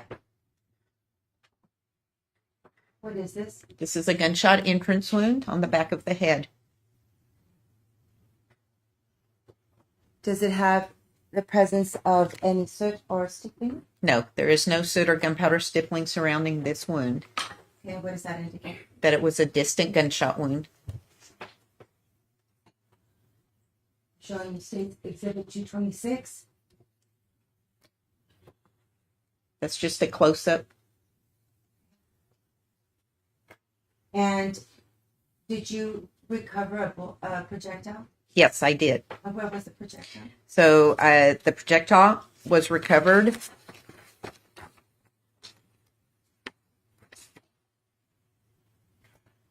in the left sphenoid sinus. So that's in the basilar skull. Think of the basilar skull as the bones of the front of the face, but I'm looking behind it, and the sphenoid sinuses are on either side of the middle portion. So it went, what was the direction of the bullet? So the bullet perforated his skin, the subcutaneous tissue, his muscle. It went through the right occipital bone. It's the bone in the back of the head, through the right occipital lobe of the brain.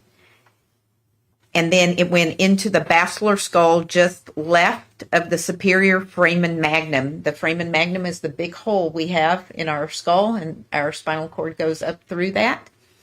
It went through the left petrous bone and terminated its path in the left sphenoid sinus, and that's where I recovered it. So his wound path was from back to front, right to left, and up. And is this, I'm going to show you State's Exhibit 227. Is this the projectile that was recovered from Juan Ortiz? That's correct. And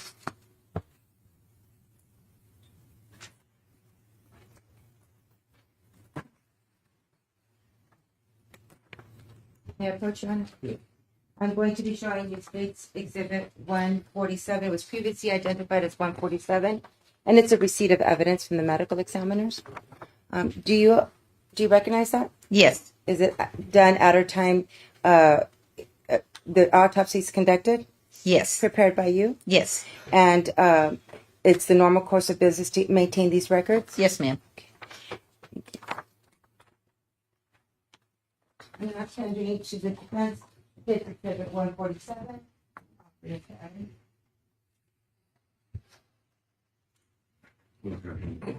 You did 147? Yes, Your Honor. No, State's Exhibit 147 is evidence 7. May I publish? You may. Now, Dr. Stern, do you document in State's Exhibit 147 the transferring or the handing over of the evidence, including the large caliber bullet? Yes. It's on the bottom. Yes. He didn't put the word bullet, but large caliber. And this was given to law enforcement. It was given That's to the correct.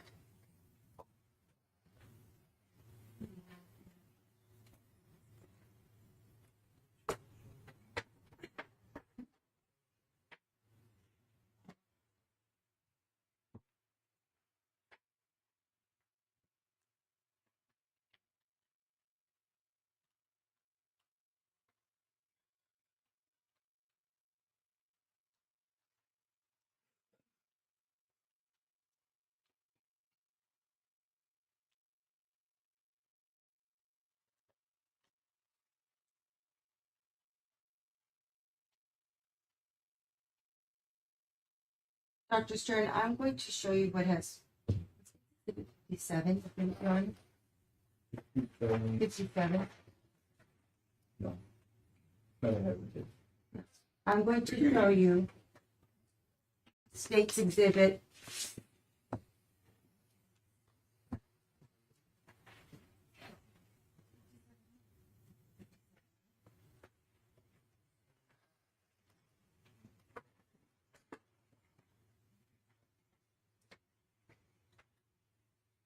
State's 57 and State 57A. Do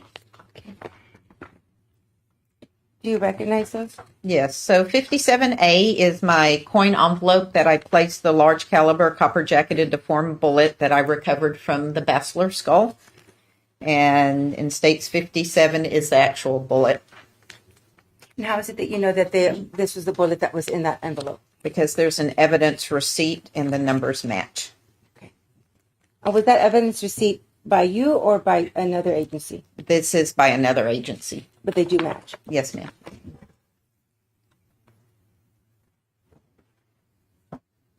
I'm now tendering to the defense State's Exhibit 57 for inspection and offering to evidence. If I could just ask a question briefly, Your Honor. You may. Sure. Again, Doctor, what's been marked for identification of State's Exhibit 57, recognize the time you removed during the autopsy. Yes, sir. No objection. States 57 and States 57A are admitted into evidence.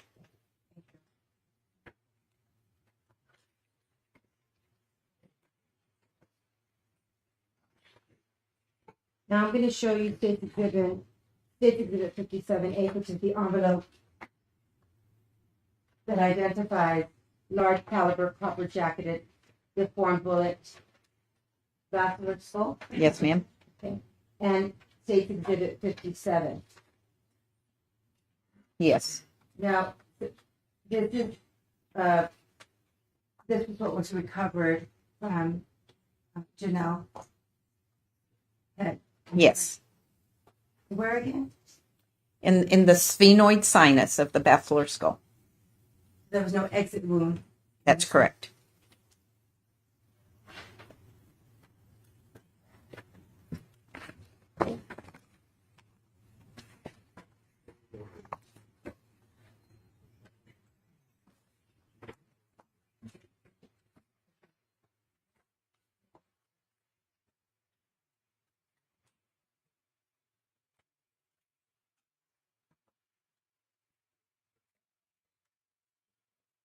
Can I approach?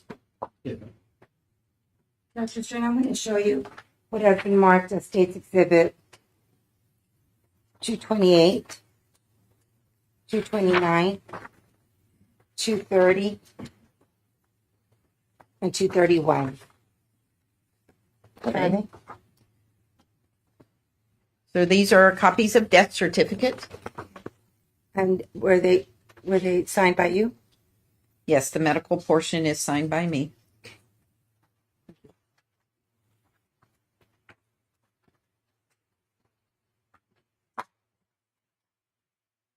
I'm now tendering State's Exhibit 228, 229, 230, and 231. The defense for inspection and offense.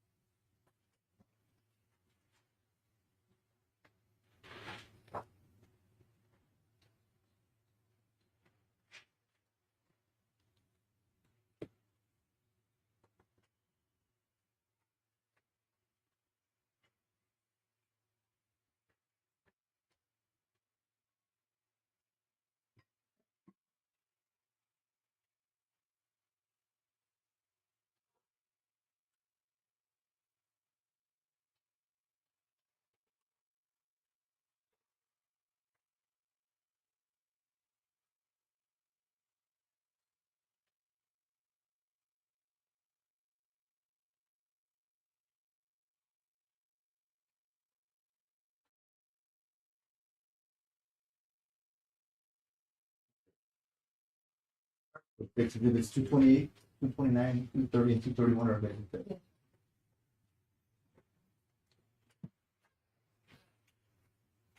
Now, Dr. Stern, with regards to all four autopsies, were there any similarities as to their injuries? Well, they all had gunshot wounds, and all the gunshot wounds were neck and head. What about the projectiles that were recovered? All the projectiles that were recovered were large caliber copper jacketed bullets. And the toxicology results, was there any consistency with them? Yes, all four of them had positive toxicology, a combination of cocaine and or heroin and Xanax. Yeah, I passed it.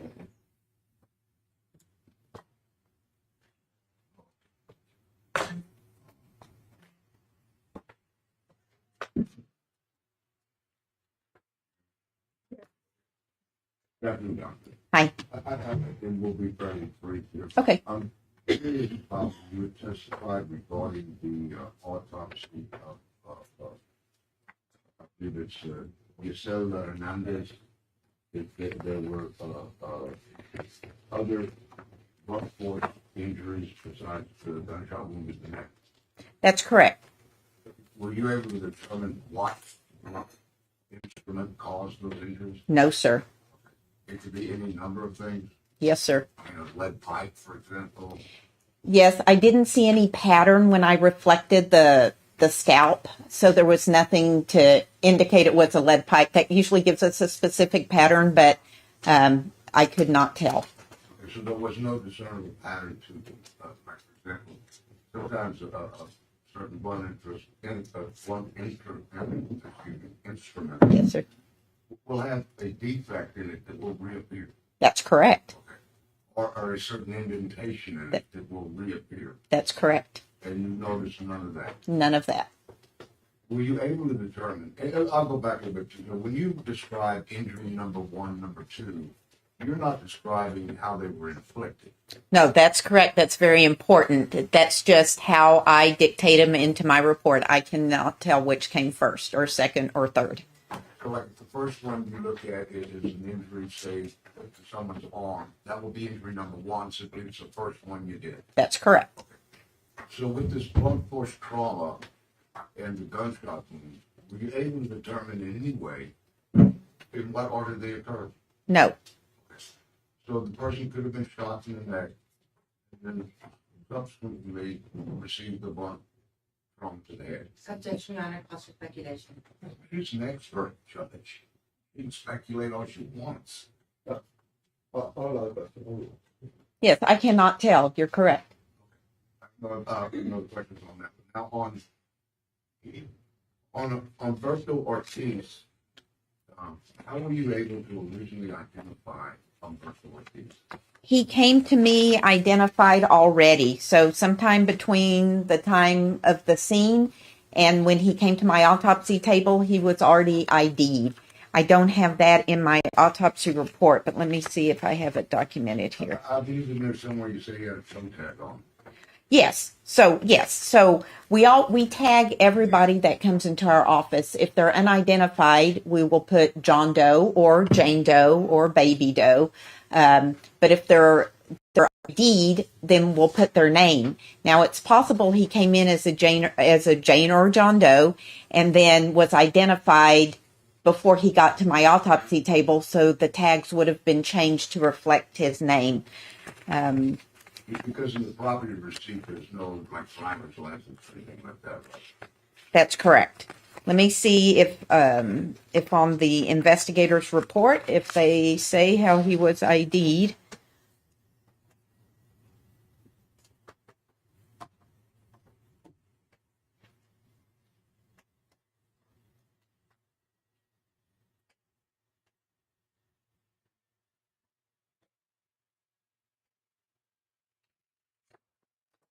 It's not documented how he was ID'd. It's possible he was ID'd at the scene. Sometimes law enforcement will take fingerprints at the scene. We'll allow them once we take photographs of the hand. But all I can tell you is once he got to my autopsy table, he had been ID'd. Well, with Melissa Ramirez and Michelle Hernandez, you said they've been ID'd by fingerprints. Yes, Melissa Ramirez was ID'd via fingerprints. And Claudine Luera was identified through tattoos.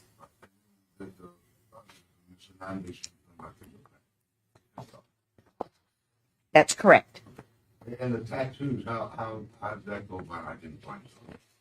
So, what happens is we obviously know the tattoos. Family members call in the office. We never tell them what the tattoos are. We have them describe them to us so it can be a true ID. So somebody in the family described those tattoos to us. So it does mean that you had fairly,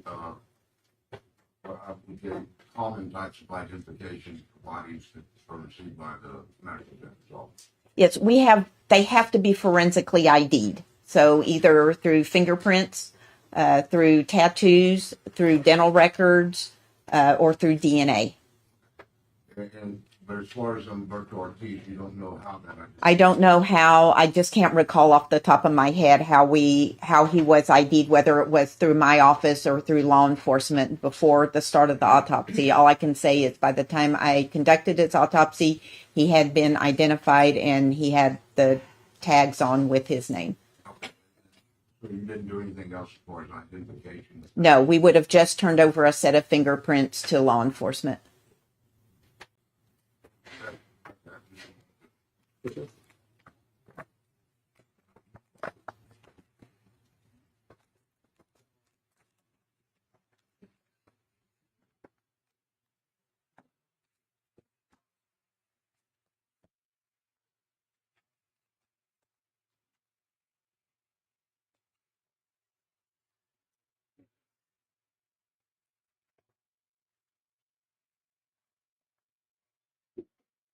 Thank you, Doctor. I have no other questions. Any further regret? No, yeah. You're excused, make that document. Oh, thank you, Judge.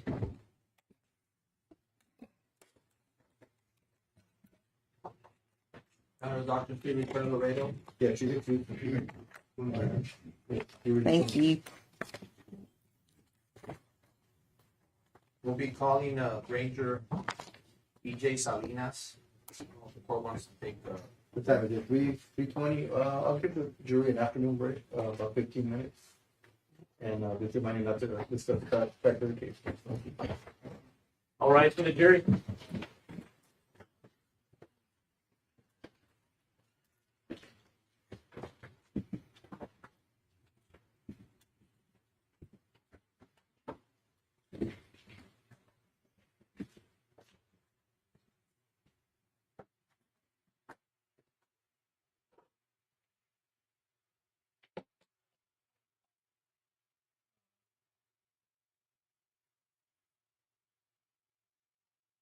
You'll break for about 15 minutes. Yes, sir.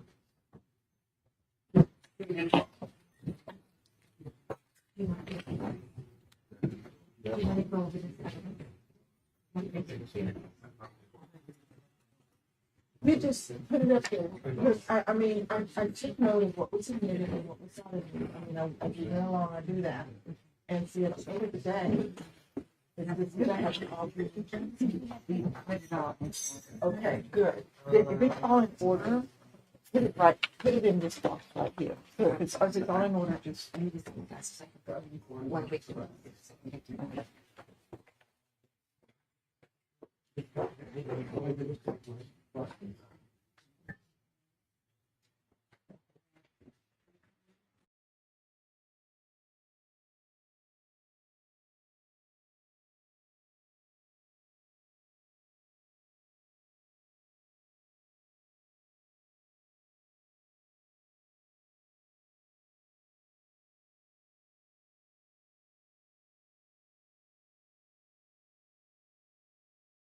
That's okay.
What should we put it on?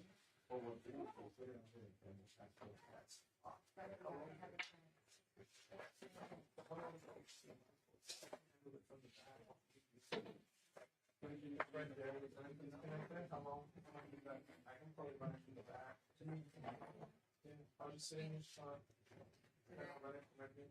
Put it this into it? Yeah. Just curious. That's all. Okay. I'm good. I'm gonna sit. I'm gonna need, the first one that I'm gonna put in is, one, two, three,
this was,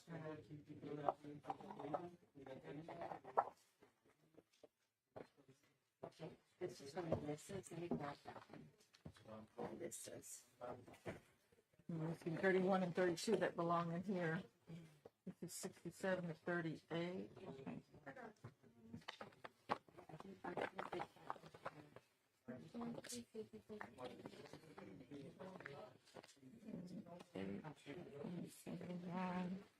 One 80. 38 and 40 something are both there. 47.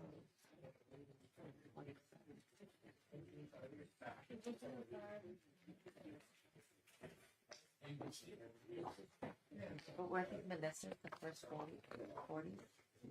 It is, I'm yeah. gonna put it in here, okay? Yes. And then there's this one that I don't know.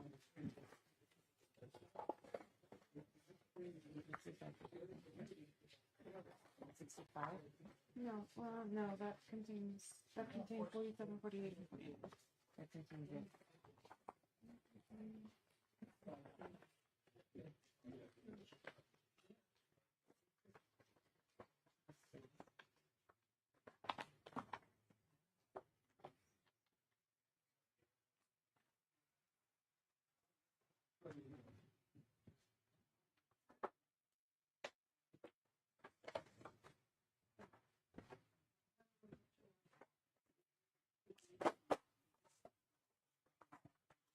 I'm missing 31 and 32 from these.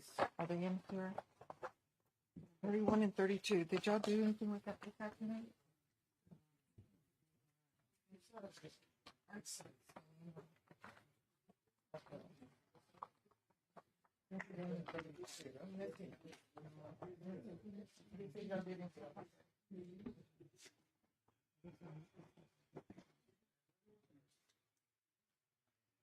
Yes, 31 and 32. Y'all did use them.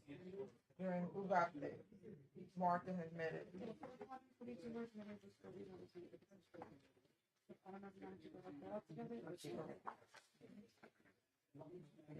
So what happened to States Exhibit 31 and 32, which were admitted to us Ugarte's. They're in here. Oh, and 31 and 32 is what I'm saying. 31 and 32. It was used during Ugarte's testimony. It was taken out of this. I don't have it.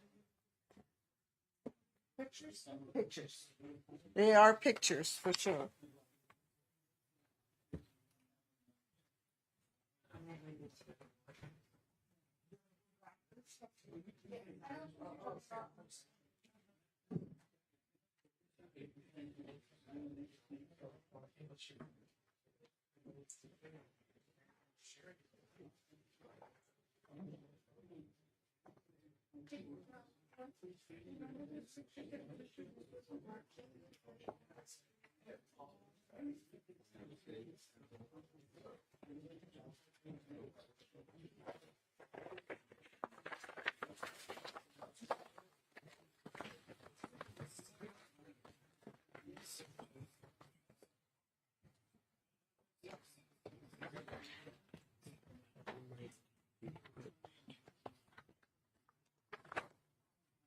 I'm missing two.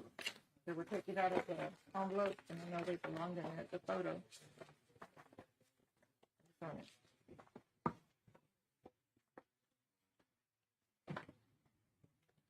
During Ugarte's testimony. Yes. I don't know what happened to them. They're not here. This is where they belong. They belong in this envelope. So I've got 24, 25, 29, 30. Should be 31 and 32. Okay.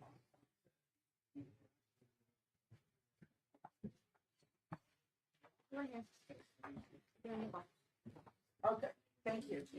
And also, this one was submitted, offered to not admitted. Yes, let me keep it apart. Separate spot from it.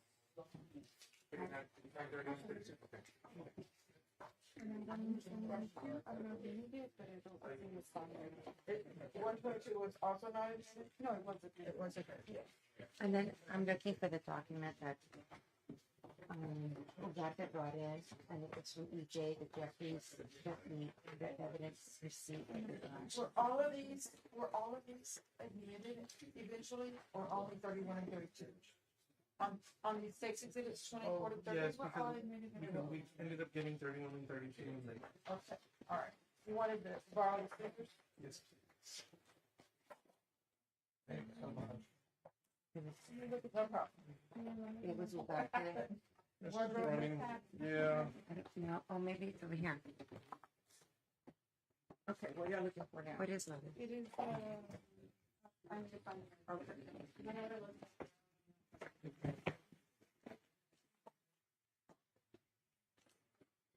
It helps you kind of keep them separated like this. Yeah.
Well, they don't work hours. I mean, I can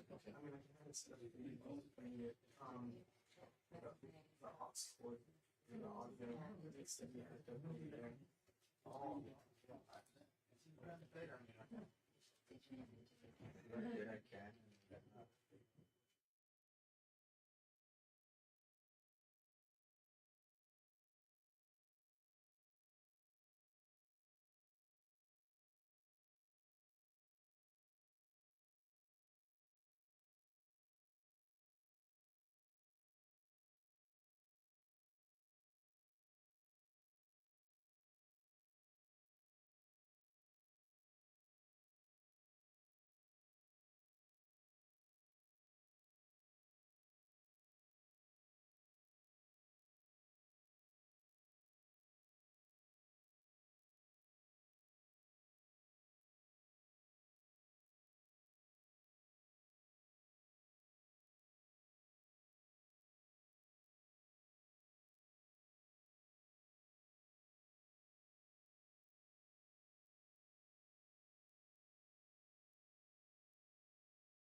Well, I don't want to start to keep standing on being I don't want to be an issue. If he's standing on being in the way.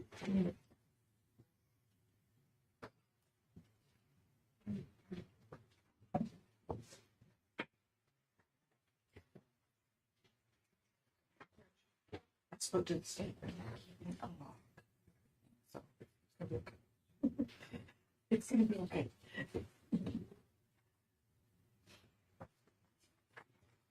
So wait, one second. So I have 176. Yeah. I have some.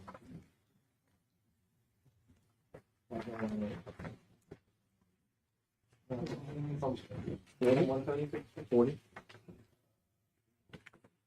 That's 40. One second. What do you mean, 152, 163? Go to settings every time you want. Okay.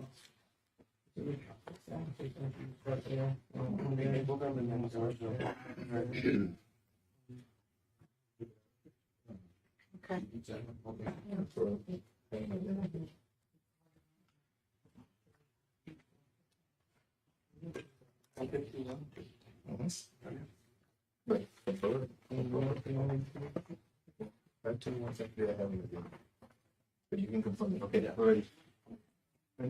All right, to the jury.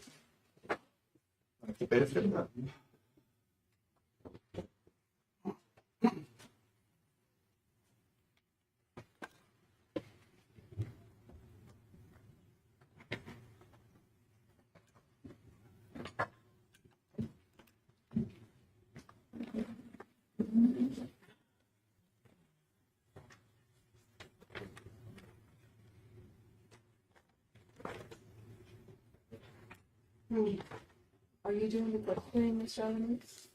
Or Ms. Jacqueline?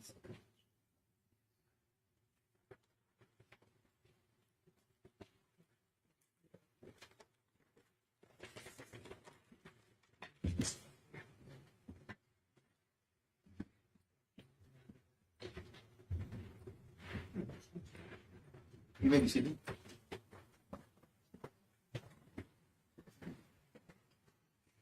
And you want to call your next witness, sir? Ma'am? The state calls Ranger E.J. Salinas. Ranger Salinas, okay. My father's father. Good afternoon, sir. Can you raise your right hand, say you this morning? Do you solemnly swear the testimony you're going to give during this trial will be the truth, the whole truth, and nothing but the truth, so help you God? Thank you. You may take the witness stand.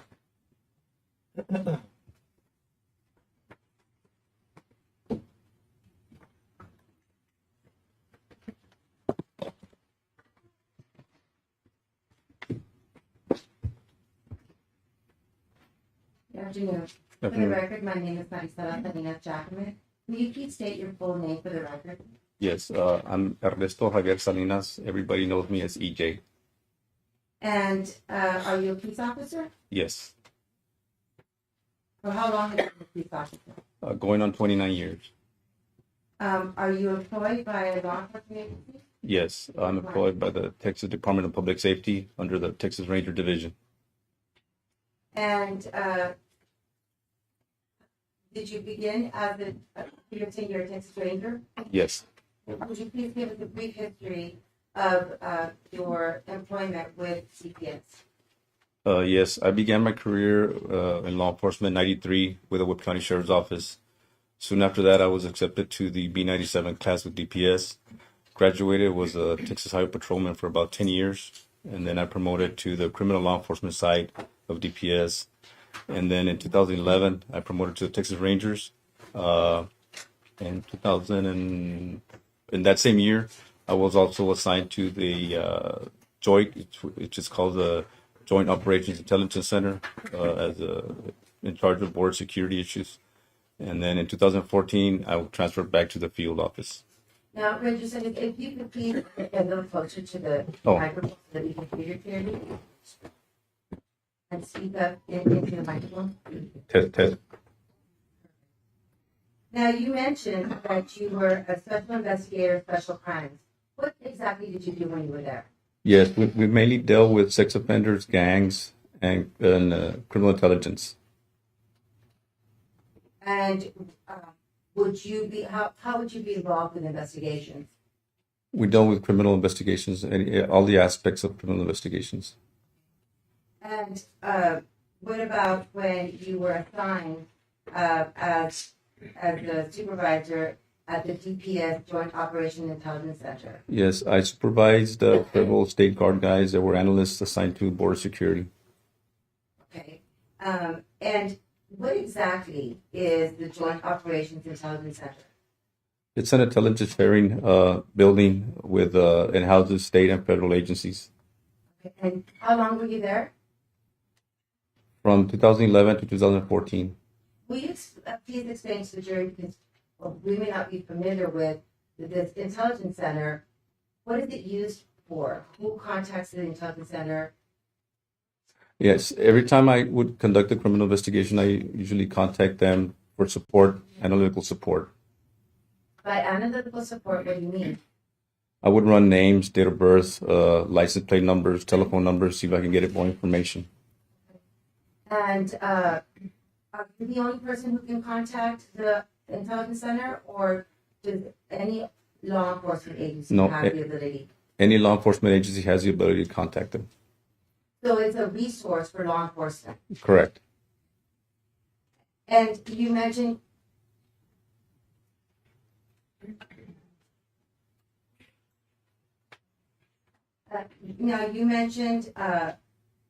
you were assigned to the Joint Operation Intelligence Center. You were already a Texas Ranger? Yes. What were the requirements for you to become a Texas Ranger as opposed to the special investigator in special crimes? To be a Texas Ranger, you have to have at least 8 years full-time, being a full-time law enforcement officer, at least 4 with DPS.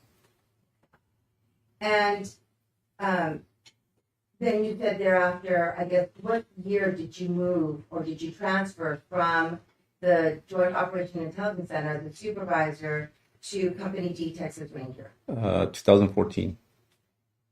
Now, even though you moved out of the Intelligence Center, did you still have access to it? Yes. Okay. And before you worked with the Texas Department of DPS, did you work as a law enforcement officer? Yes. Where? With the Webb County Sheriff's Office. Approximately how long? About 4.5 years. Now, will you explain to the ladies and gentlemen of the jury the type of training that you have to have in every year or that you've had? Yes, we obtain 40 hours of TCO training annually. Additionally, the rangers send you to an additional training of officer involved shooting, crime scenes, amendment law, Texas Penal Code law, etc. Okay. And you said that the Texas Rangers had additional training in addition to the 40 hours? Yes. Now, as a Texas Ranger, how many investigations have you conducted? Numerous investigations. Can you give a ballpark number?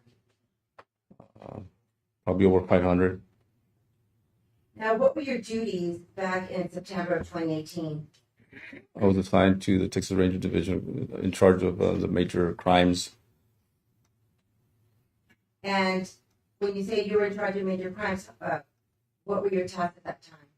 Criminal investigations, assisting other agencies, other state, local, and federal agencies with their criminal investigations as well. Now, I want to talk to you about Juan David Ortiz. Do you recognize the name? Yes. And if he was in the courtroom, would you recognize him? Yes. Is he in the courtroom today? Yes. Will you please point out an article of clothing that he's wearing? Yes, he's wearing a dark sports coat with and wearing glasses. Your Honor, the record reflects that Agent Salinas has identified the defendant as Juan David Ortiz. Did you arrest him? Yes. What was that for? The aggravated assault, unlawful restraint, and the murders. Who's the aggravated assault on? Erica. Do you recall her last name? I don't recall her last name. It was Erica Pena. What about the murders? Do you recall who the victims of the murders were? Yes, Melissa Ramirez, Claudine Loera, Griselda, I remember her last name, and Janelle Ortiz. Now, before we begin to discuss the details of your investigation, you mentioned throughout your report on various occasions that you would conduct, and I'm going to quote your report, analytical research, and you would contact, and you mentioned two intelligence resources. You would say the Joint Operation Intelligence Center, and you would also refer to the Border Patrol Border Intelligence Center.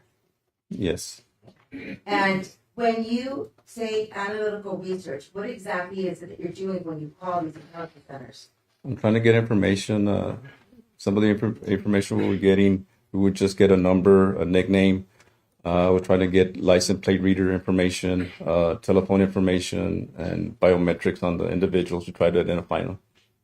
And did this investigation present any challenges for you, if any? Yes. What was it? The first crime scene, we had a John Doe. We didn't know who the victim was. She had no identification on her, and typically when we respond to a crime scene, we try to get surveillance videos from around the area. That wasn't the case there. It was in a rural area. I also requested to see if Border Patrol had any game cameras. They use them with border security to try and track smugglers in the brush. There was no drawbridge cameras around in that area. Okay, so now you have two intelligence centers that you can use as a resource. One is the Joint Operation Intelligence Center, and that primarily has databases of what? The state databases. Okay, and what about the Border Patrol Border Intelligence Center? What databases do that have access to? They have federal databases. Now, when you said, what did you call those cameras that are out in the rural area? Drawbridge cameras. And those are paid by who? They're state issued equipment, but monitored by Border Patrol and put out by Border Patrol. Did you inquire as to, because the first crime scene was in a rural area, did you inquire to see if there were any drawbridge cameras? Yes. What type of information, how are these two intelligence centers, where are they housed? They're housed in one building upstairs. Okay. Is it in one room? It's probably about as big as this room. So even though they are two individual intelligence centers, they're housed in one room or one big, is it on the same floor? Yes. Of the building? Yes. Can I approach the witness?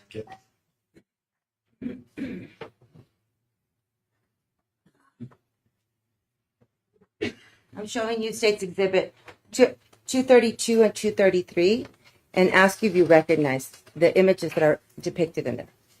Yes. And do they fairly and accurately represent, what is it a picture of? This is a picture of the, I guess, the Joy and the Laredo Big Intelligence Center. Okay. This one's more accurate than this one. You're saying 232? Yes. Is this not this? Well, actually, this was the first, I guess, picture that they thought it was going to be like this, but it ended up like this. Okay, so then this is the correct one. Yes. I retract 233, Your Honor. And 232 accurately and fairly depicts the big center or the intelligence centers as you know it to exist. Correct. State Attorney's State's Exhibit 232 for inspection by the defense and offering to evidence.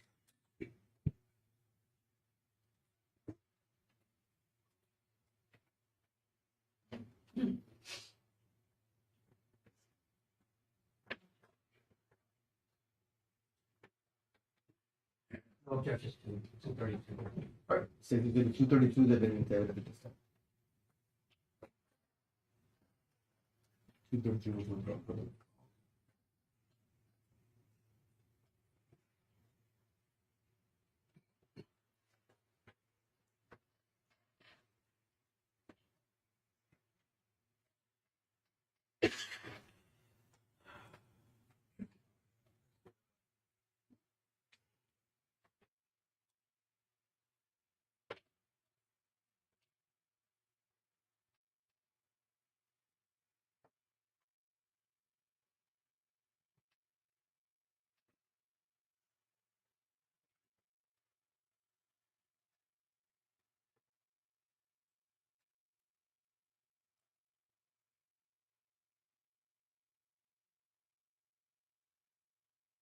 Now, you're saying that the two intelligence centers are housed in the same floor.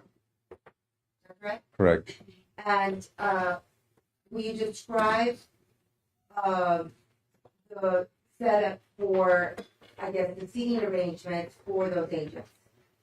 How can I point? Can I point at it, or Judge? Can I point at the screen? If I'm looking at it from here, the stage should be on this side right here. These doors are typically open, and in the middle right here, there's a bunch of Border Patrol analysts, and the Laredo Big is on this side right here at the corner, on the other side. To the street? Well, the BP Laredo Big is considered these two sides, but the analysts are in the middle, and this is more typically on the supervisor side of the house in Border Patrol. Okay. Thank you. And so when you say, who typically receives calls when an inquiry or an ambulance or research call is made? The analysts? Yes, whoever answers the phone. Now, if you are, how large you said, what is the size of that room? It's about this size. So, if there's a conversation being had, is in one side of the room, is it within hearing range from another side? Is it possible to hear what's going on the other side of the room? It's possible. As the investigation progressed, were you able to run names of different tips that you received? Yes. And would you document this in your report? Yes. But how many times would you call the intelligence centers to find out information, whether it was about a name, an address, or anything? How many times did you use that resource? On a daily basis, I estimate I ran about 60 individuals. Now, is the Border Patrol Border Intelligence Center the same agency that Juan David Ortiz works at, Yes. where he was a supervisor? Correct. Do you recall him mentioning in his confession or in his statement that he received a inquiry about a black truck that was believed to be, the driver was believed to be related to the first murder scene, which was Melissa Ramirez's, where they found Melissa Ramirez's body? Do you recall that? I vaguely recall him mentioning it. You want to,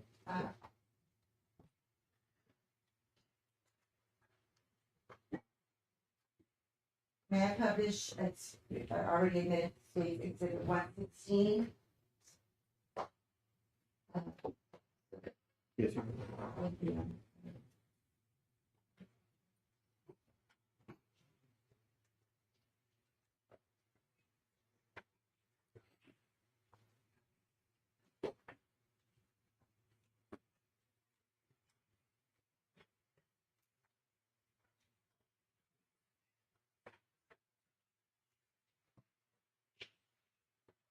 This is State's Exhibit 116. Your Honor, may I publish? Yes, you may. Can you read that from there? My glasses.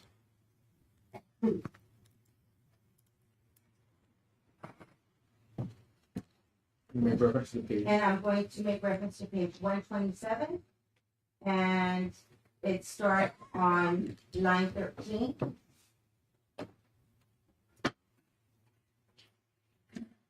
You want me to read from A? Yes. He's discussing, Calderon is speaking to him and he's discussing, and it actually starts on page, on number 9, and he says,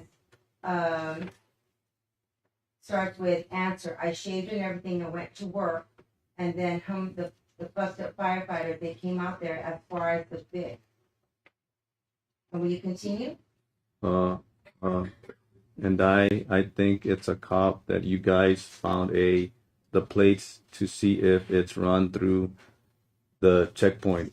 But the cameras were down, and of all of the people that are there, I'm the only one that has that like in Kuwait, right? So it's like, I continue? Yes, please. So it's like, hey, JD, can you check in? Like no, for what, bro? Like nothing. And then like, check it, JD. And I told him, bro, but for what, dude? And it continues on page 28 for the record, Your Honor. Who gives a fuck, man? And I'm trying my best, and they keep calling in. Does anyone have access to it? Right. So I logged in like, I thought that I had checked that car. The last time it went to the checkpoint is over a month ago, and that's it. That's all I did. And he's referring to the database access that he had as part of his job. He's talking about. Yes, the big has access to the license plate readers. Now, do you recall, as part of your investigation, speaking to an individual by the name of Jose Domingo Hernandez? Yes. Okay. Do you recall how you received that tip or that information? I don't recall how we got it. We've been talking to so many people. Everybody we talked to, they would give us different names. Okay. And do you know how he knew Melissa? They were friends. And what did you find out about Melissa as part of your investigation after you spoke to him? We found out about Melissa's lifestyle.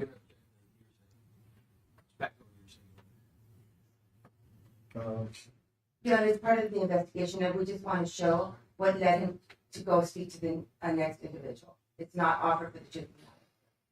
Then the jury will only consider it for that, not for the truth of the matter, sir. Overruled. Go ahead. After the first scene, we were able to get the name of Erica and Claudine. And did he provide a name? Yes, but I'm not sure if it was Claudine or Erica, the name that he provided. Okay. And do you want to refresh your memory and look at your report? Yes. Do you have your report? Yes. Yes, please refresh your memory to find out who name Jose Dominguez Hernandez led you to.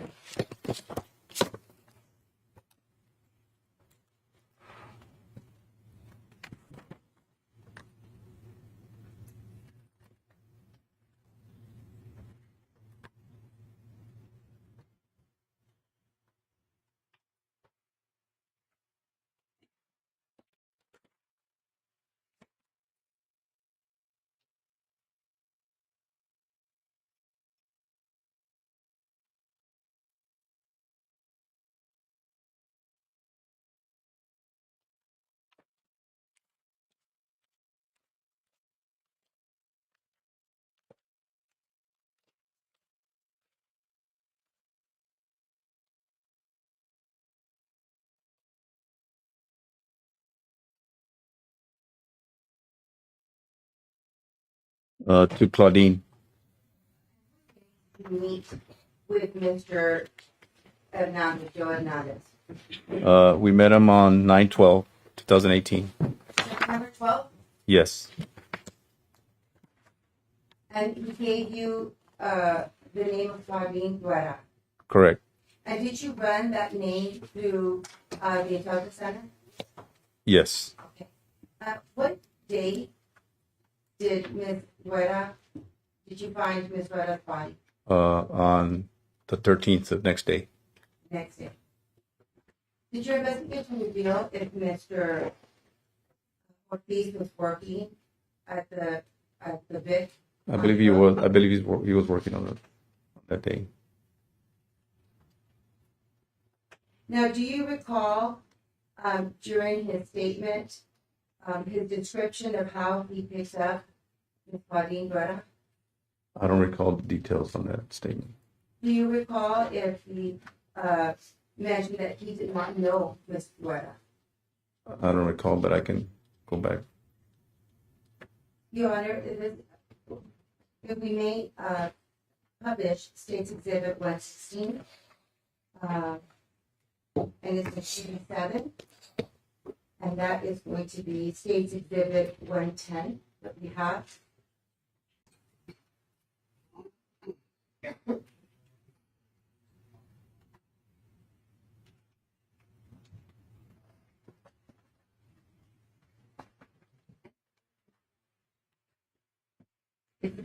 CD7.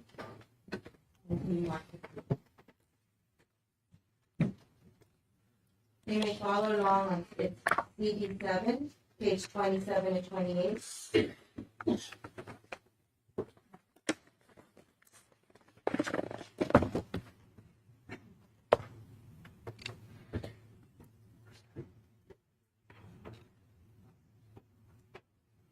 Now, just as a point of reference, this is when he's discussing the way how he obtained or picked up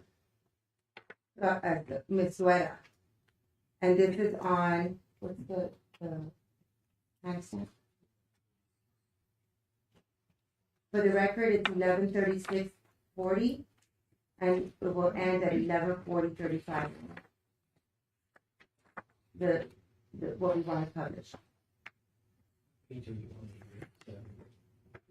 We are on page 27 and 28. Oh no, page 30, line 14 to page 35 to line 4. Did you find it? Yes, I'm on it.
Now, Ranger Salinas, what is he saying at this moment? What is he saying at this moment? He's saying he was driving back and forth. Will you read that from State's Exhibit 116?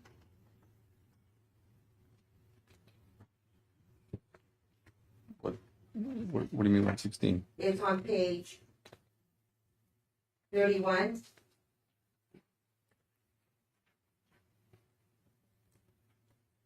It starts on line 11. You want me to read that? Yes, please. I go home and then I went cruising, and then I go home and I would cruise and I'd go home. And then on one of those nights I picked up that other guy's bitch that I have no idea who the fuck she is. I didn't even know her name. You all already know. The first one was not planned. Right. Like doing it was, and then after that I saw it like this is going to sound stupid, but like I wanted to like clean up the streets, right? And nobody's going to fucking do it. Now, let me go ahead and continue paying this. Thank you.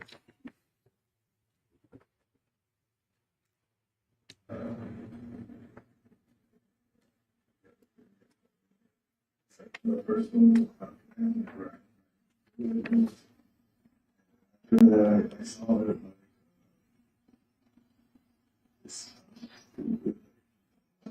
The streets.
Now, I'd like to refer you to page 32, starting on line 9.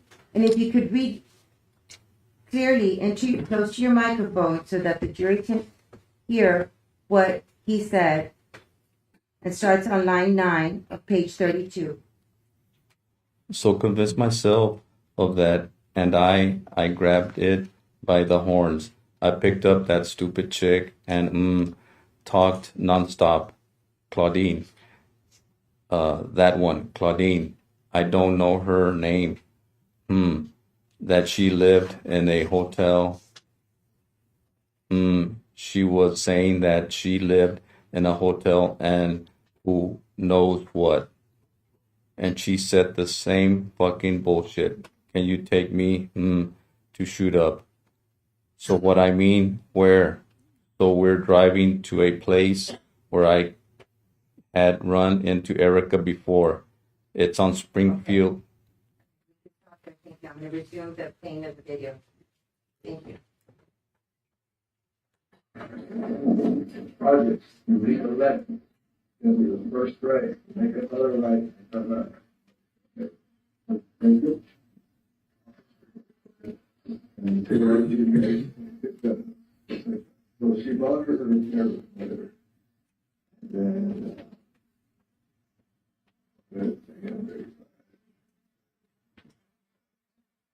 and she brings up the I think you know what I'm saying.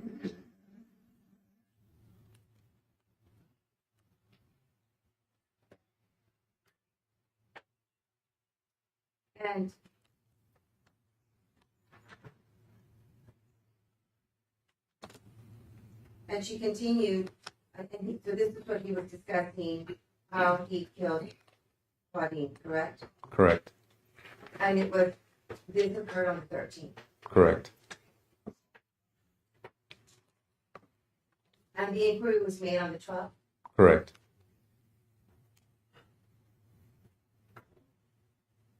Now, Do you recall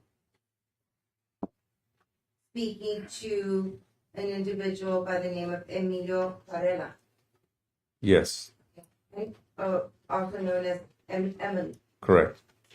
And do you recall who gave you that tip? That was Melissa's mother. And did you speak to Emilio? Yes. What, if anything, what tips did he give you? He was forthwith about Melissa's lifestyle and gave us some more names so we could follow up on. And what was one of the names he gave you? I think one of the names he gave us was Erica. And did you call and run that name into the gig? Yes. And that would have been on, what day did you interview Mr. Varela? I think that was on right after we found out who Melissa was, which might have been on the 4th.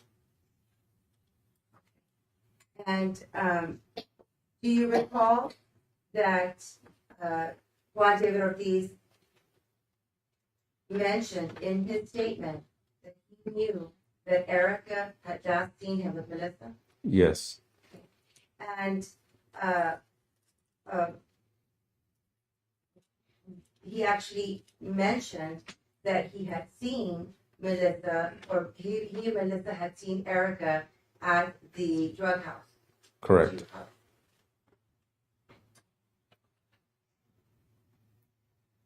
Now I'm going to direct your attention to the murder investigations that you conducted in the month of September of 2018. You said your involvement with that of assisting the Webb County Sheriff's Department? Correct. And what was your responsibility primarily? Identifying witnesses, following leads, assisting with the crime scene, collecting evidence. And approximately how many field interviews did you conduct in this investigation? Field and formal interviews, approximately over 60. This is a time span of, I guess, 11 days or 12 days? Correct. Okay. And did you also conduct searches of homes? Yes. Businesses. Of witnesses? Businesses. Also businesses. Did you have any investigative leads? Yes. And did you follow up on those? Yes.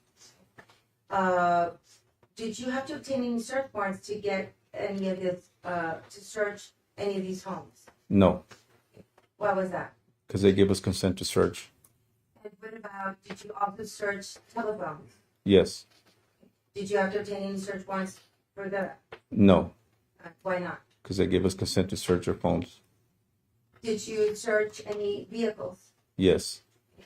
And did you have to obtain a search warrant for that? No, And why was that? because they gave us consent to search the cars. Were you able to arrest any other individual that was a lead in this investigation before the 14th? I think we arrested some folks for drugs, but not related to the murders. Now, did you go to the crime scene for Melissa Ramirez? Yes. The day that she was found? Yes. Did you return to that crime scene? Yes. And what did you return to that crime scene for? To canvass the area again for any possible evidence. And did you find any additional evidence? Yes. Do you recall what day that was? I think it was the following day on the 4th.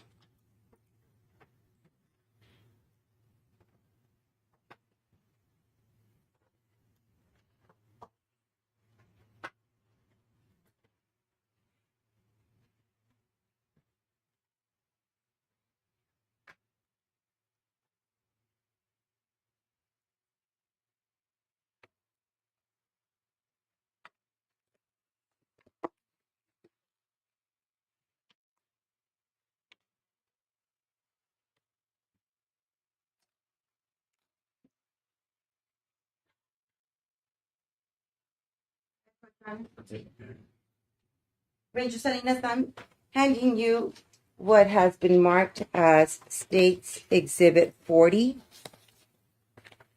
and States Exhibit 175 that have previously been admitted.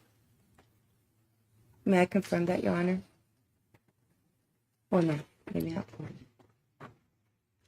I think the one that's been admitted is States Exhibit 175. Yes. Did you get 176 also? No, Your Honor. Actually, States Exhibit 40 and States Exhibit 234 have not yet been admitted, but I'm going to ask him to identify them. Okay. Now, when you went to the crime scene, when you followed that, and you said you found something, what was it that you found? We found a 40 caliber spent casing. Okay. And did you document this in your report? Yes. Did you also prepare a document showing that you found an additional casing? Yes.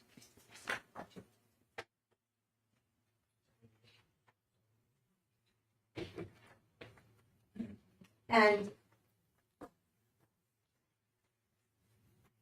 how is it that you, what did you do with that casing that you located that day? I collected it and subsequently turned it over there to the Webb County Sheriff's Office, the evidence collection team. Now, I will ask you, do you recognize any writings or do you recognize this envelope? Are you familiar with it? Yes, it has my date and time right here and where we collected it. And you did this to document that you picked this up? Correct. Okay. And what is States Exhibit 234?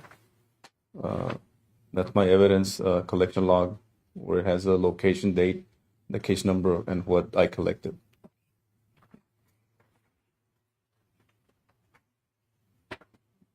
I'm now tendering States Exhibit 234 and States Exhibit 40 for inspection and offering into evidence.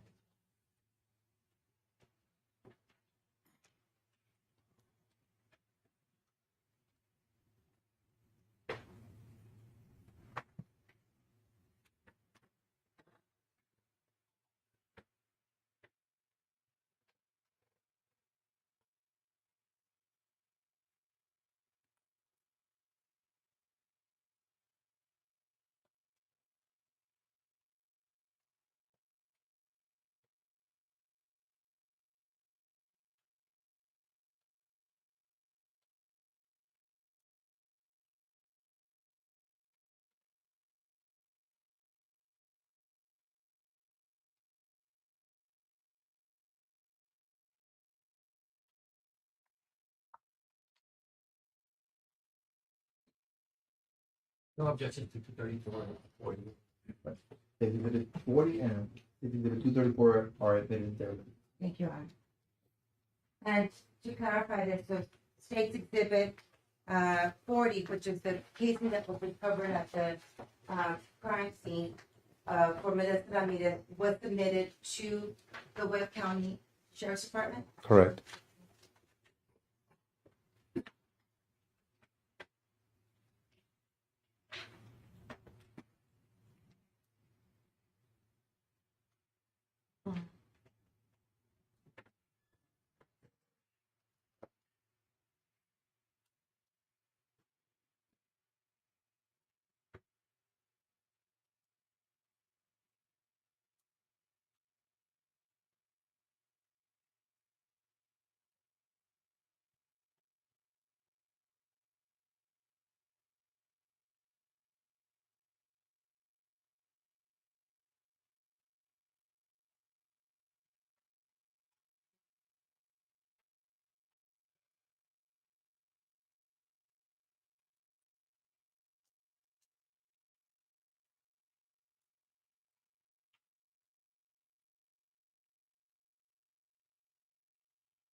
This is State Exhibit 175. And is that your signature on the Webb County Sheriff's Office evidence property release form? Yes. And what was this form used to document? The transfer of the evidence to the Webb County Sheriff's Office. And that evidence was the casing that you retrieved and placed in an envelope, which is marked State Exhibit 40? Correct. Did you also, as part of your report on State's Exhibit 234, document in this collection log that you retrieved this casing at this crime scene? Yes. And this is also part of your report? Yes.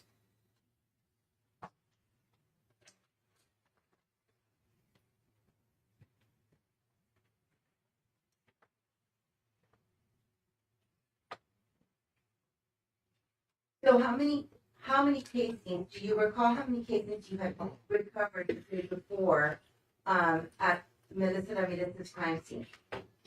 I believe there were 2 cases. And then with this one? 3. So the jury can get a sense of the time between the murders. We had one which was on the 3rd, and that, do you remember what day that fell on? What holiday? Memorial Day, I was off. Memorial Day? I think so. Or Labor Day. Or Labor Day. It was a holiday. And then about how many days after, do you recall, did you get the call regarding Claudine Guerra? I think it was on the 13th. So you had 10 days of investigating that you had. Correct. And then thereafter, what happened on the 15th, on the 14th and 15th? We were conducting interviews at the Webb County Sheriff's Office substation when I was informed by Trooper Hernandez that he had located a female that was possibly assaulted and possibly being kidnapped, and he had already had knowledge of what kind of investigations we were working, and he alerted me, and I told him to bring her to the substation for a detailed interview.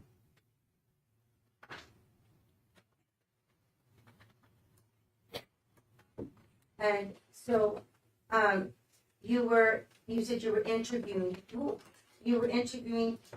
people investigating what death, what murder.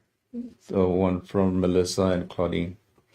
So you were already at the substation. Correct. And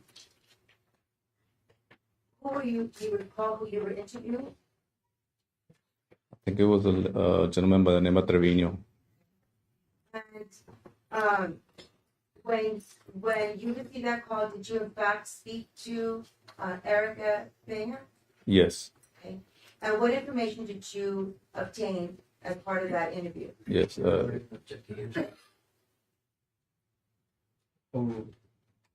She provided a description of her assailant.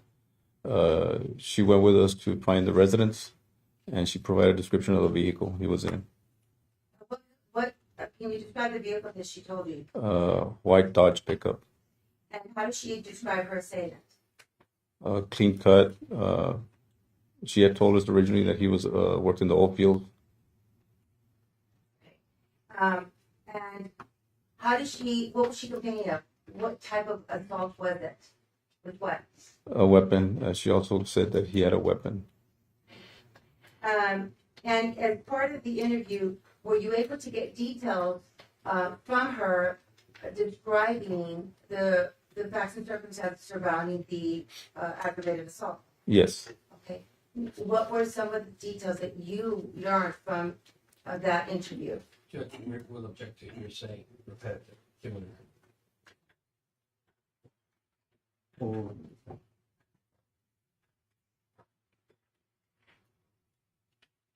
What was it that you learned from there?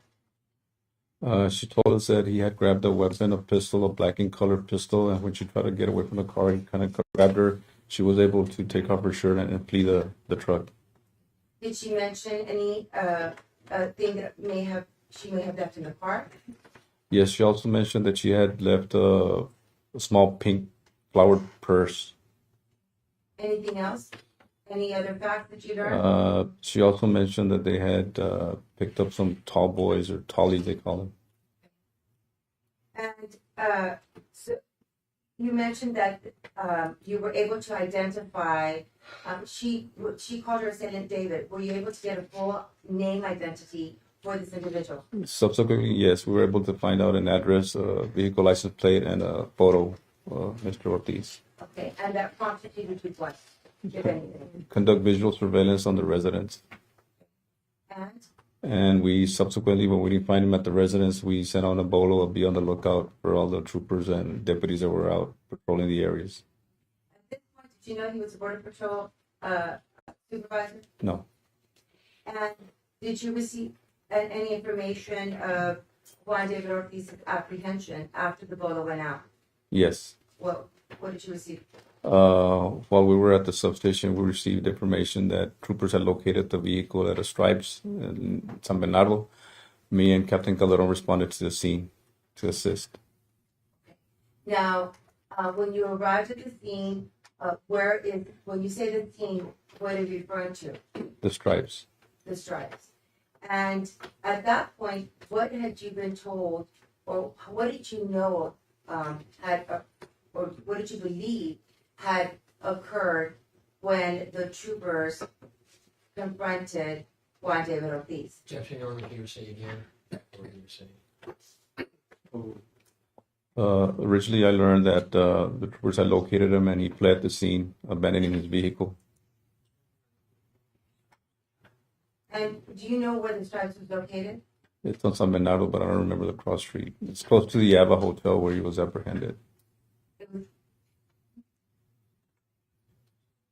And where was now, did you see a truck that matched the description that Erica had given you? Yes. Okay. And how do you know that? I confirmed it with a license plate, the bolo we had. And you mentioned that the vehicle was abandoned. Correct. Did you use that term in your report? Yes.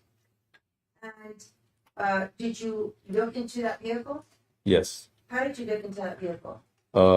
Originally, it was already nighttime, so I took a light and I shined it inside the front passenger side. I noticed a purse on the floorboard. I went back to the passenger right side. I also noticed some tall boys and a small pink purse. I went to the driver's side, shined the light, and I also noticed a holster between the seat and the center console. At that point, my main concern was for officer safety. I went back and radioed the guys that were about to conduct the search that this gentleman might be armed because all I saw was an empty holster. I didn't see any weapon at the time. So, what did you do? So you alerted SWAT to be careful, or that you were aware that there was an empty holster. Is that correct? Correct. And did you search the vehicle at the Stripes? No. Okay. Why not? It was one of those very fast-moving things that I didn't have time. Plus, it's not something I would do right there. I would rather tow it to a secure facility. Did you do anything else with the truck? Yes, I took some pictures, some quick pictures of the interior of the vehicle. What was the purpose of taking those photos? To document the contents of the vehicle.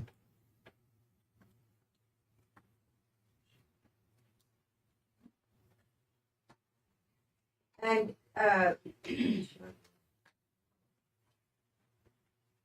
did you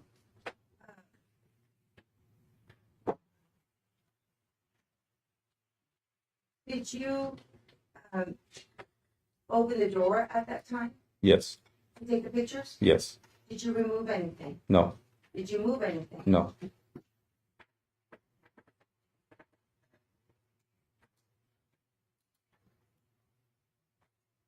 Okay, I'm going to push the evidence. With the defense exhibits. It should all be there.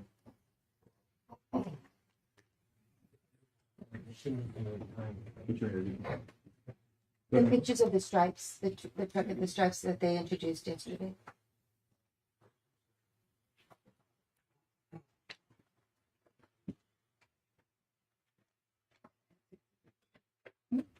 Defense exhibit.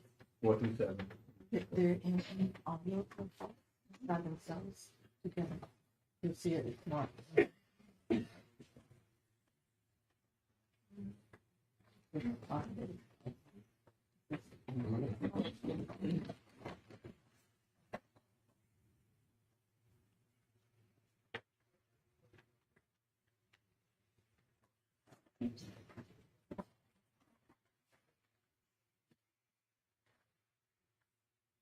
I'm going to show you what has been admitted to evidence as defendant's exhibits 4. Actually, I'll put it over here. Your Honor, may I have my Yes. 4. This is defense exhibit number 4. Did you take that photo?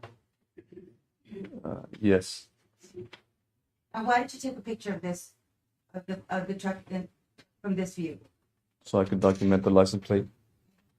And I'm showing you now defense exhibit 5. What was the purpose of this one? Same reason. And it was, you were basically trying to preserve the or take a picture of the condition of the truck. Correct. I'm now showing defense exhibit number 6. I took it. Okay. Who opened the door? I don't know if it was me or Cooper or Santuro. Was that while you were taking the photos? Yes. Now I'm going to show you, is there any damage on the vehicle? Not that I can tell, except for that little back quarter panel. Now I'm going to show you defense exhibit number 7.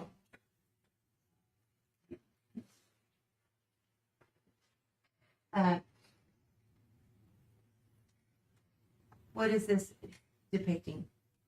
The driver's side of the truck. And are you able to see the empty holder from here?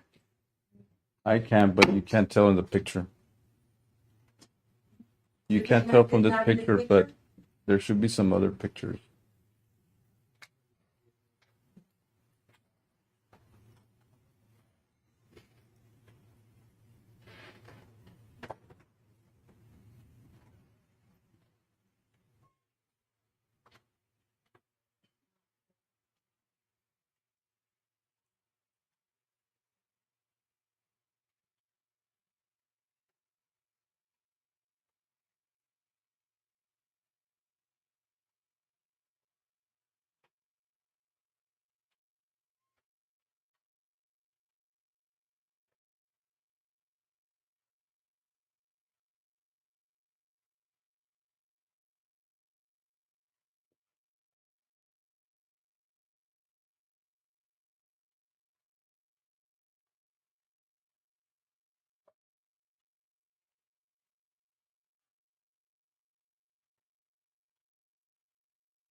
To show you what has been marked as states 235.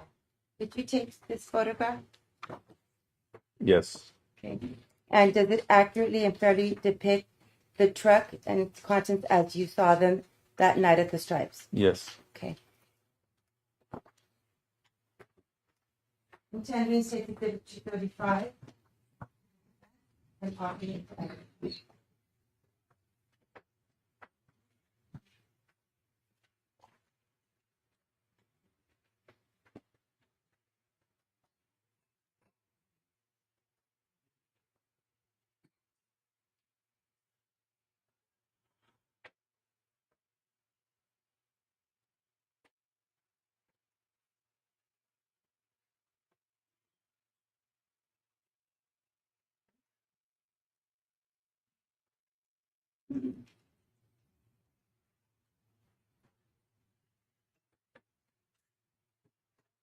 I can approach one. Yes.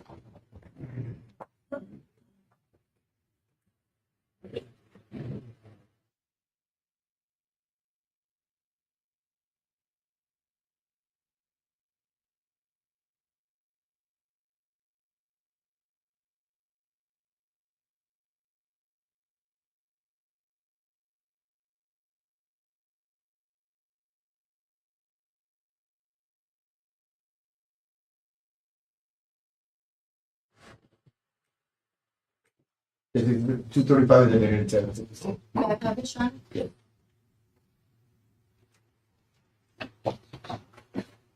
Now, this states Exhibit 235, and you said that you took this photograph. Correct. And when you said that you viewed the holster and that it was empty, that prompted you to alert SWAT, he may have the weapon. Whereabouts did you see that? It's right. Where? Judge, can I point again? I don't know. Should be right behind this seatbelt latch right here. I don't know if you see right there. And that's when you saw the empty holster. Yes. Now,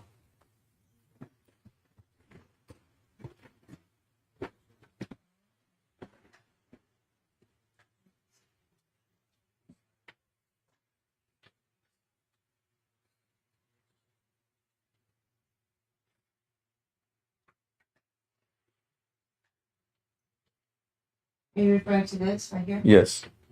And that's the empty holster. Correct. Now,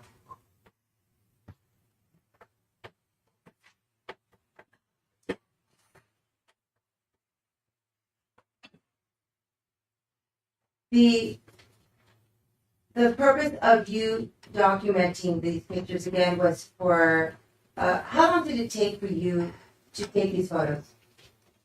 15, 20 minutes. How many did you take?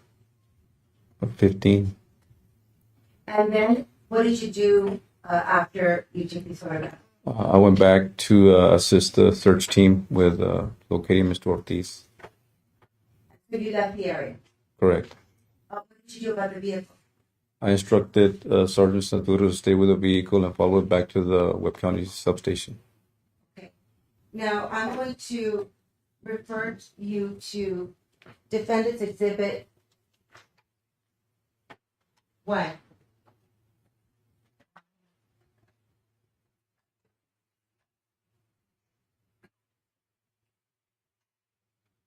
Do you recognize? Yes. What is it? It should be an HQ 109 form. We use it for inventory and impound purposes. Okay. Now, on the top, or the title on the top of this document, it says property inventory. When is that typically used, this document? When anybody in DPS inventory a vehicle. Okay. Are you able, as a trooper or an agent, are you able to edit that title? No. That is already as part of the form. Correct. So even though it says property inventory, I'm gonna check the leaving your Rephrase. it says property inventory. Was an inventory conducted on this vehicle at the stripes? No. Why can you say that? Because he didn't document anything, items removed or taken from person. So if there had been an inventory, there would be some items listed on there. Correct. And can you read on Defendant's Exhibit 1 what it says here? Starting here. Can you read that from there? For the vehicle? Yeah. Uh, not? Vehicle seized, pending criminal investigation, no inventory conducted, released to Webb County SO, Lieutenant Ricardo Garcia. So this document was simply used to document that it was being sent or impounded, Correct. not as an inventory. Correct. And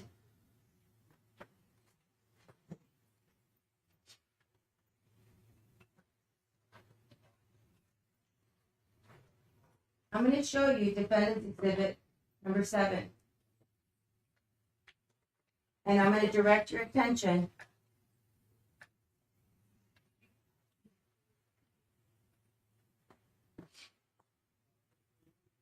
to this area in this photograph. See this? What does that look like? Right here. It looks like a pistol. If you would have conducted a search, do you think you would have seen that pistol? Yes. Did you see that pistol at the strike? No. When you took the photos, you did not see those. No.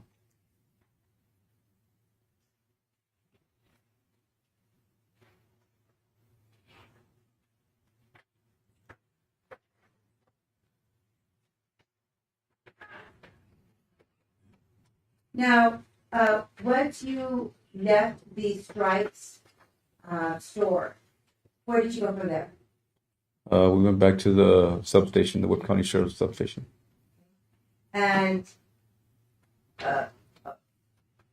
was Juan David Ortiz apprehended? Yes. Where? At the he was in back of a pickup truck in the Ava Hotel parking lot.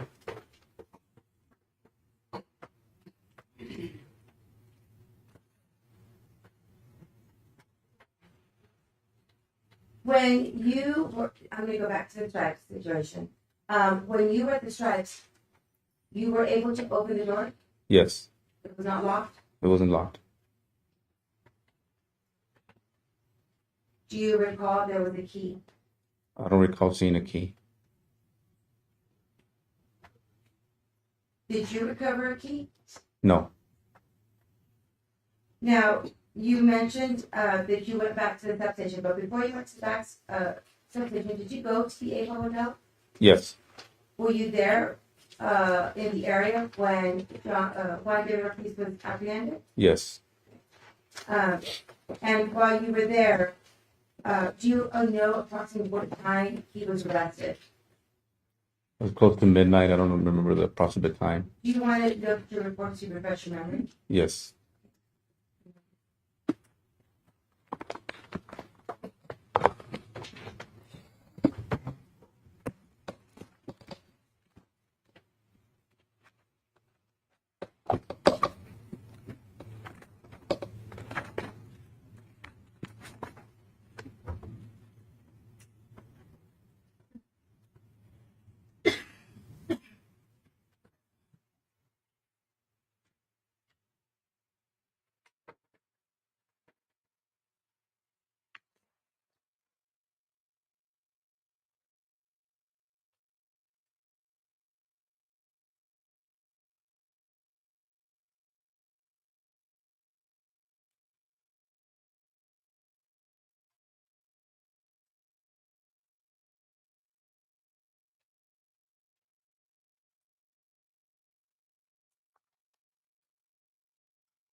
I was notified that they had apprehended Ortiz at 2:30 a.m. And this was at the Ava Hotel. Correct. And do you know, so after he was apprehended, where did you do? Were you there when he was apprehended? No, I was about 10 minutes behind the actual people who put hands on it. Okay. But did you leave that area? Where did you go? To the substation. And what happened when you got to the substation? We started conducting an interview with Mr. Ortiz. Now, was Juan David Ortiz charged with a crime at that time? For the evading. With warrant arrest? Yes. And he was taken into custody and went to the substation. And that's where you were? I followed, yes, I went over there. Do you know if a search was conducted of that white Dodge pickup? Yes. Where? At the substation. And how do you know that it was conducted there? Because I met with investigator Ugarte and Nenke, and I instructed him to search the vehicle. And what types of things did do you know that were recovered that night? I subsequently learned that they found the weapon, the purses, and the beer cans. Okay. Do you know approximately what time the interview began? No, I would have to look back at my notes. I'd like to review at this point the type of training that you had regarding interrogation. Yes. Have you attended in classes for law enforcement that review constitutional rights of suspects? Yes. Okay. And you've been conducting, as part of your investigation, how many interrogations have you conducted? Many. I've conducted many. And are you familiar with the Miranda rights? Yes. And what are your goals when you're conducting an interrogation? What are the goals of conducting an interrogation? My main goal is to first build rapport with whoever I'm interviewing, and then ultimately find out the truth. If he can explain the situation he's in, and we can corroborate it with additional evidence, that's all the more so that he needs to be truthful with whatever he says. And how is it that you build rapport? Just talking to the person. Now, at this point, have you learned if Mr. Ortiz was a law enforcement officer? Yes, I found out a couple of, at 2:14, I found out that he was a supervisor in Border Patrol. And how did you find this out? I got a phone call from one of the supervisors. So this was before the interview began? Yes. In addition to, are there any other things that you are mindful of or watchful of while conducting an interrogation of an individual? What else do you look for? His mannerisms, slip of the tongue. Some people start telling you something, then catch themselves and they stop. Inconsistencies of what he was, his stories, their stories. Okay. When you spoke to him, did you believe he had a good level of understanding based on him being a law enforcement officer? Yes. And what about on his behavior? Did you believe he understood what was going on based on his behavior? Yes. Was there anything in his behavior that led you to believe that he was experiencing some sort of mental or emotional crisis? No. Did you observe him having any loss of control? No. Was he able to communicate with you with complete sentences? Yes.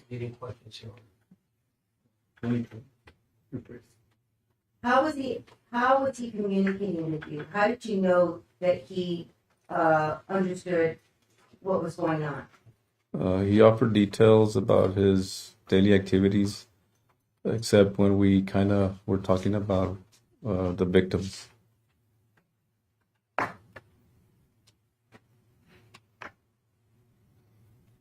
Now, did you advise him of his constitutional rights? Yes. Uh,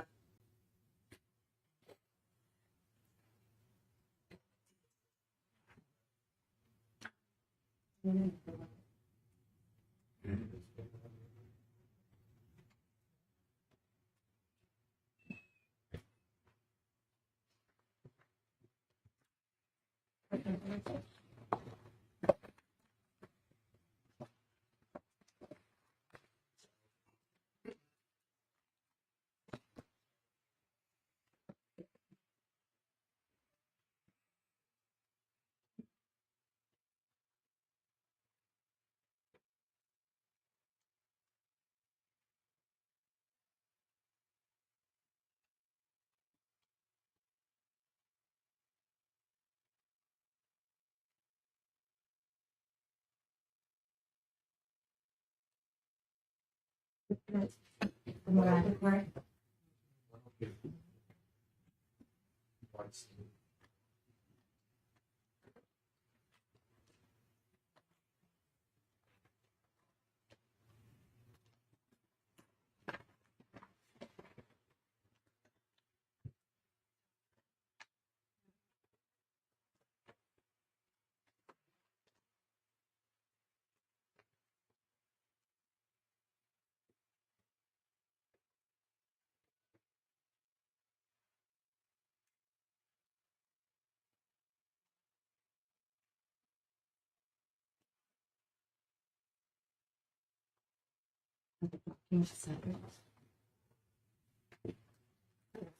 Photos are together, documents and stuff like that.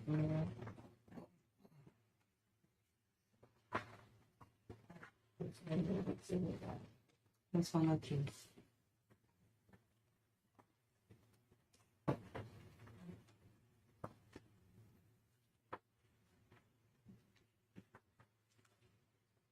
I don't know what to tell you.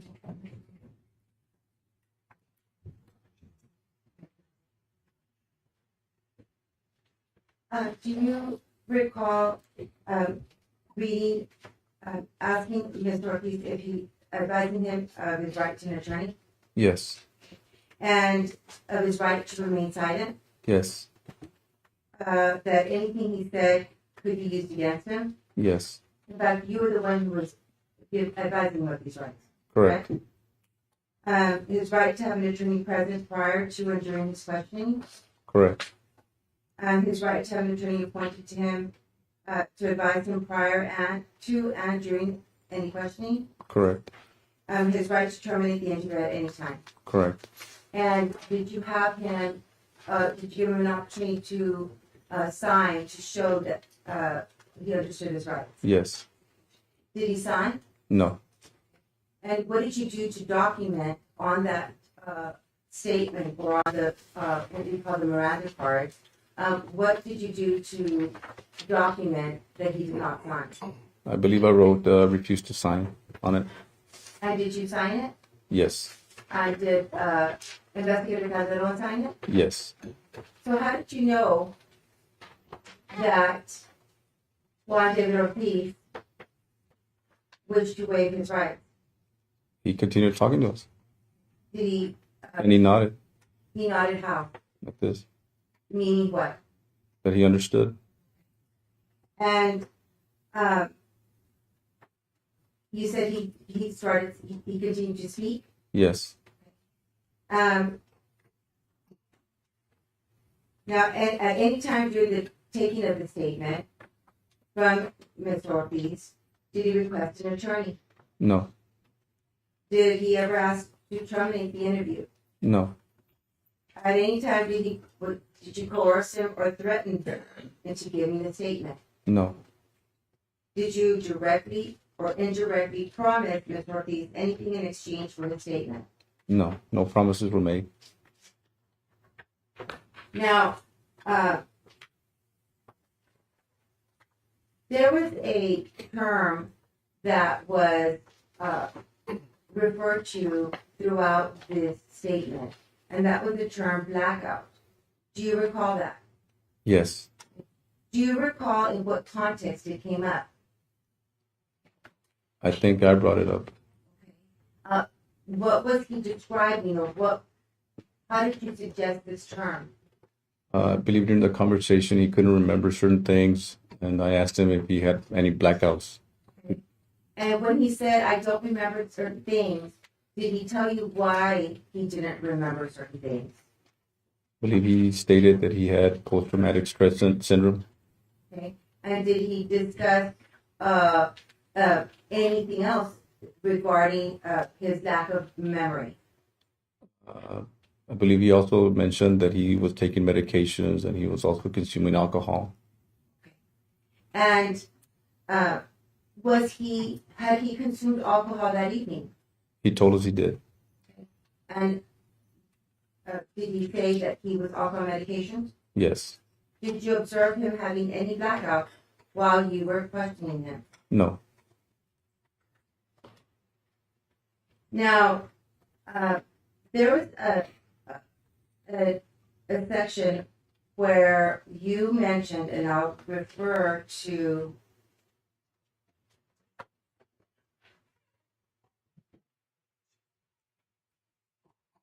you have this down.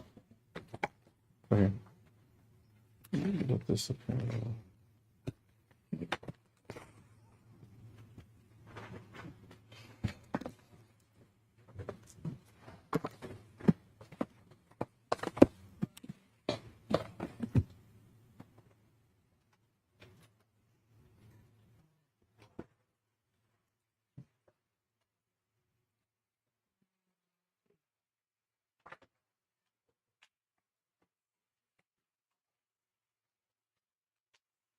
I'm going to be referring to State Exhibit 116, and I'm specifically looking at page 13, line 17 of this sheet.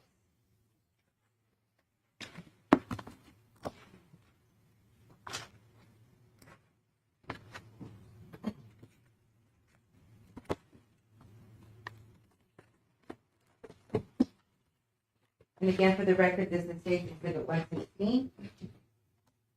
And I'm going to be referring to line 17.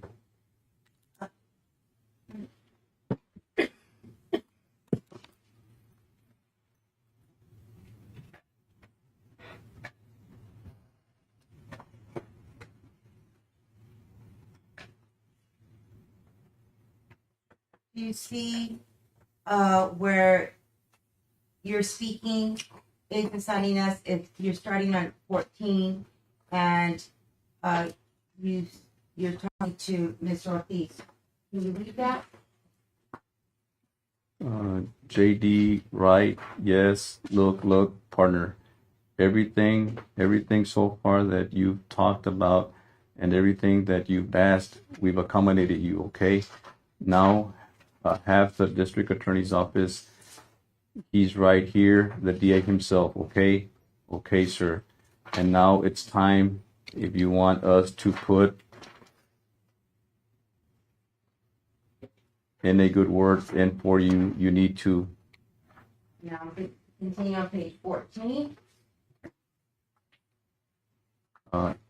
It's not important. Who says that? It's an A for answer. Oh, Mr. Ortiz. Okay. And then? What do you mean it's not important? It's not important? Captain Calderon, you could be, we've cooperated with you. We've talked to your wife like you asked us to. That's not true, sir. Huh? Okay. Now, what did you mean by we'll put in a good word?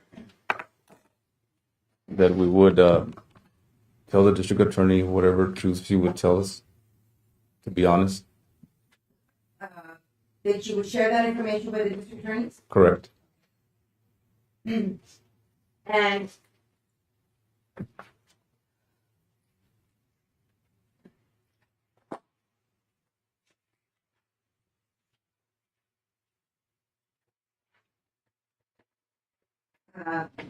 When you said you gave him, you accommodated him, what were you referring to? You gave him, what kind of accommodations was he asking for? Mr. Ortiz wanted us to stop his wife from driving from San Antonio to Laredo. Captain Calderon was trying to get some units to kind of stop her. He also asked for a picture. Okay, so it was Mr. Ortiz who brought up the idea of talking to his wife to stop her from coming to Laredo. Correct. Okay. And now you said, what was the next thing? The pictures. He wanted some pictures of his families. And who asked for the pictures of his family? Mr. Ortiz. Was that something that you or Investigator Calderon brought up? No. In fact, how did you gain access to these photos? He gave us his PIN code for his phone. He asked you to accommodate him, and he made it accessible for you. Correct.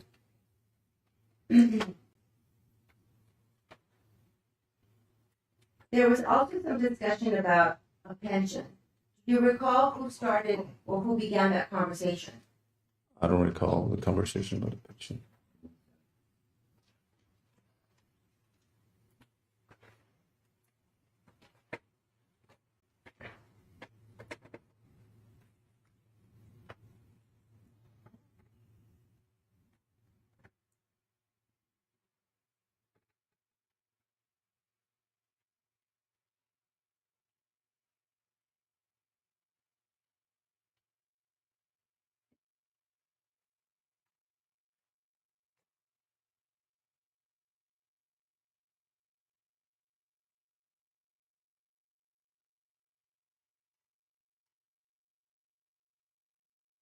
I'm going to refer you to page 16 on State's Exhibit 115.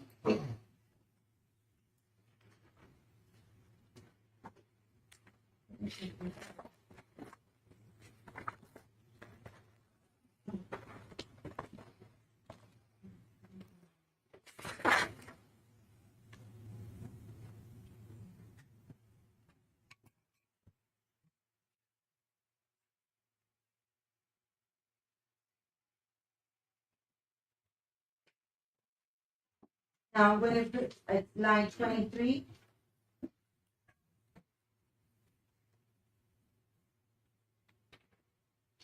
Can you see that? Yes. Now, can you read, I think this is right after he's asking for the picture from his phone. And then line 23, his answer. Can you please read that? Yes. There's no way to tell my wife she can keep retirement money. There's no way to tell her they can keep that. Okay. And she's referring to, he's referring to her pension? Correct. And so who brought that up? Mr. Ortiz.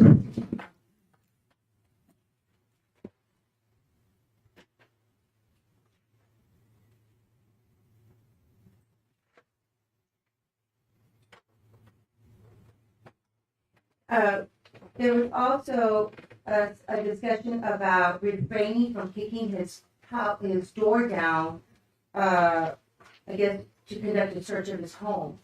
Correct. I'm going to refer you to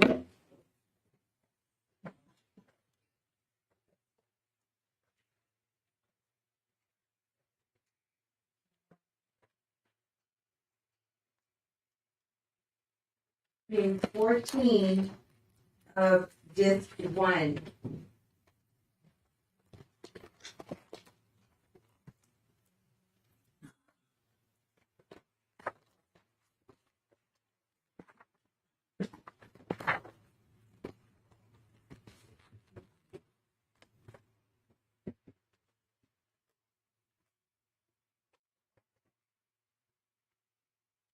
on line, he's referring to, it's on page 14, he's referring to the weapons he has in his home. And then on line 19, can you read what Mr. Ortiz is saying? This is at the beginning of the statement. 19. 19, right? Yes, sir. If you guys could just walk into the house with the key instead of kicking it open, that'll be awesome. Listen, Ortiz, you want us to help you out, but you won't be in good relations with us in a while of what we will be doing later on. I mean, well, if you can't help, then no. I'm saying that's the only thing I'm asking. Yeah, I'm just saying. Okay. So, who is the person who first brought up the idea of breaking into, or what does it say, forcing the door? Mr. Ortiz. On line 8, what is Mr. Ortiz's statement in there? On page 14? Yes. Are these presently at the... It's on the screen. Oh. I'm sorry. It's on page 15. And what does it say here? On line 8. I'm law enforcement as well. And this is in the context of conducting a search of his home, correct? Correct. And during the interview. Correct.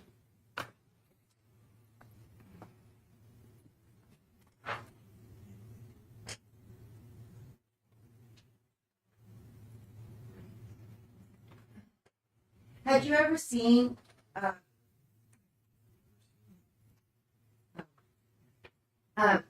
if you continue on page 15, did he ask you, or did he believe that you knew him? Yes. Had you ever seen him before? No. And I'm going to refer you to line. He says, I am law enforcement as well. And then your answer was 15, line 9. I have never seen you. You want me to continue reading? Yes, please. Yeah, I mean, okay, so, yeah, but I had never seen you. That's what I'm saying. And neither have I, right? Okay. So anyway, yeah, if you guys could talk to her, it's going to be awful. You know, I don't know if you have any deputies or troopers out there, so that will okay. And let's just say that we make contact. Well, what do you want them to tell her? To keep my kids in San Antonio. There's no reason to come back to Laredo. Okay. And so, did you attempt to accommodate his request so that his wife would not go to Laredo? Yes, Captain Calderon, I believe, sent some units out to try and locate her.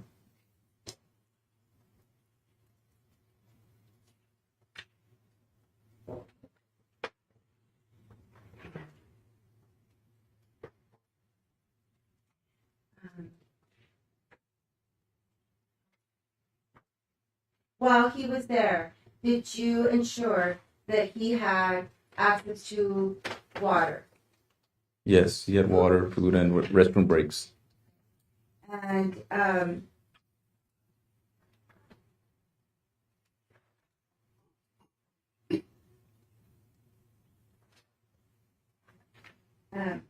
did you ever threaten No, Ms. Ortiz? no, Did you ever coerce him into speaking? no, Did you ever intimidate Ms. Ortiz into speaking? no. Now, he actually gave you the password so that he could receive the photograph of his family. Is that Correct. Were you able to get a DNA sample from him that evening? I think the sheriff's office was able to get a consent to search his, get his DNA. And did he consent to search? Yes. To give a DNA sample? Yes. And did he also consent and tell you that he would give you the keys to the house so that you could go search his house? Yes. Now, did you use that authority under consent to go into his house, or did you get a search warrant? No, I got a search warrant. And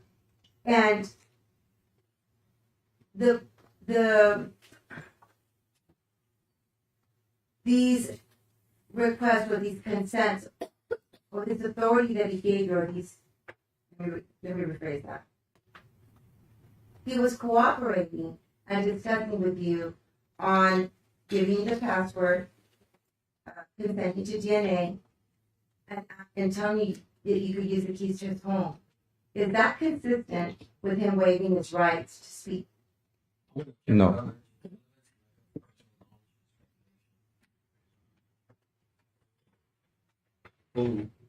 Based on your experience, do you believe he waived his right?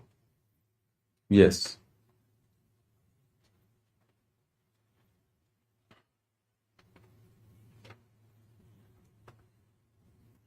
Did he ever ask for an attorney? No.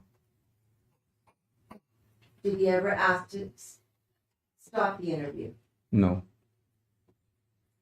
Now, I'm going to discuss what happened after he was arrested. Now, towards the conclusion of the interview, did you obtain information regarding a murder that had not been reported before? Yes. Who knew about this? Nobody knew. And so Juan David Ortiz provided you details on how you could find Janelle Ortiz. Is that correct? Correct. And did you in fact find Janelle Ortiz where he said you would find him? I didn't personally go to that scene, but yes, the Webb County Sheriff's Office was able to locate Janelle. Now, after was he arrested thereafter for the murders of these 4 victims? Yes. Okay. And for the record, it was Melissa Ramirez, Correct. Claudine Guerra, Correct. Griselda Cantu or Griselda Hernandez, Correct. and Janelle Ortiz. Correct. Now, when thereafter, did you stop with your investigation, or did you continue with your investigation after the arrest of Juan David Ortiz? I still continue with my investigation. Now, I'm going to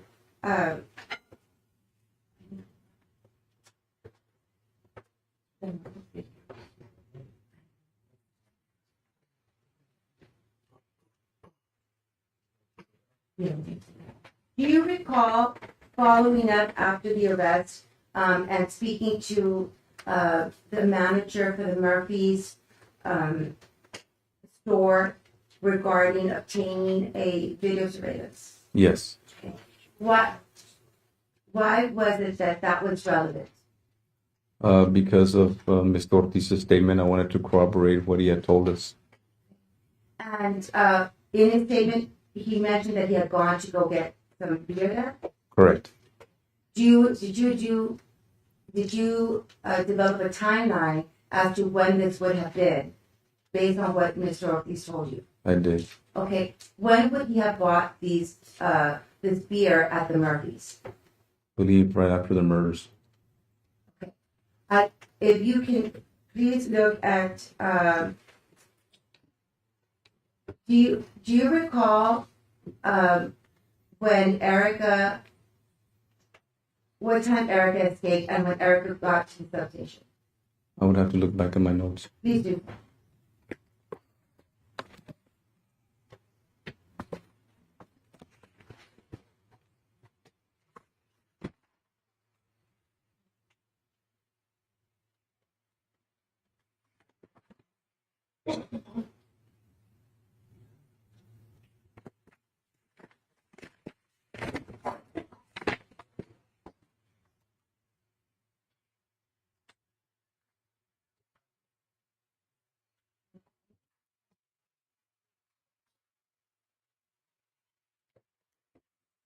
I received the information from Trooper Hernandez at 9:23 p.m.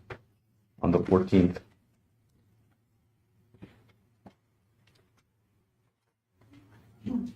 And we met her at the substation at about 9:30. And then you interviewed her, correct? Correct. But I'm referring to when Juan David Ortiz was referring during his video statement. He said that he went to go get the beer at the Murphy's near his home. Do you remember that? Correct. And was that after Erica's escape? I don't recall. I have to go back to it. Let me.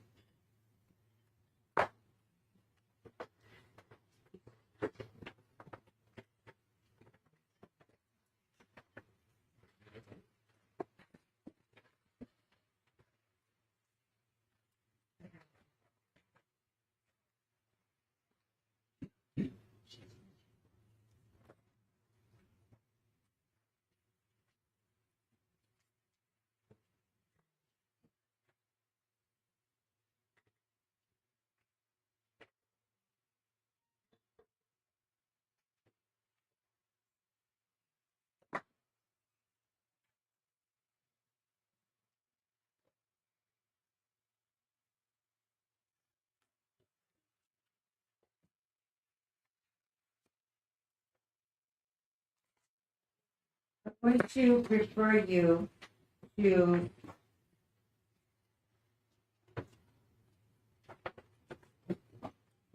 this one,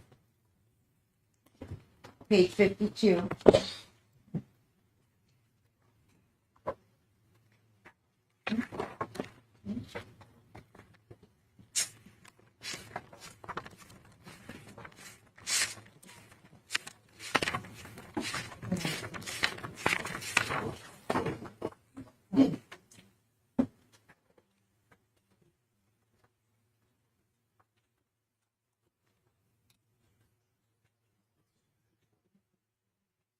My apologies, it's page 40 of this, where he's referring to going to the Murphys, so that.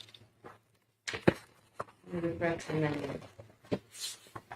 Okay. It's just page 40.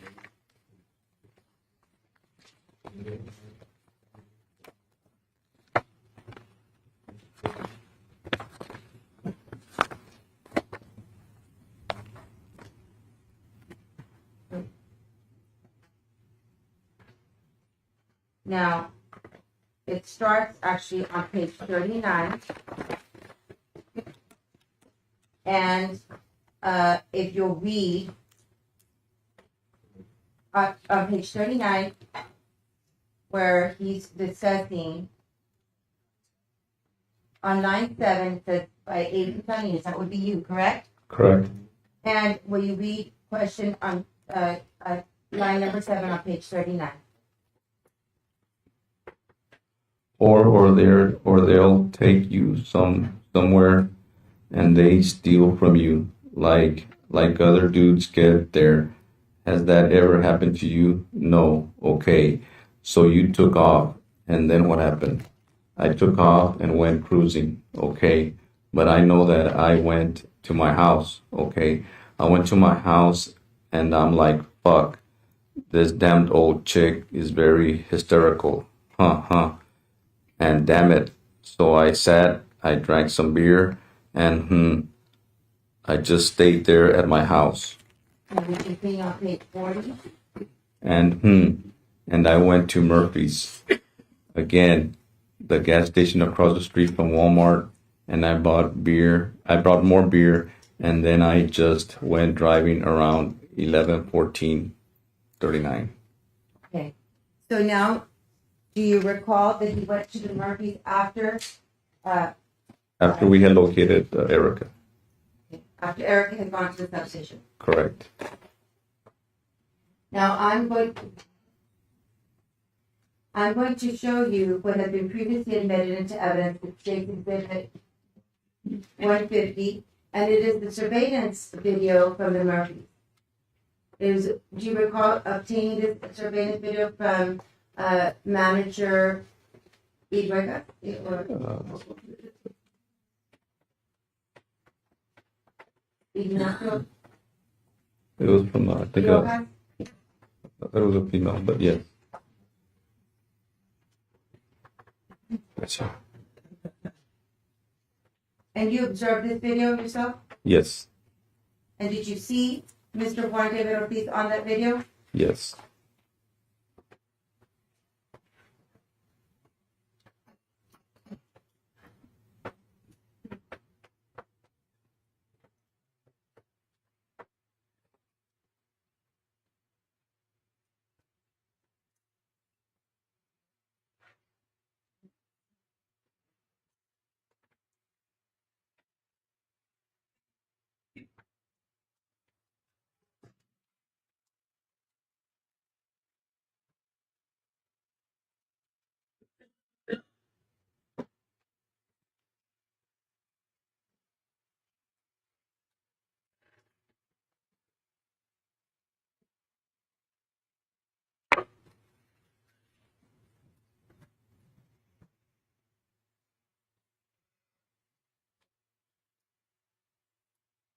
Do you recall seeing Juan David Ortiz's white Dodge truck pulled into the market? Yes. And what else did you do? He bought some tollies, some beers. And you observed this. Yes. How many holidays did you buy? I think there were 3.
Ranger Salinas, can you see the timestamp on that video?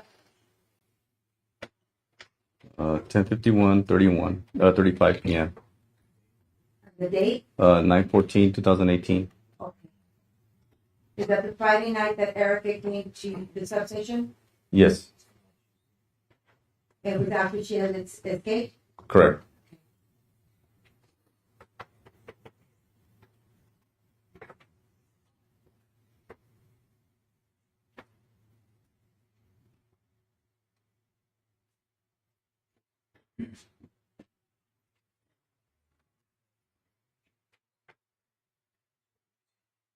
Will you let us know when you see Juan David Ortiz's vehicle in the county? I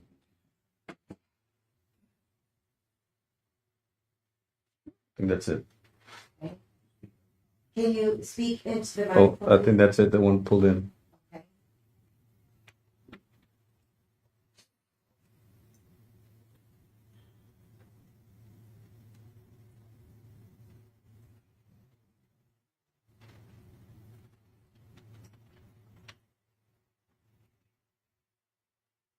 Do you know what he does next?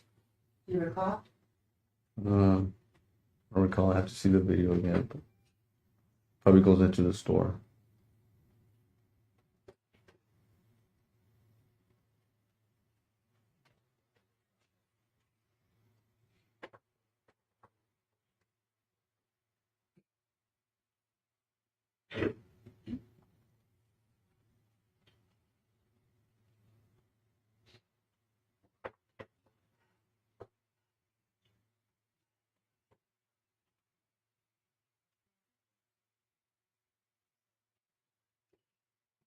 Do you know if he's feeling up?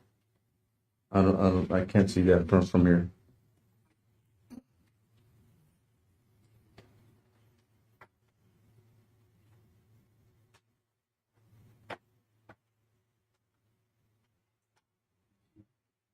Do you see Juan David Ortiz? Yes, What is he wearing?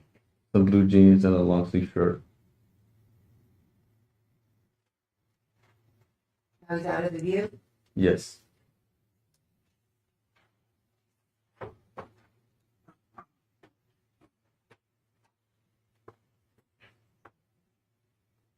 Okay, and this is a view of him walking into the store from a different angle. And for the record, it is what does the timestamp say at the bottom of this? 09/14/2018, 10:53, 43 p.m. And what camera does it say? Left kiosk? Is that what it says? I don't see that. Next to the Oh, date. yes, left kiosk. And that's for the record now.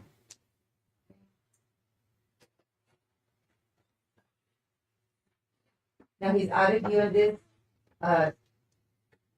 angle, so we're going to go to the left entrance screen. What do you see there? Mr. Ortiz coming into the store. Okay, and the time? 9/14/2018, 10:53, 46 p.m. Okay. And he's out of view in that screen. So we are now going to go to the corner, the cooler doors. You see how it's referenced for this camera? Yes. And what is the timestamp on that? 9/14/2018, 10:53, 48 p.m. And is Mr. Ortiz in that screen? Yes. And what do you see happen? He's walking, opening the freezer door, getting 3 beer cans. Okay, and are they the trolleys that he refers to? Yes. Okay, now he's out of that screen, and we will now go to screen left store view, and the timestamp of that screen. 9/14/2018, 10:53, 58 p.m. Okay, and what is he doing here? He's approaching the counter to pay. Okay, and so he's in the he's at the counter, and we're now going to change screen so that you can see what he's doing at the counter, and that would be register view, and please tell me the timestamp of this register view screen. 9/14/2018, 10:54:02 p.m.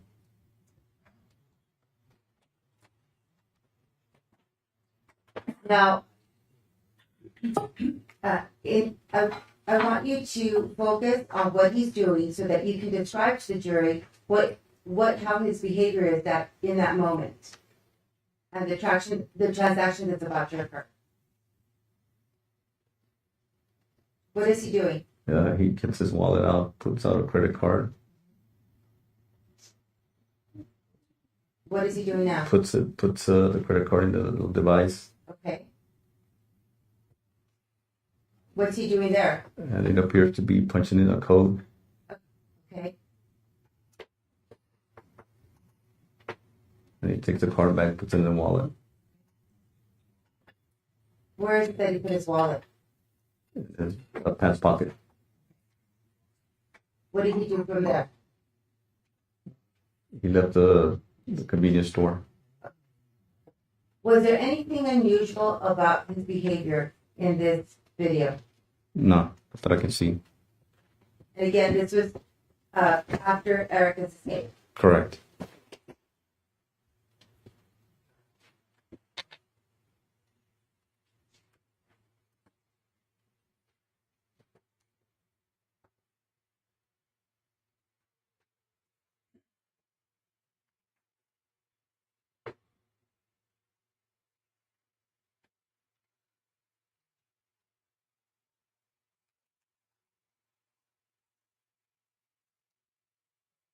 And is this him leaving the store? Yes. And just for the record, it is the left entrance and the timestamp? 9/14/2018, 10:54:43 p.m.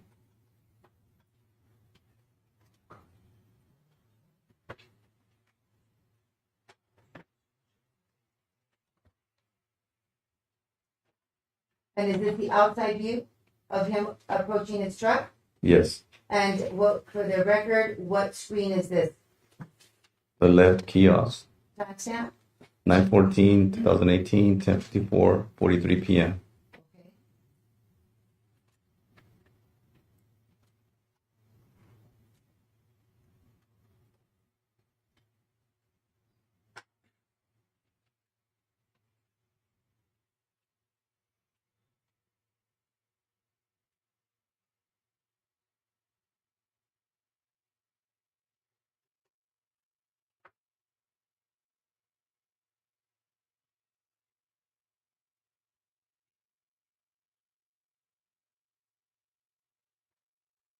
Is that him leaving?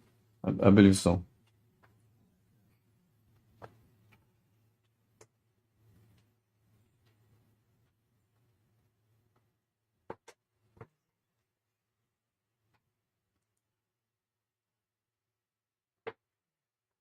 Do you see his truck in this screen? Yes. Okay.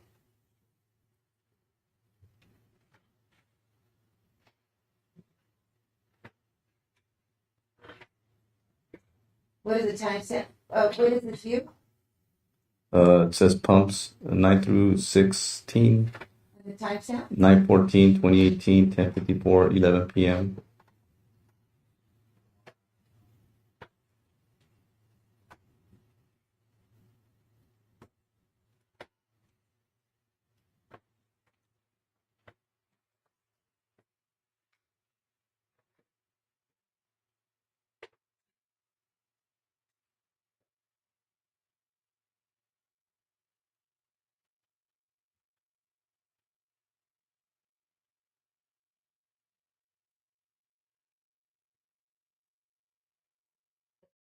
Did you see Juan David Ortiz on the screen? Yes. And he's approaching his truck? Correct. What was he holding in his hands?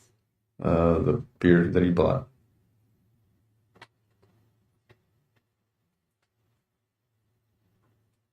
Can you see from there what he's doing? I believe he's putting the beer inside the front passenger seat.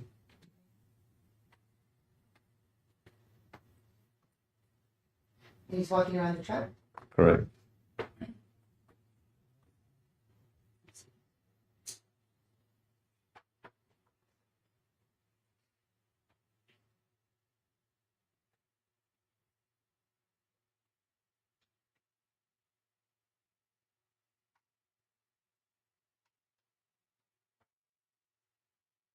What did you just do? I think he got one of them things to clean your windshield with.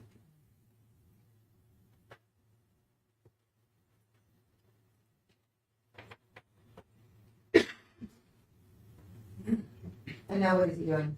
He's leaving the area. So he's his truck is now approaching out of the scene, out of the screen. Yes. He's leaving the Murphys. Yes. And again, the timestamp for this. 9/14/2018, 10:56:15 p.m. And this purchase or visit to the store was without incident? Correct.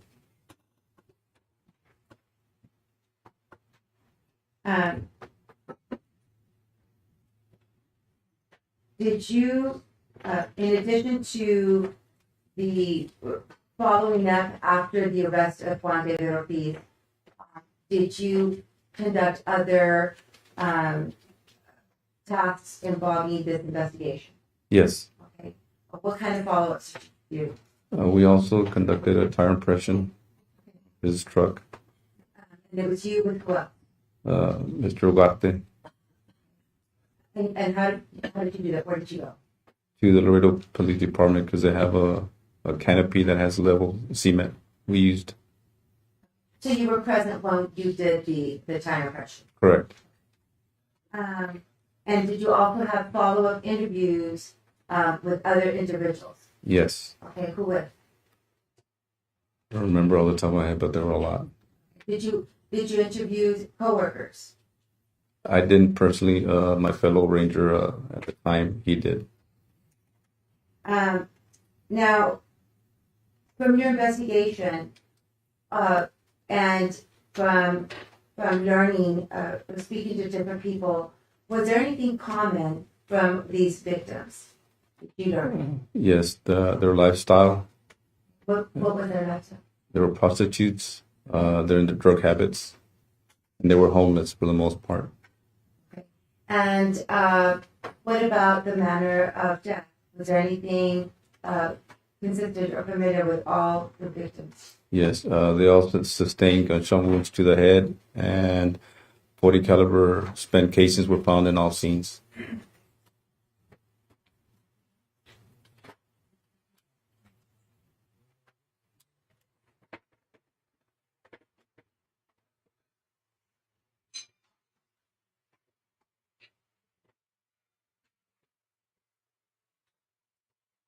So, we know that he left the Murphys because you obtained the surveillance. At what time was it? Did he leave the Murphys? It said about 10:56. Now, in your report, did you mention when he was spotted after the photo by the stripes Yes, on Jefferson and Sabinac? yes. What time was that? I would have to look back at my notes. Please do.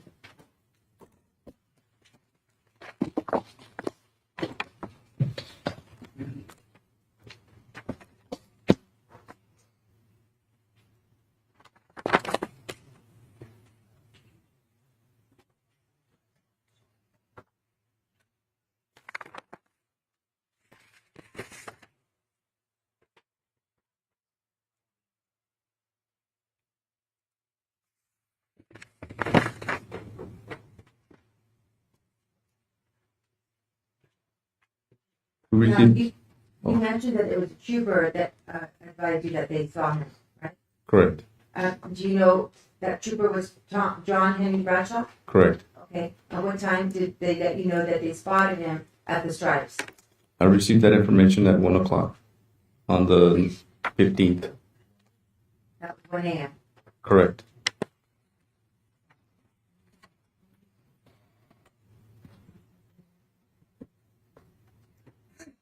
And this was September the 15th, because it was right after midnight, so 1 a.m. Correct. And this was in Laredo County. Yes. I passed the witness, Your Honor.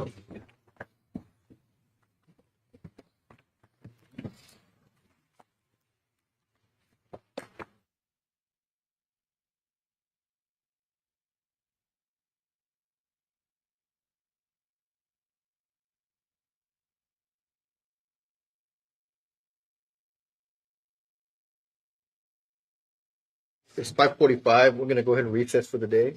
I'm gonna insert you again. Not to discuss the facts of the case, not to watch any news accounts, read any articles regarding this case. Thank you. Well, I'll ask you to be here by 8:30 in the morning. All right,